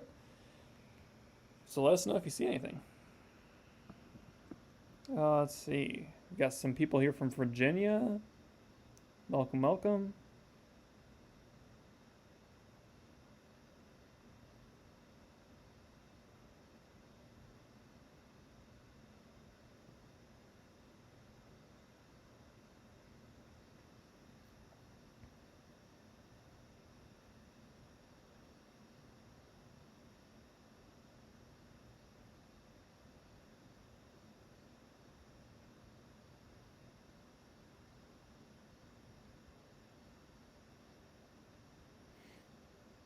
Yeah, I mean, that's fine if you want to share your Instagram. This is sort of just a community hub. So I'm not too, I mean, obviously we don't want any like deep self-promotion, I guess, but like, this is it has to do with the flow of the conversation. So if it's relevant, I'm fine with things like that being shared. Let's see. How is the camera set up? So this is a ZWO camera, and it's usually used for astrophotography through a telescope. It's sort of a... Oh, wait. Is that one? Oh, we just saw one. 4613. I think I saw what you were talking about. Yep. 4613. We just saw one, everyone.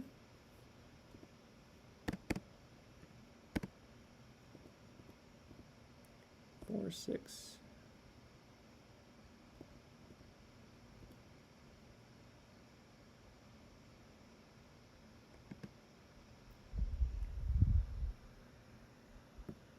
or 4612. Oh yeah, that's what I'm seeing it at, in between. Yeah, somewhere in that range.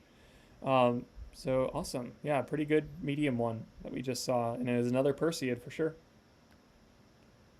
So yeah, anyways, this is a ZWO camera. It's sort of a sophisticated astrophotography webcam. We've used it to view the planets through our telescopes.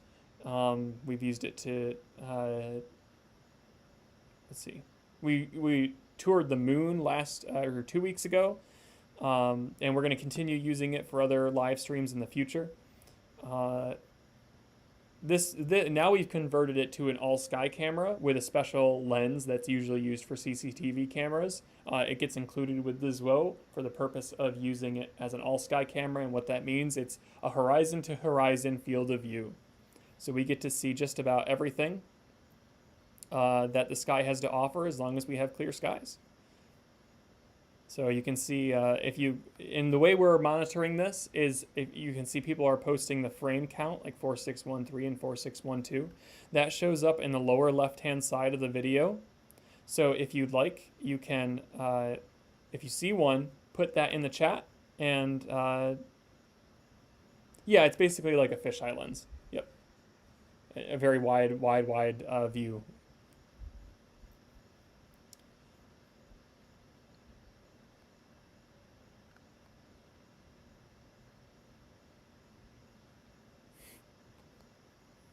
Let me go ahead and take note of this medium. Let's see, one. If anyone else has any questions for me or anyone else, feel free to put it in the chat. And we'll get to it in just a second.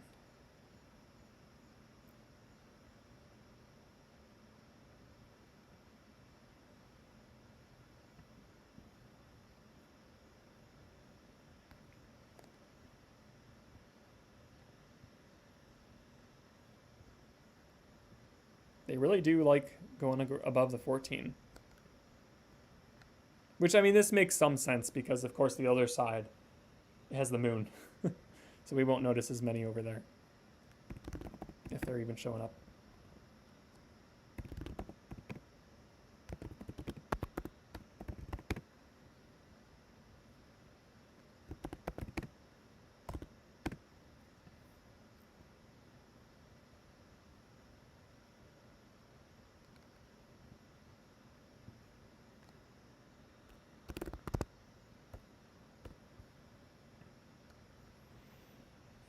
Looks like we have some new visitors to the YouTube channel in the YouTube stream here. Welcome.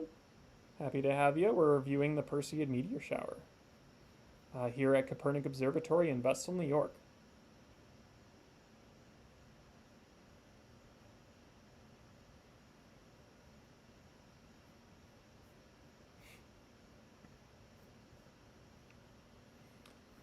You can look in our chat. If you look in the backlog there, you can find instructions on sort of the game we're playing as we each discover a meteor in the sky. We're reporting it in the chat based on its frame count, and you can see the frame count in the lower left-hand side of the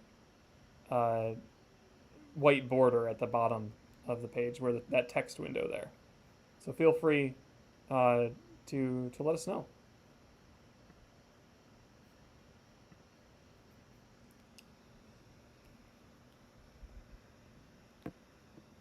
Got someone from Pennsylvania, northeastern Pennsylvania.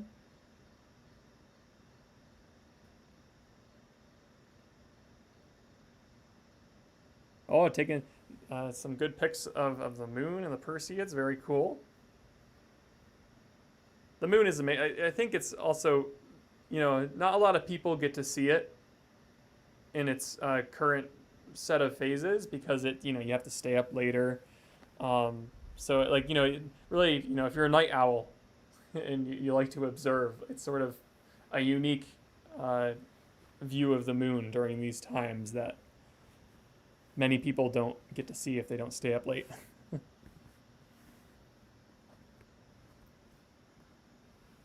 Jupiter is escaping the ZWO. Oh no. Yep. It's getting late. Oh, we haven't even hit 2 o'clock. We're just about to hit 2 o'clock. All right, all right.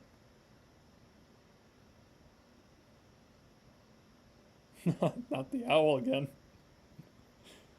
Ugh.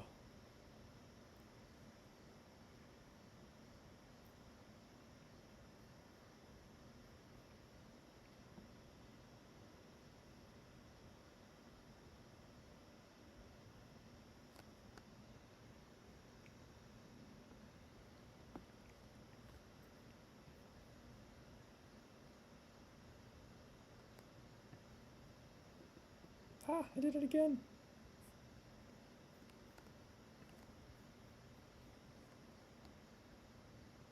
Sorry for the shakiness. It's like every time I go into the camera, the actual camera application, if I, I'm using two fingers on my trackpad, it freaks out.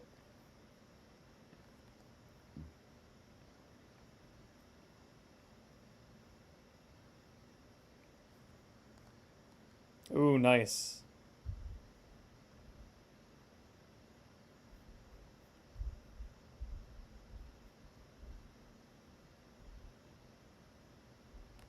Yeah, moons on the horizon are always amazing to look at.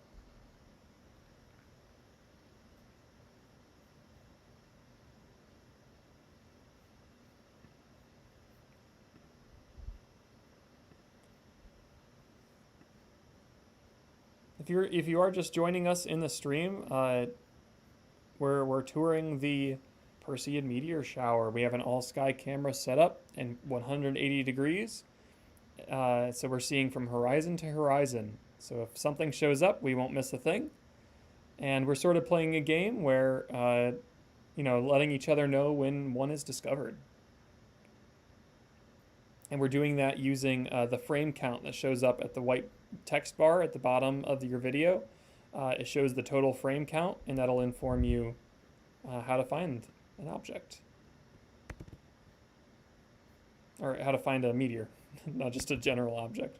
But there was one way at the beginning of our stream tonight at frame count 953 if you wanted to backtrack. There was some really nice ones showing up. I'll put the instructions in the chat if you want to help us out.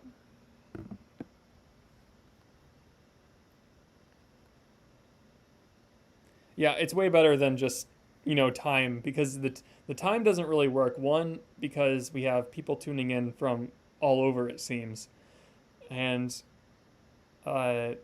two, it's hard to backtrack without a clock showing up on our screen here. You can't, it's like hard to determine exactly what time that was.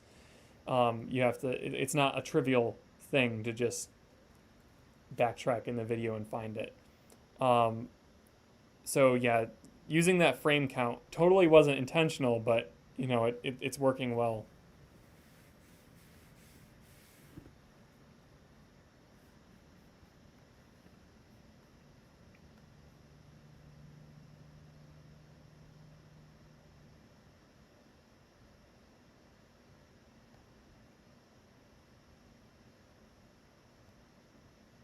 Oh, that's a good idea. Watching it on your TV there, that's cool. Yeah, happy to provide these live streams. I think they're working super well, and it's so awesome that we get to communicate with some, a huge group of people from across the world. I think that's really special.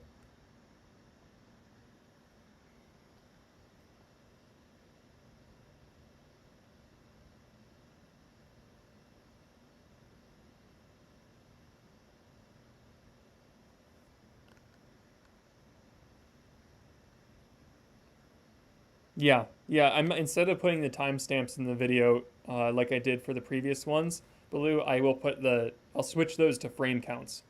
I don't think I've done that yet for the previous ones, but I'll do that probably tomorrow.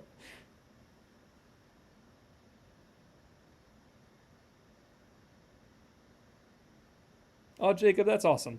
And that's one of the big things we want to offer because we have such nice, well, not the best skies. I will say, like, there are definitely better skies than Kopernik's, um, but we are pretty great, I guess what I'll say. but not perfect. Not the best that you can get, because we do still have some light pollution from the nearby city. But we can see the Milky Way nice and clear. We can see the Andromeda Galaxy. We definitely are no slouch, and I think it's super important to be able to open that up to people that can't access the night sky, and have too much light pollution, or have cloudy skies at a given moment. That's really what we want to be able to offer amongst other observatories and amateur astronomers that are participating in this. We just want to be a part of that group. I mean, otherwise these resources here at Kopernik are just sitting here, so we might as well use them, right? That's my thinking on it, at least.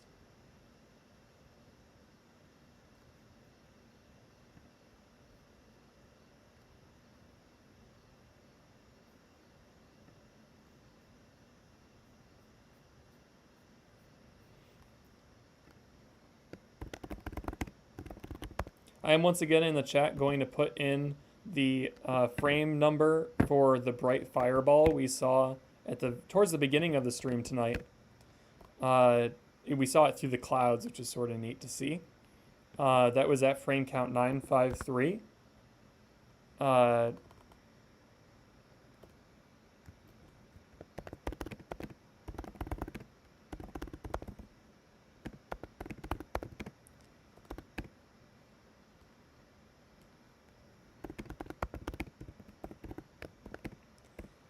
953. So if you want to go backtrack in the stream to frame 953, you can check that out.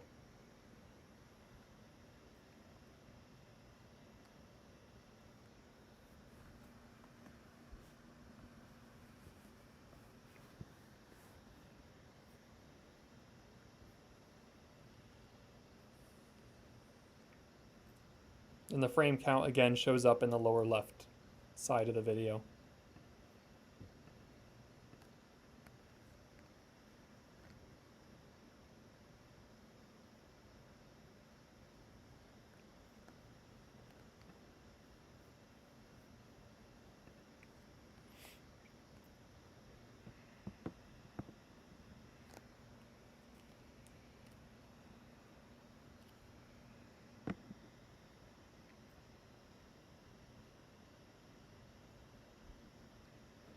That's a good question, Unskilled. I've only ever used night vision goggles I've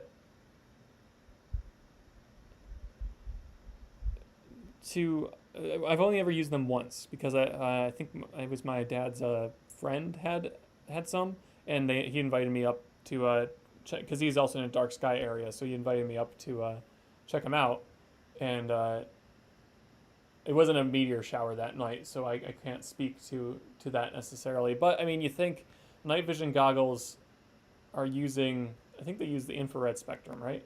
In most cases, they're using infrared. So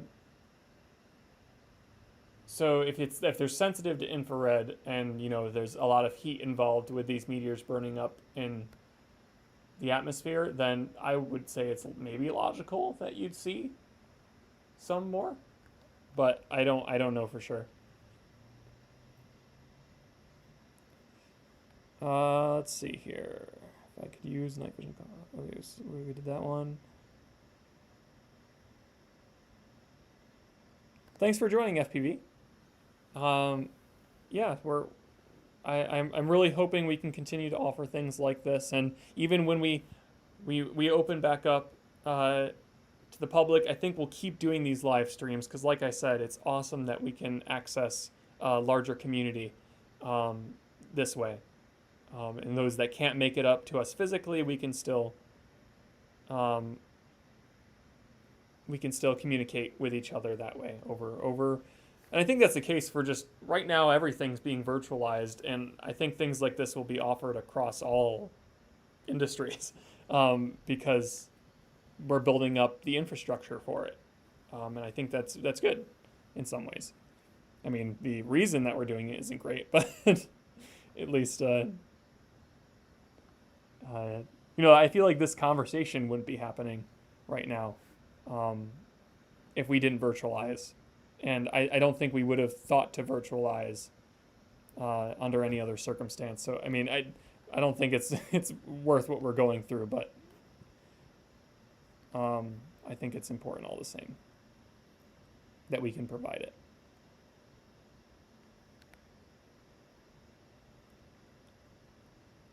I can't wait. So yeah, we'll hopefully we will open up to the public. Really, I hope sooner rather than later, because we do want to start interacting person to person too with the community, again, and offering our telescopes. But for now, yeah, we'll keep pushing the live programs.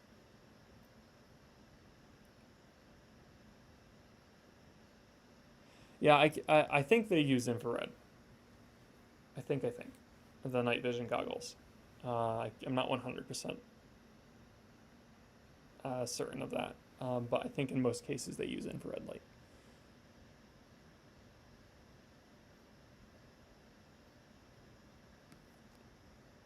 Yeah, I think I saw someone doing that, Blue, on YouTube earlier, that they were actually listening instead of um, watching. Yeah, that's really cool. That's really neat. Different ways to watch the meteor shower, right?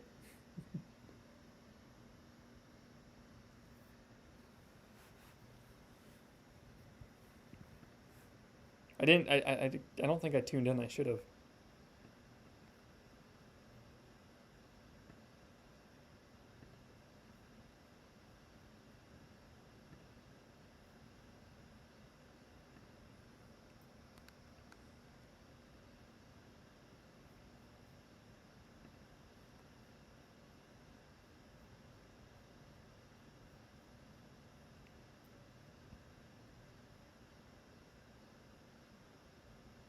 Oh, look at that. We have some little thin clouds in the eastern sky there.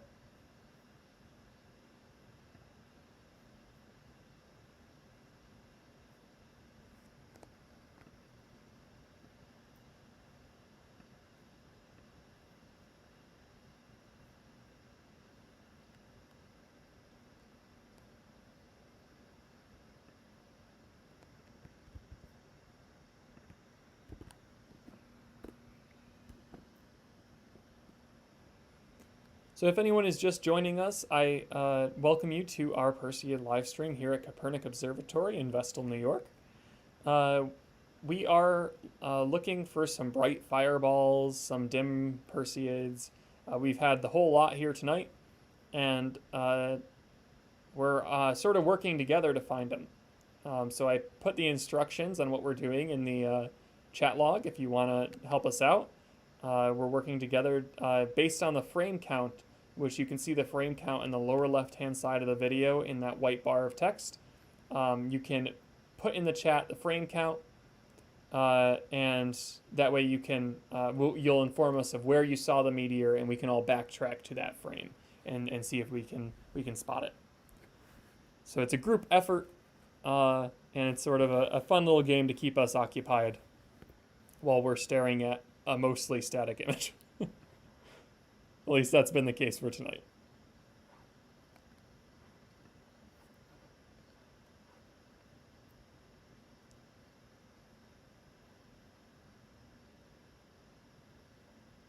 Oh, that's cool. Yeah.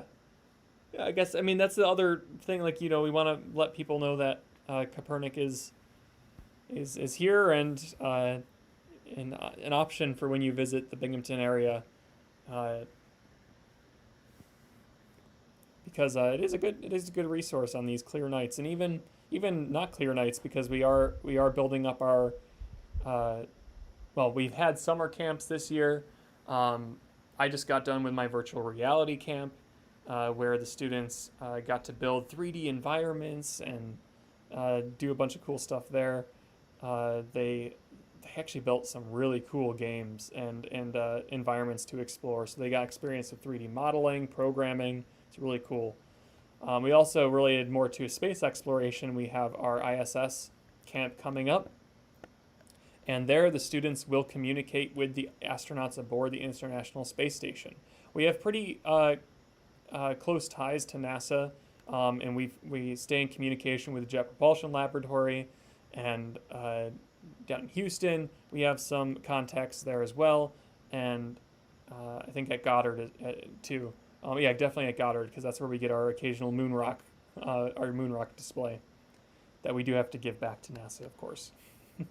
Um, and yeah, so they've set up a scheduled time for, I think, Friday, August 31st. I can't remember what time now, but we're going to communicate with the astronauts.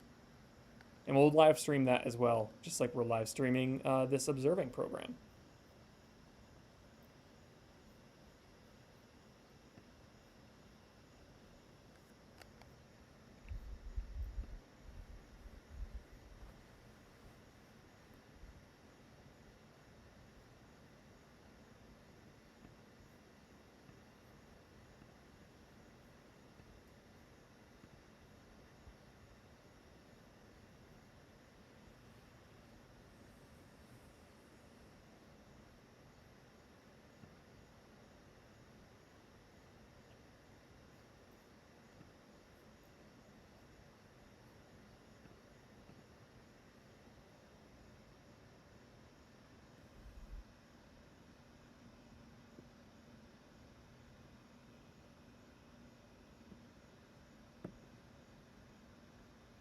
Oh, that's interesting. I wonder if it's just like progress of technology or what. Like, I mean, that's what would make the most sense to me, I guess. But that's cool that the stream is. We've seen progress in the Perseid streams.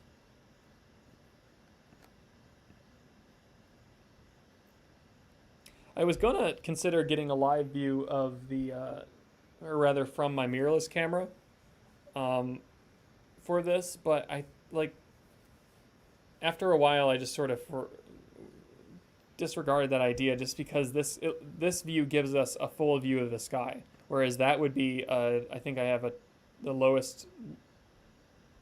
smallest lens I have in that. What is it? I think it goes from 28 to 70, something like that. So it wouldn't be a super wide angle view, not like this at least, and uh, I didn't think it would be worth it to show that narrower field, even if we just pointed it at the radiant.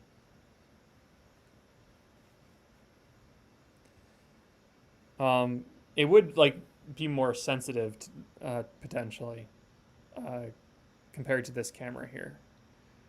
And I'd definitely be able to take clearer, less grainy shots in exposures, but I just don't think this is updating very consistently, and I don't think that camera would have worked as well for that more live view.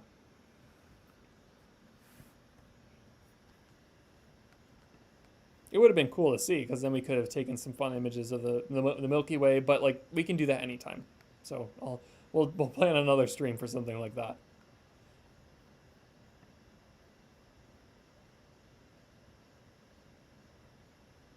Yeah, I eventually realized, especially now that we have a good system to find the meteors and work together on that, I don't see a point in switching.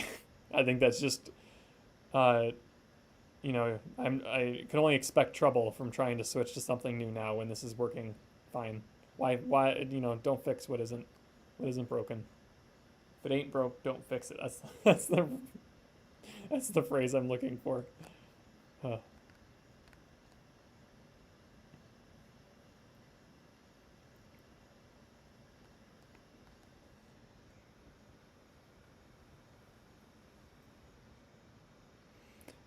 We can have some fun with the mirrorless camera next time when the Perseids aren't the focus. I'm going to use that for some deep sky stuff. Oh, there's one. 5114. 5114 frame count 5114. A long one, but a dimmer one. Look like a Perseid, I think.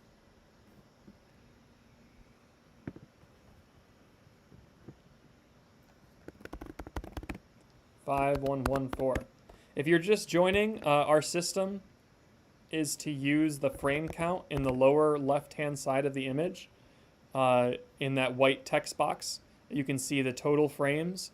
We're using that frame number to signify when we see a meteor, so you can always backtrack if you want to see what we just saw.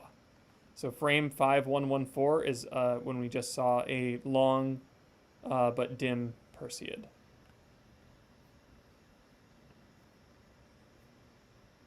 And if you want to participate in that too, I'll put the instructions I'm using if you want to help find those. It sort of ends up being a fun group effort.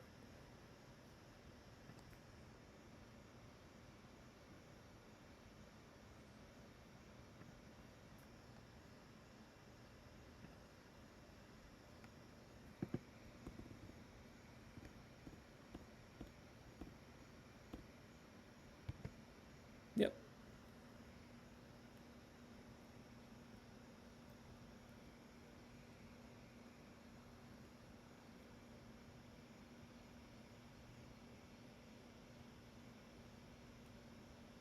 Every machine is a smoke machine if you operate wrong enough.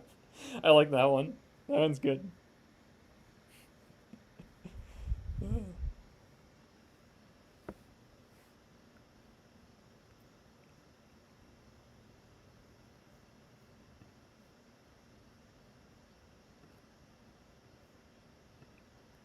If anyone that's joining that is just tuning in, feel free to ask questions about the meteors. That's what I'm here, provide some commentary.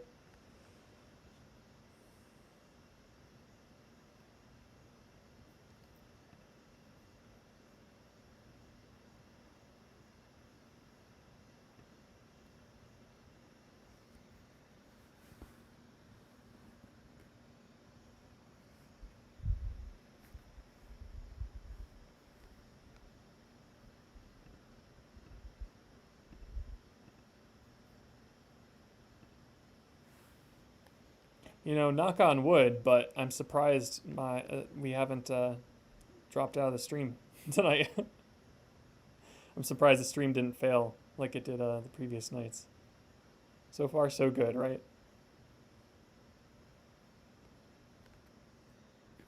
My laptop is starting to burn my leg slightly, but it's worth it. Worth it for the Perseids.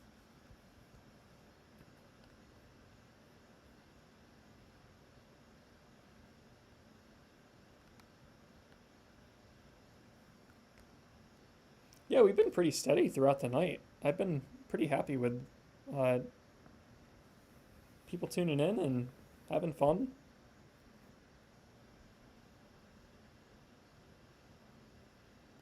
Catching some meteors.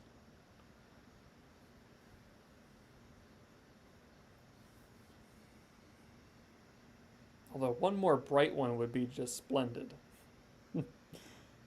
At least one more bright one. We've seen like good medium ones, good dim ones, but another bright one.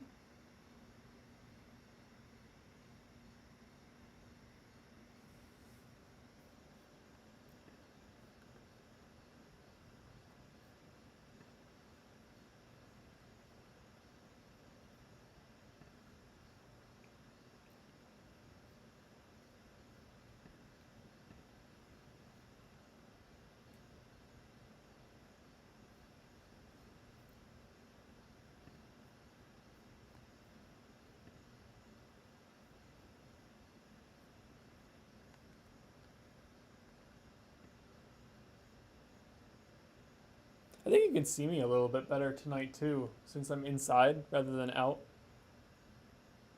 That seems like an improvement because I have this red light right up here. That's adding a little bit of ambient light, so you can actually see my face this time, rather than just a shadow. So Jacob, they will be visible until mid-late August. Is usually when they really start to taper off. The peak is tomorrow night into the morning of the next. Oh, actually, wait, hang on. If we're saying this right, based on how I think time works. We have it's actually tonight, right? Tonight we already are into the 12th, or no, the 11th. Excuse me. So it's the 11th into the 12th is the peak. So really 2 to 3 a.m. is the peak on the 12th. And then from there, it will start to taper off, but slowly. And also, you have the benefit of the moon approaching new moon as time goes on. So it'll be darker. You'll probably have even better chances of seeing some good ones in the dimmer ones too, as we head into mid to late August. Good question.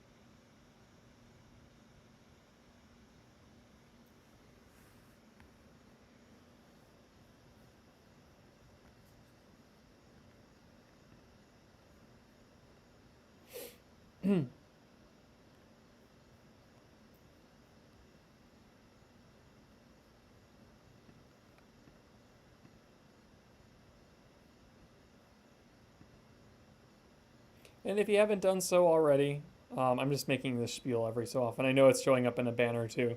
But if you're interested in other observing streams like this for the latest updates, hit that subscribe button. Or also the notification bell to the right of the subscribe button will inform you and notify you of our scheduled streams. And we've observed the planets, we've observed uh, the moon. We did a tour of the moon. We observed Comet Neowise too. You can go back and watch our stream for that. So lots of things to explore in the night sky. We want to start doing some tours of deep sky objects. So yeah.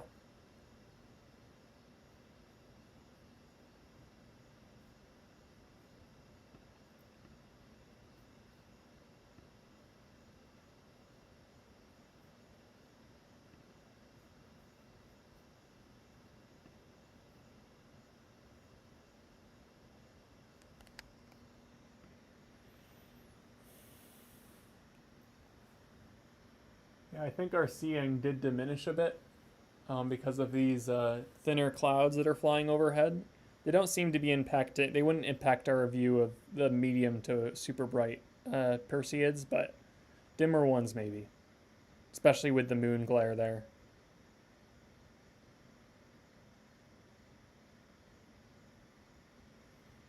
But bright ones will get through just fine. In fact, if you are just tuning in, the way we're handling our view of the Perseids is we're keeping track of frame counts. So the frame counts show up in the lower left hand side of the image, the video, in that white bar of text where it says total frames. We're using that number to identify when a meteor. Oh, it looks like someone just found one on frame 5264. So let's go see if we can find that little one in the upper left. 5264.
And if you want to see probably our best one of the night, both, like, it was sort of a cool framing of it too, because we had some clouds flying overhead as well.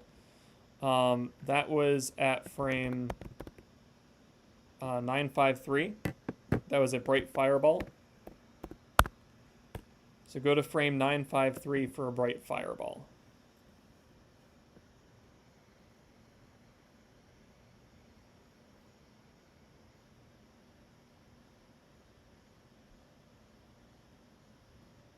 But I'm not sure if I don't think I'm familiar with Jack Horkheimer? Is that how you say it? Keep looking up.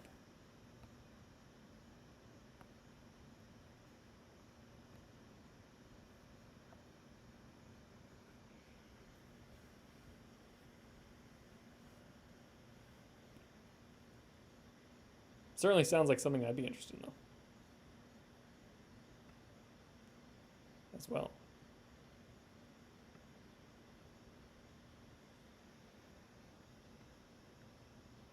I think that's really, yeah, that's a big deal, is just conveying the excitement involved uh, with astronomy and observing the night sky. It's a really fun hobby. And I think it's not so much uh, that people aren't interested in it, of course. Like, it's more people don't have access to it. And that's one of the biggest grievances, I guess, of our time, is that the night sky is lost to so many living in cities, and uh, you just there's no reason for you to look up if there's nothing to look up at. So yeah, getting people excited and also providing things like this, I guess, to people that don't have access to those things, I think is important. The night sky is for everyone. And like when you think about it in like terms of the overall universe and all the possibilities of planets we could live on, uh, like how the Earth could have ended up, or maybe there are some other life forms living on something like an Earth, and you think about the things that can get in your way that prevent you from seeing things in the sky. Like, if you're living in a binary system, uh, you'll have two suns to worry about. Maybe you have a binary planetary system, and you just have this massive planet in your way all the time. We of course have the moon. The moon is our biggest obstacle. When if you're just in a dark sky area, you have to dodge the moon to actually see some of the dimmer stuff that's out there. Or like if you're 5 billion years from now and the Andromeda galaxy is right on top of us, and it's just filling up the entire thing, and it blocks your view from any of the other stuff, any of the other galaxies that are out there. Our window into the universe right now is so clean in general that I think that's really something to think about. And like we have this opportunity in our short lifespans to look up and see light that has been traveling for millions of years in some cases, if you're looking at galaxies and things like that. And it really is fascinating to think about.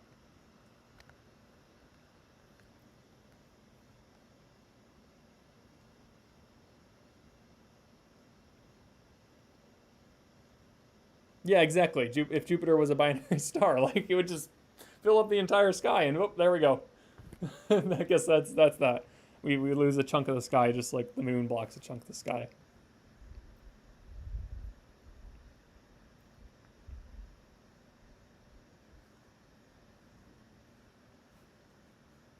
Same here, Jacob.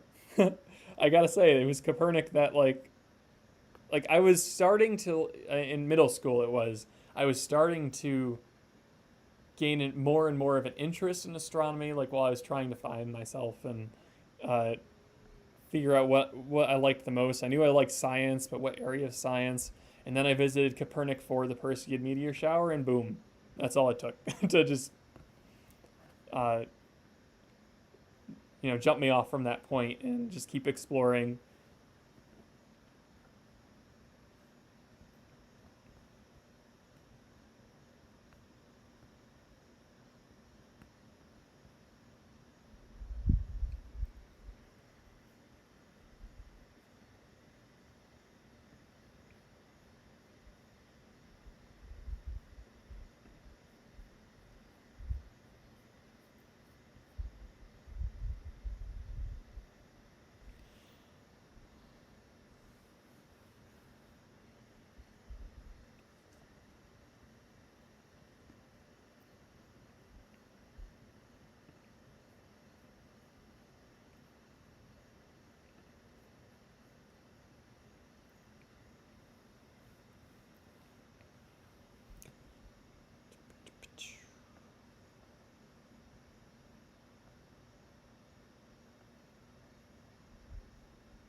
Oh man, I should have. I keep thinking about food ever since that was mentioned earlier on in the chat. I should have brought, because today I just made some I baked some blonde brownies, which sound really good right now, and I don't know why I didn't bring some.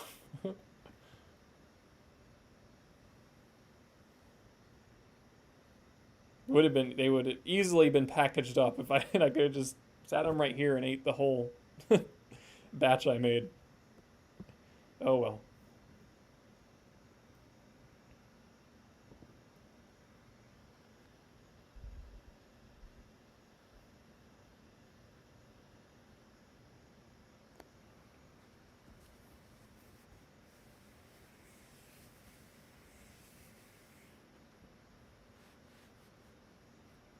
Yeah, I completely agree with you there, Blue.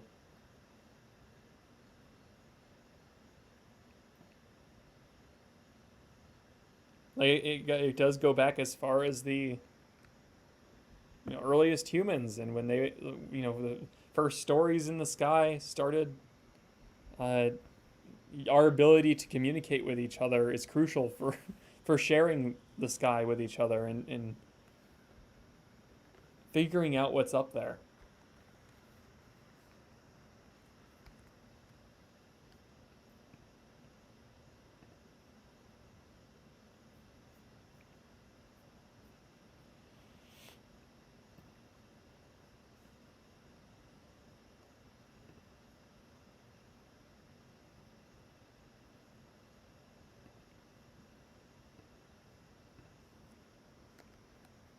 We have.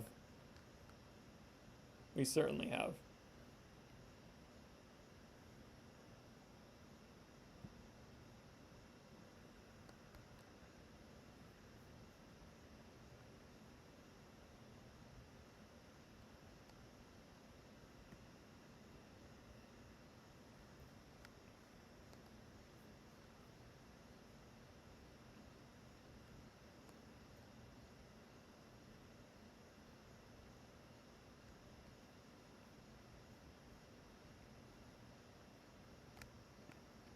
I think that's one of the the nicer things about the Perseid meteor showers. Not that I don't do this throughout the year, and I don't even mean specifically the Perseids, but meteor showers in general, is they are those opportunities to look up at uh, wide angle views of the sky and just really immerse yourself in the very human experience of taking in the sky. Um, Observing through a telescope is fantastic, and it opened up obviously our view of the universe completely.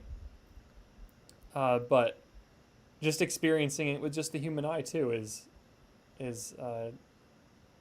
amazing, and it really adds a lot of perspective to your life. And again, just having those photons hit your eye directly. It's a very simple thing, but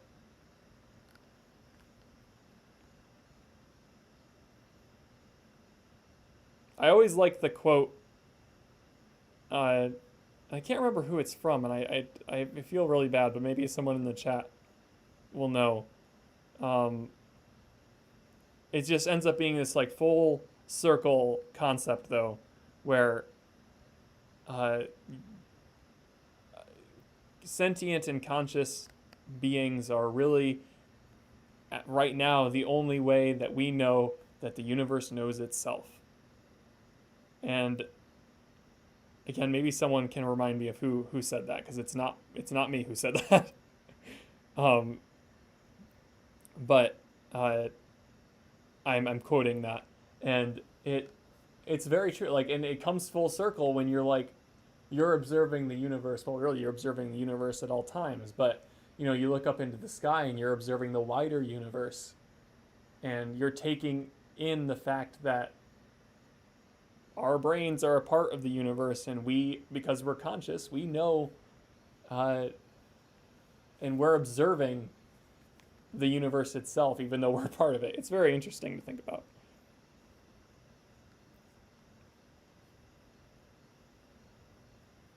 I love that quote, and I really should know who said it. It might have just been one of those things I remember growing up and reading about space, and it just stuck with me. But I never went back to look.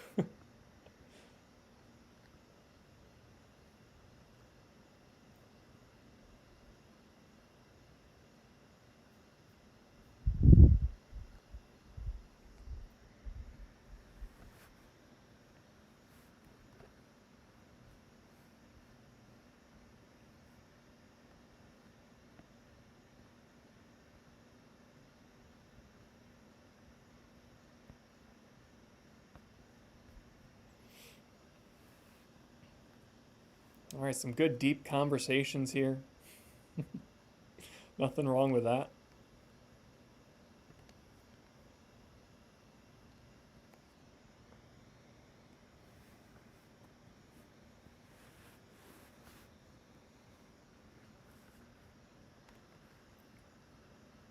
Where are all the bright ones? We see medium recently. We've seen some really good long dim ones. We gotta get a good fireball going. If you're just joining into the stream here, we did see a couple fireballs early on. The best one was when we had a cloud layer. Some really good framing there. And you can find that early on in the stream at frame. So we'll say for bright fireball at frame 953. And if you're wondering what I mean by frame, I have instructions here that we're following as a group to sort of pick out what we're seeing in the sky together. Of course, at this point, we do have the moon in the eastern sky and Jupiter showing up, or not Jupiter, excuse me, Mars showing up in the sky as well. I can bring up my little pointer I was using earlier. So this is the moon, and then up here is Mars. The Milky Way looks, I think it's like, yeah, it's right here. The Milky Way is banding across the sky this way.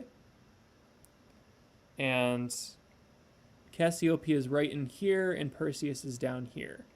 So this is the radiant point of the meteor showers. The meteors will fly out this way. Then we have, this is our 14-inch reflector telescope dome. And this is our 20-inch reflector telescope dome. Just to give you an idea of what we're looking at in the field of view. This is a full 180-degree field of view. So we are seeing from horizon to horizon. So if something shows up, we won't miss a thing.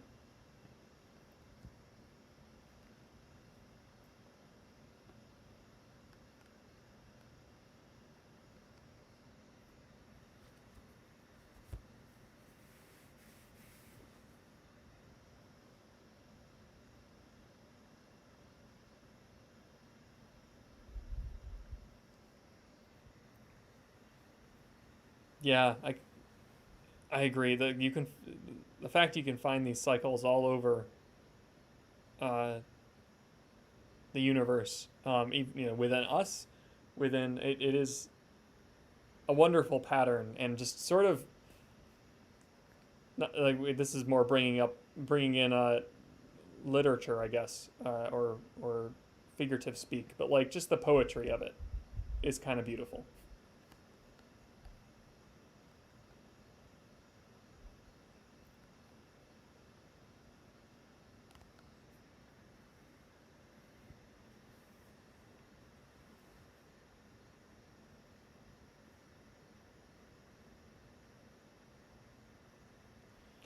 If anyone has any questions about what we're viewing here, or questions about the meteor shower, questions about space in general, I'm happy to answer them.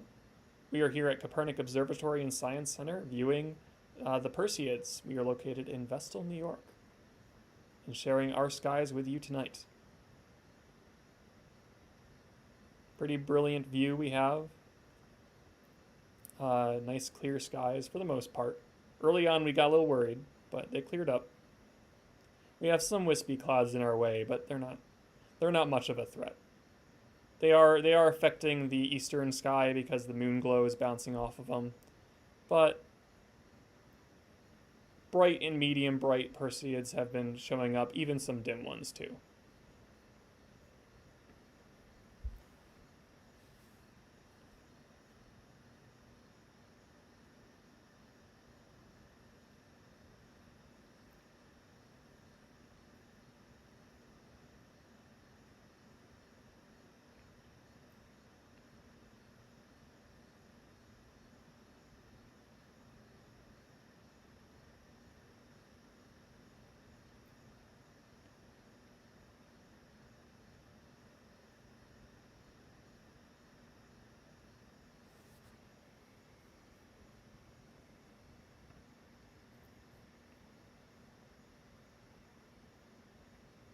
Oh, is Pleiades coming up?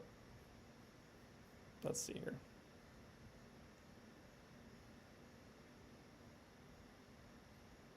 Good to have you, Jacob. Yeah, sooner or later I'll have to call it myself. Because I completely agree. Sleep is important, but also meteors. Hope you have a good night, though. Thanks for tuning in.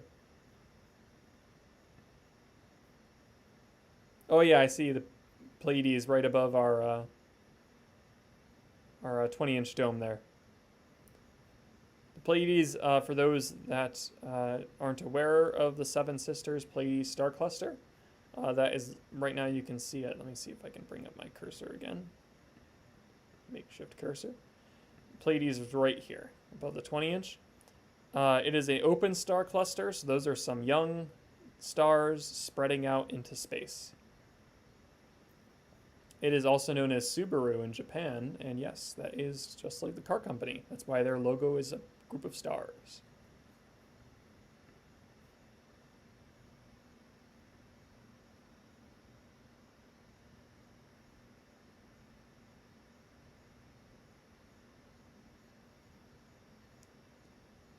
Oh yeah, oh yeah. Pleiades is great object to look at through binoculars. It's also a sign that we are heading into fall and winter, for that matter, since it's a very common winter object. So yeah, if you see the Pleiades, you know the cold is approaching.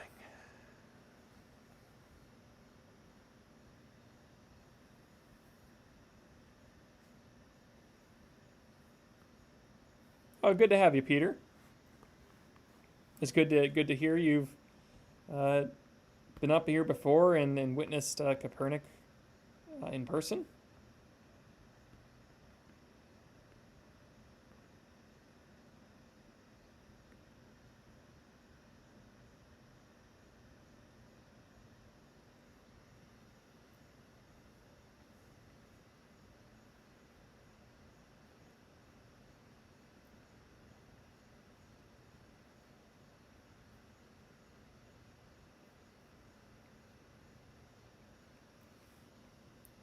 We've got these clouds sort of hugging the western skies. Well, it's really western, north to south. Not impeding our window too much yet, but we'll see what happens. We're also looking at them like more towards the horizon, so we're seeing them as thicker right now.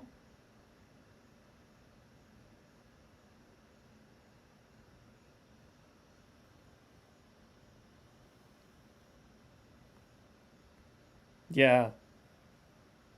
Yeah, it's amazing how many like there actually are there.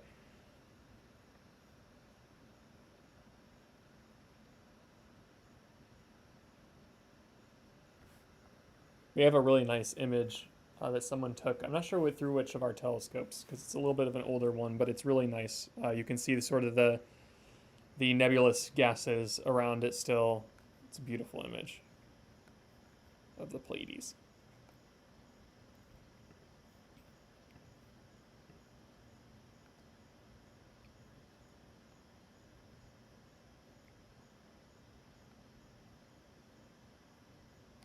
Hi, Alyssa. Yeah, we're just streaming the Perseids, excuse me, Perseid meteor shower, and we've had some decent success tonight. We're sort of keeping a record, using the frame count. If you see in the lower left-hand side of the video, there's a white bar of text, and in that text says total frames, and it shows you the frame count that we're on.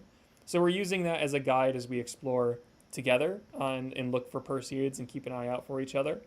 So you can always backtrack if you miss it. One I can lead you to. I'm sorry, I see you didn't have much luck outside tonight. We still have some opportunities throughout August for the Perseids, though. So I definitely encourage you to keep trying, because you'll be bound to see something here. If you do want to see one of the better ones we captured tonight, let's see, if you backtrack in the live stream to frame, let's see, Perseid, it was a Perseid fireball that it was so bright it was able to shine through the clouds that we had earlier, and that was at frame 953. So you just got to sync up that frame to 953 in the backtrack of the live stream, and you'll see it come up. We've seen a few medium to bright ones and some smaller long ones throughout the night, but that was probably our best fireball as of yet. But we're going to keep streaming live here for a bit. I haven't quite decided how long, but we'll see.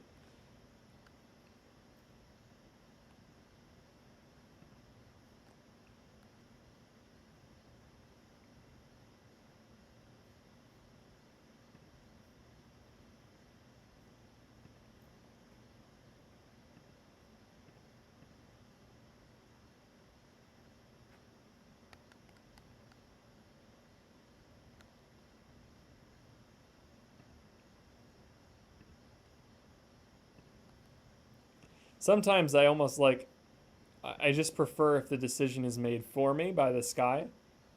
You know what I mean? Like with the clouds, just like, at least then I don't have to decide. Like, I know if it's too cloudy and it clouds up, then like, cool. I'm content because I know I'm not going to see much now. But otherwise, it's like, no, I don't want to look away.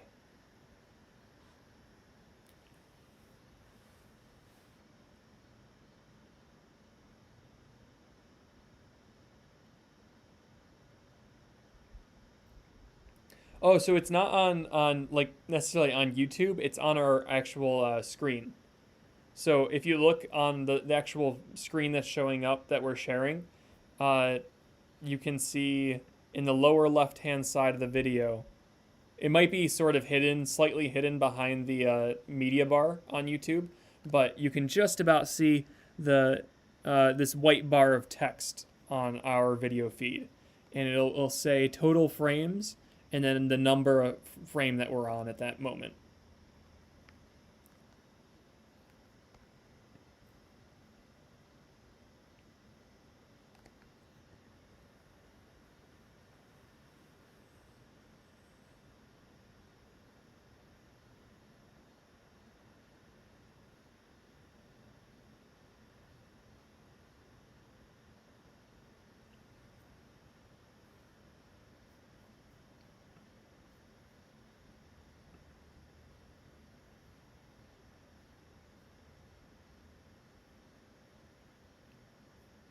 Oh, that's a good way to frame it. Yeah, right under the N for north. Yep, that's a good way to put it. Take time.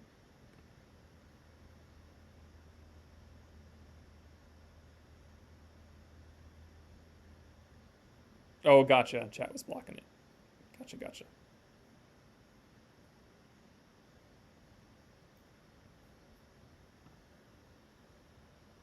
Let's see if any creatures have joined me tonight. Nope, no eyes.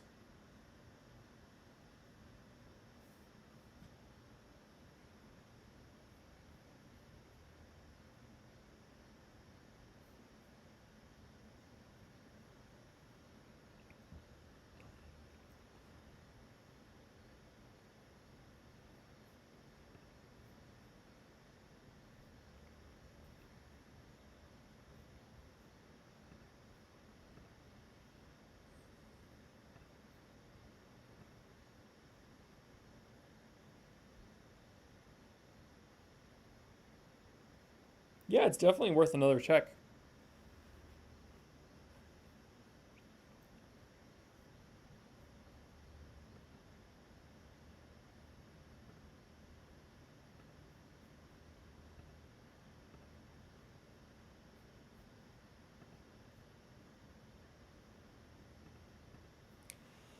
Let's see if the forecast has changed for tomorrow. I kept forgetting I was going to check on that, and I never did.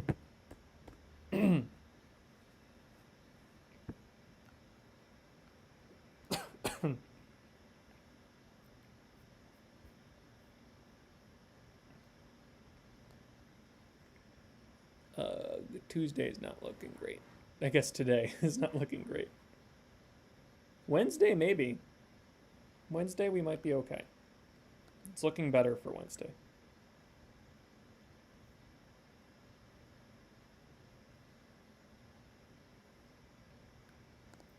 We'll see if tonight changes at all. If it doesn't, then we'll just maybe see what happens later.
Oh yeah, it looks like they are finally reporting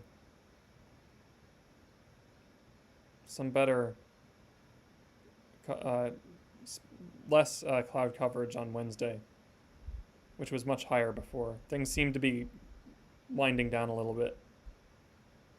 Whereas before it was like all like this week, midweek, it was going to be 70%. Now it seems to be a little bit more staggered. So tomorrow's still not looking great, and it looks like we'll actually have some storms in the PM.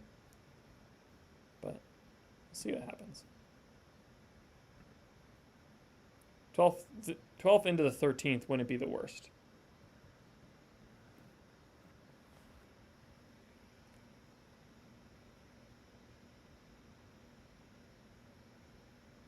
Is Roy taking a power nap? I don't know. Yeah, I haven't heard from Roy since the when we first started. He was in here for a bit, but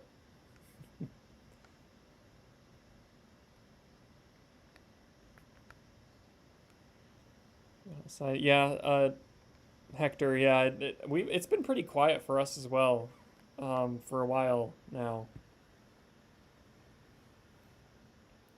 It looks like these hazy clouds are sort of closing in on our window of the sky. We'll have to see if that continues or what.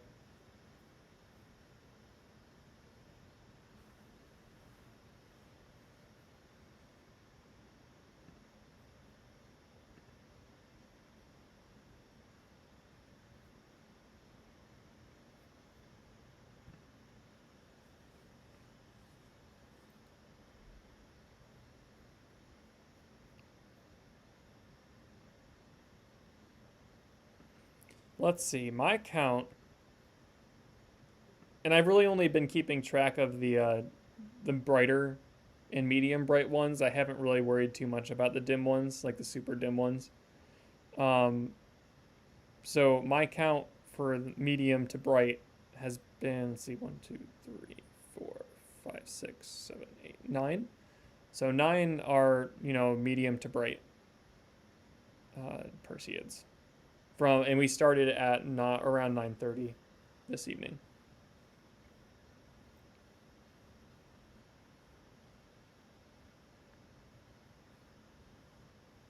And it's been quiet for a bit for us. It hasn't really haven't seen one in a while.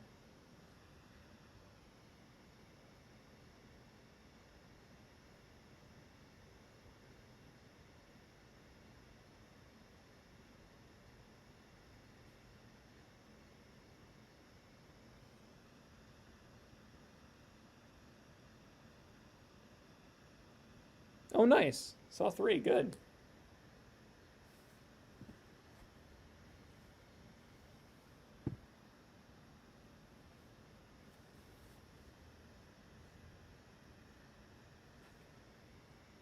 Oh, there's one, I think. Yeah. Yep, I think that was one. 5948 probably. 5948, 5947. Right near the moon.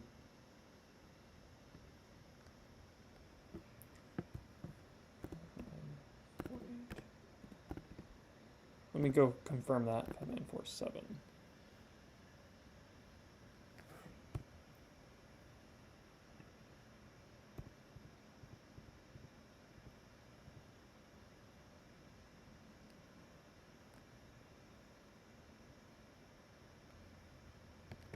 Yep, 5947.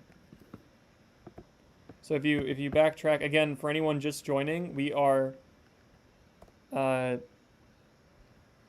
sort of keeping track of meteors we catch by the frame count that shows in the white text bar just below the north, the N compass direction.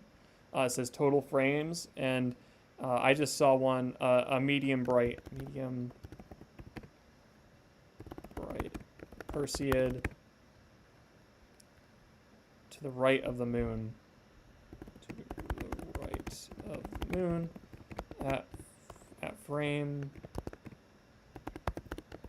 5947. So if you want to backtrack to that frame, you can go see the one that showed up right next to the moon.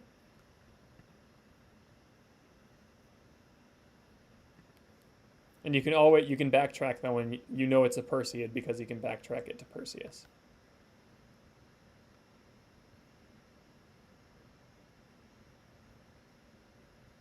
Oh, nice.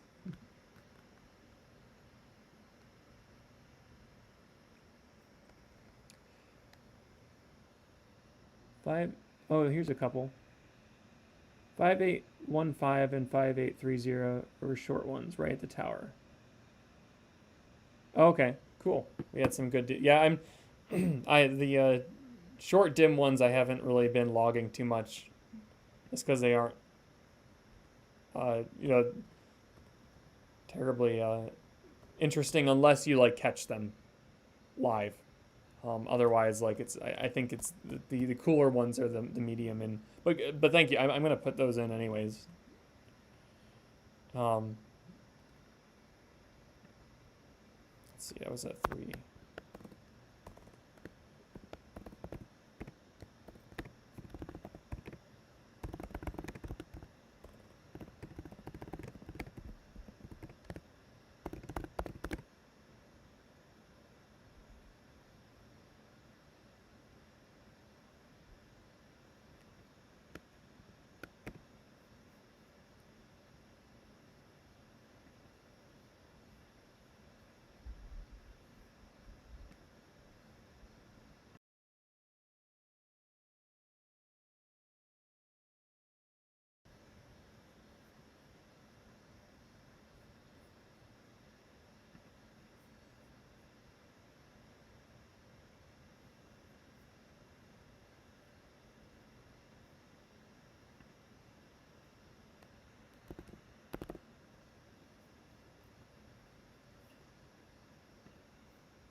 think we saw 4 in Alberta, Canada. Nice, Barry. Cool.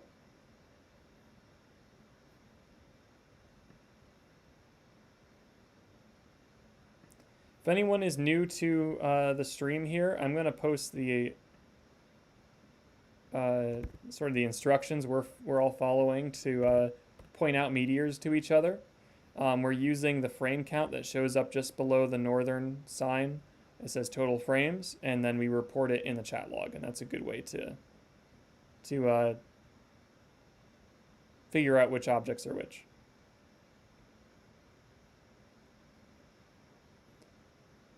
It helps to have the location in the sky too if they're a dimmer one. Also, if you're new to the channel, welcome to our stream.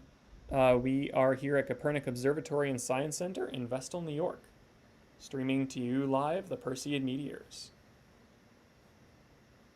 For those that just want to talk to like-minded individuals, or interested in astronomy, or just chill, or don't have access to a clear, dark sky, that's what we're here for.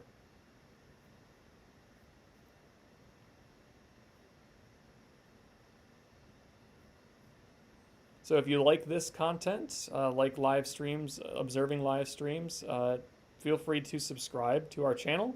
We're on a mission to get 1,000 subscribers in the next, short time frame, I guess. And that would really help support us, and it also keeps you up to date on our latest observing live streams.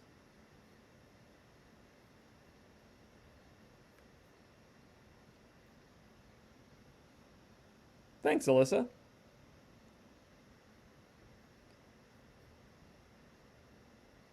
Yeah, not only do we have our 180-degree all-sky camera that we're using here for the stream so we don't miss a thing.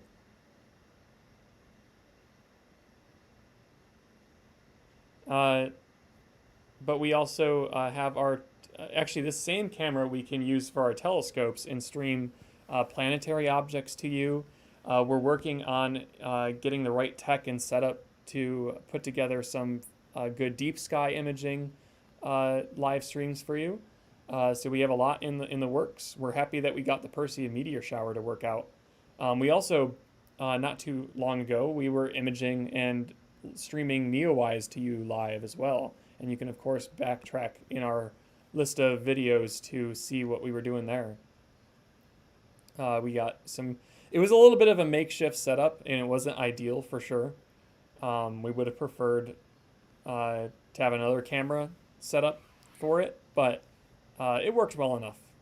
And we got to at least see the comet and watch it together and talk about it.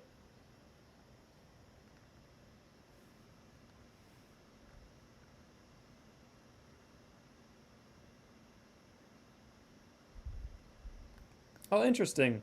That some of them were blue or orange. Yeah, that's the one negative of this stream right now, as it is that because it's a monochrome view, we don't get those colors at all. But I mean, I think it sort of the net benefit is that this camera is more sensitive to light compared to the other, and we don't have as many of those dead pixels that we were dealing with before.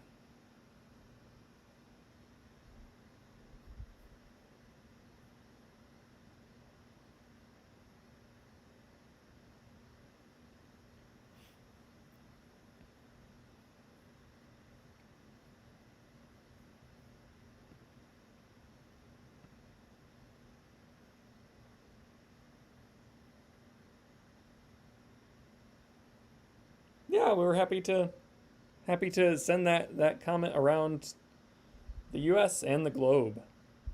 We were pretty happy with, based on our short-term tech we had available to us in that moment. We were happy that we were able to get some kind of live view for it.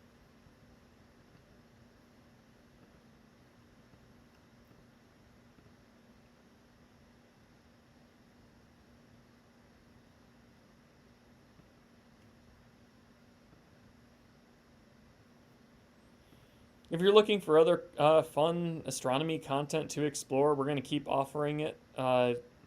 and we already have a good backlog of it too. You can tour our telescopes in 360 degrees using a VR headset or your smartphone. Um, so you can tour our science center and then our observatory. Those are great bits of content there that you're welcome to check out. We have a night sky panoramic time lapse from June, both in 2D, just regular video, and in 360. We just posted that 360 one a few days ago. And that one is a great one to view in VR on your smartphone, so you can just sort of tour the sky. I want to make that a regular thing, month to month, where we have a 360 camera set up and just recording a night throughout the night, get a nice time lapse so we can share the sky with you each month, and also it'll be a good way to inform what's out in the sky, at least in our location.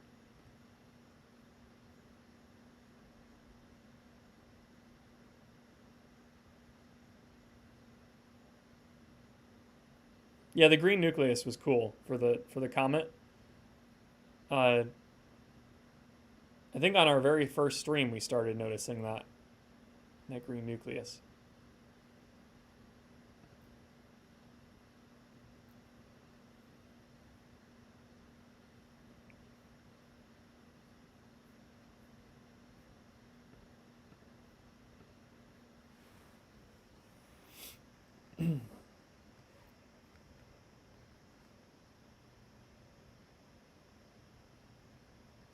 If anyone wants to help us track these meteors and share it with everyone watching, we're working together to post the frame number that shows up when we see a meteor fly by.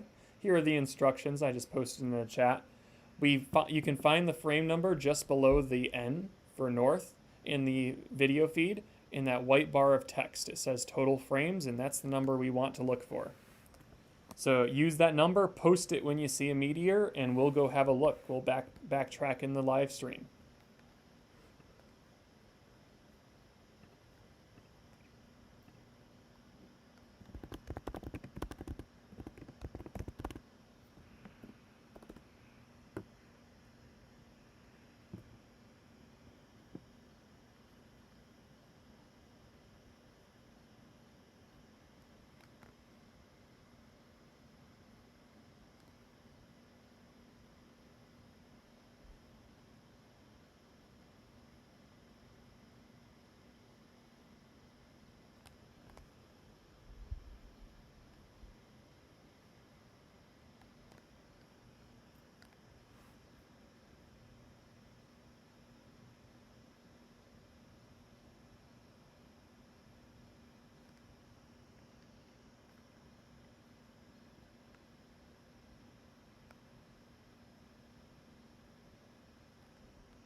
And also, if anyone has any questions, do put it in the chat, and I'll be happy to answer them. I'm here to provide some commentary, just sort of chill at a friendly face, I guess, to chat with as we look for the meteors. Hopefully, a friendly face. Yeah, the moon is. I think at least on our feed here. Right now, I think it's in part because of these wispy, hazy clouds we have in our way, and the moon glow's just bouncing right off of them.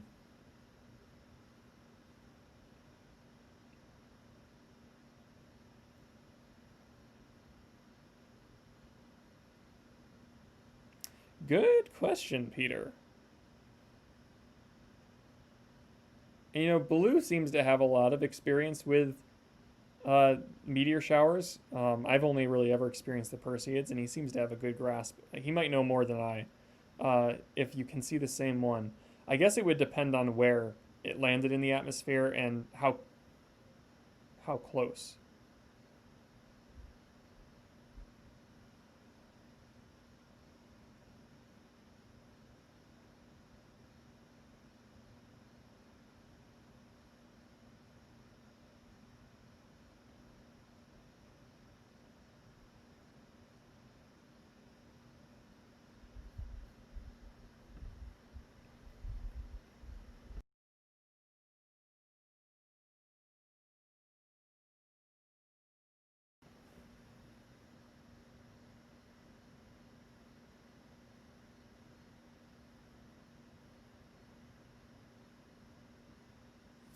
Yeah, sorry, Blue, not to not to throw the question on you, but we seem to have been having a good time collaborate on these things, and like I said, you seem to have some good experience with it. Um, yeah, I if it's 50 miles up, yeah, it depends. You have to like start factoring in the curvature of the Earth, I guess, and really like understand the any parallax that's at play with the meteor above.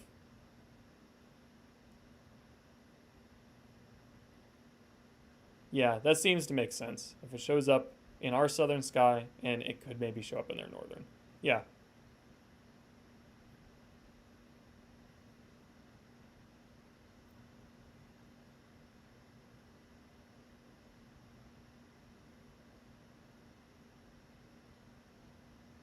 yeah, take time. Yeah, it's sort of an abstract concept, um, especially for younger ones.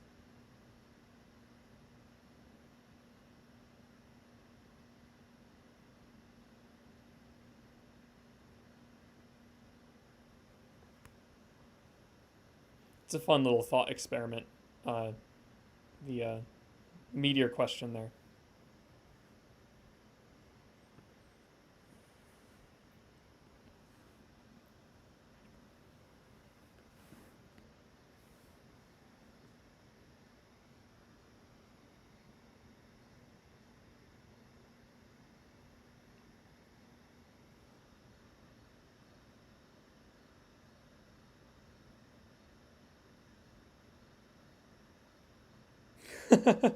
I didn't think of that option either. Uh, but I'm right there with you. I mean, certain bugs and certain creatures I'm not gonna mess with. Like at home, I like there was a few times where I wanted to go out and try looking at the comet and see if I could see it from my house, and then a skunk was roaming about. So I'm like, nah, okay, well we'll just stay inside.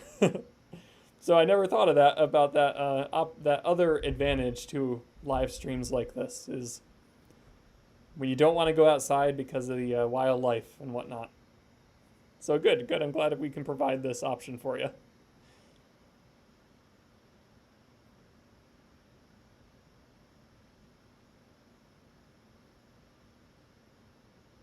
Oh yeah, the meteor pictures from the ISS are really neat. Oh, take time. I'm sorry. I just sorry. I assumed. I assumed. Um, my bad. I'm in the like the educator mindset, I guess. And I didn't really fully acknowledge that it's also 3:20 in the morning, at least here. I guess you could be from elsewhere in the world, but that's funny.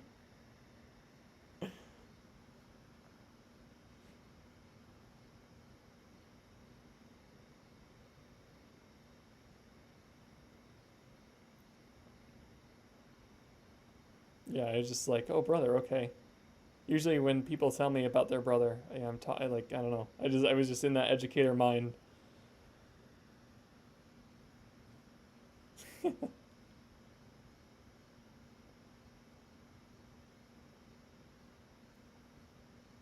I keep hearing some really weird noises outside, and I don't really care for them.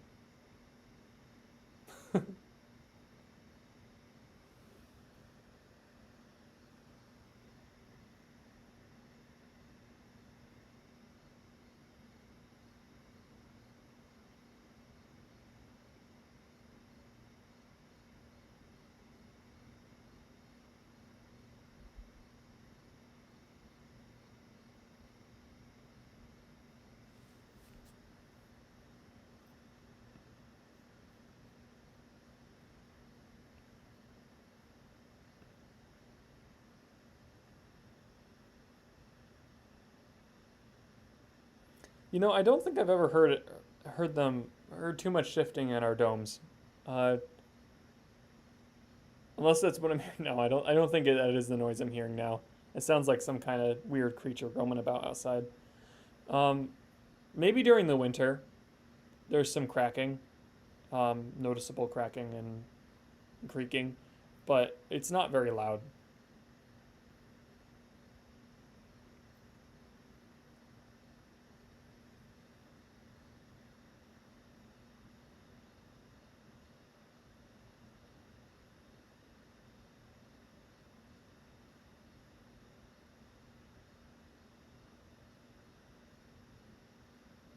That's not a bad idea, Peter. The ISS sightings there. That's a good idea. I'm sure the director, uh, Drew, would appreciate that one. Because we could just set up this camera. Like, we want, excuse me, we want to make a permanent all sky camera. Whether we make it and put it together, or we purchase one. That's one of our next big uh, projects, in addition to things like the science park, of course. Um, One of our next big projects is to put together a some kind of all sky camera that's more of a permanent fixture on Kopernik, and we can just mount it to the roof, and we're all set. This one is on a tripod right now, and that's part of the reason. One reason why I'm here is because I have to monitor it. But also, I think it's beneficial either way to have someone in the live stream providing commentary, and being here for questions and comments and things like that. So uh, I think we would still want to provide this commentary either way, have someone watching over the stream. But yeah, we'll work on putting a permanent one together, and yeah, maybe we can incorporate, match up those ISS sightings so people can watch them happen.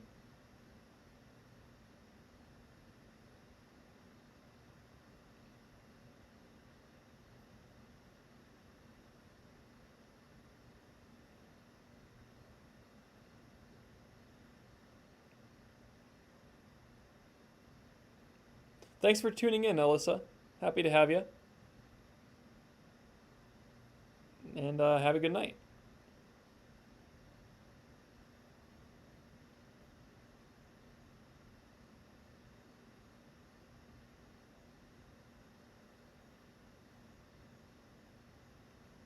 Oh, I don't even want to think about that right. Yeah. Oh, it is brutal up here in the winter.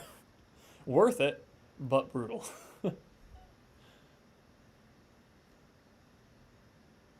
Uh, yeah, it's like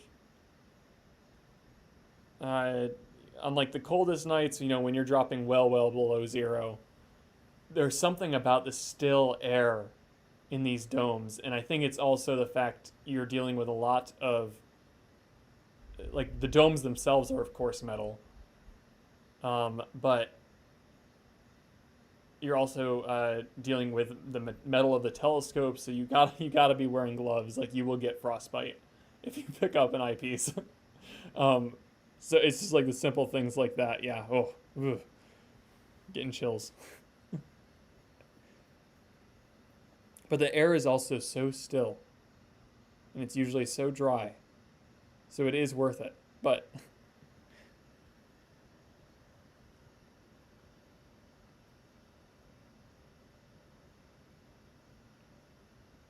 yeah, I definitely think there needs to be. I agree. Yeah, there needs to be some kind of commentary, um, to break, because otherwise you're just staring, right? You're just staring at this image, waiting for something to happen, and I think it needs to be more of a social uh, discussion.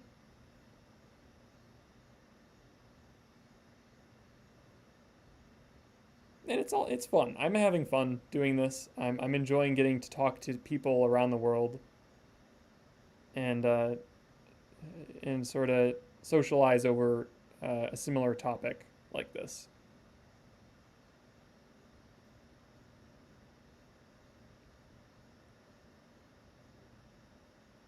Yeah, exactly, Blue.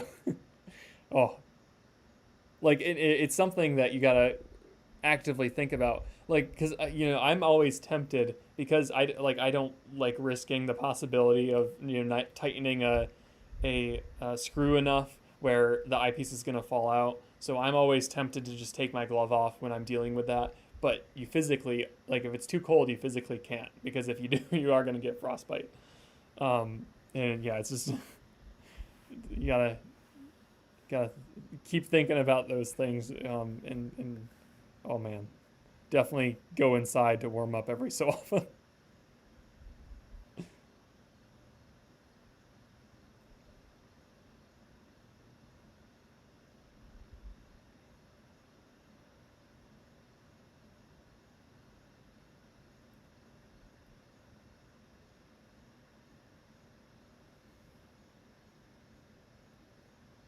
Oh yeah, it's really eerie. It's a very eerie experience being up here when you're during in the winter time. It's a very different experience, I guess I'll say. But yeah, the ISS got observation meter. Yeah, that'd be cool to see both of them.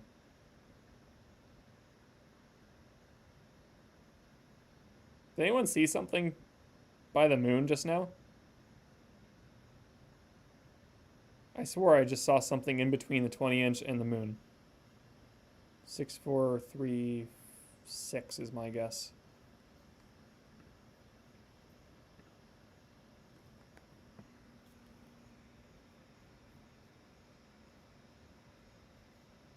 Six, 4, 3, 6.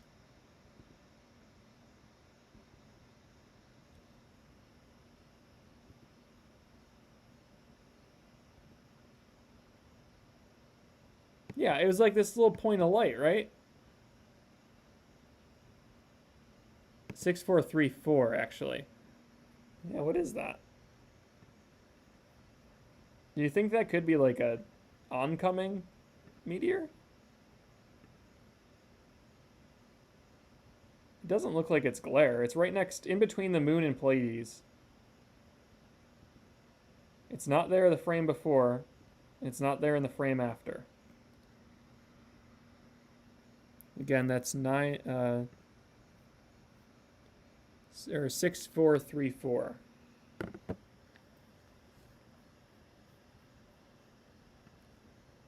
UFO. No.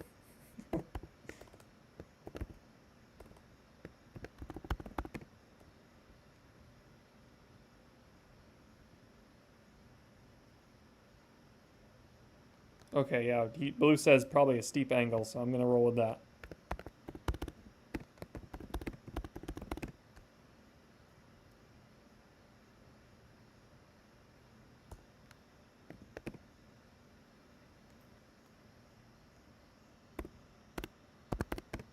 Getting a good variety of stuff tonight.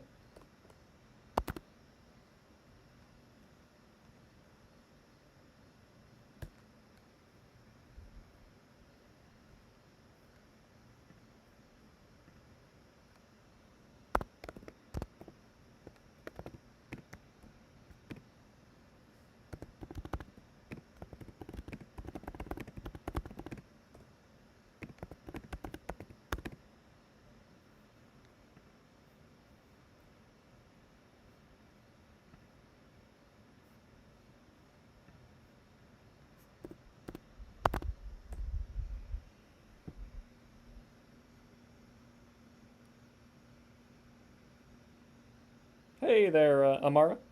Welcome to the stream.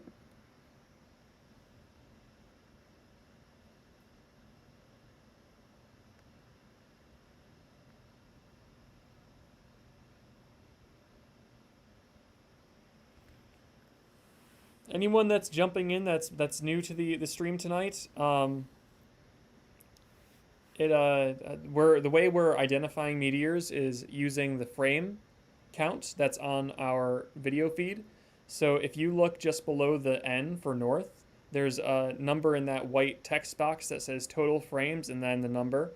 That's what we're using to identify when a meteor occurs. So we just saw what we think is a steep angle meteor at frame 6434. So you can back up this live stream to that frame number, and you should see something right in between the moon and the rightmost dome of our observatory. That's how we're sort of tracking these meteors tonight. If you want to see a really bright fireball, that was at frame 953. So let me put right fireball at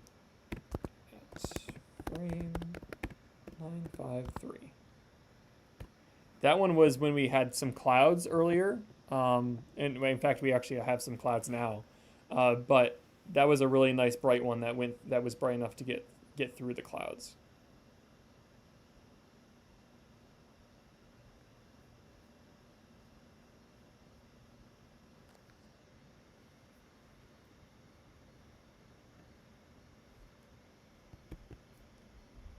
And here are some instructions for how we're tracking these meteors together and sharing that information.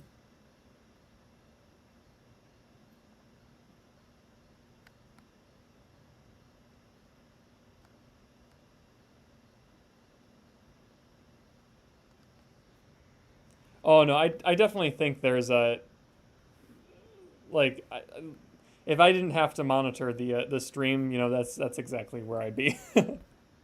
um, because there's nothing like seeing it in person. But I mean, I also want to talk to you guys. Because no one else is up here right now, and I enjoy talking on a global scale or international scale or even just national scale. I think that's great that we have this opportunity to do this together. But no, there is nothing like observing it yourself.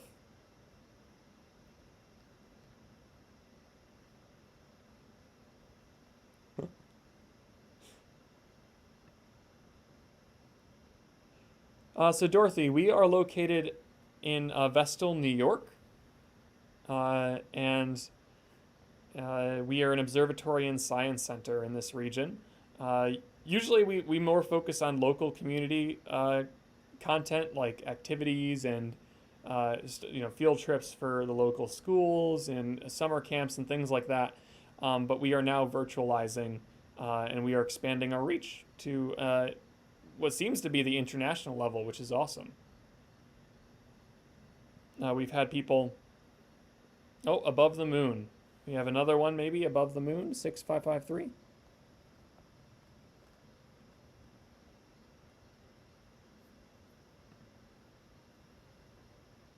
Let's go check this out.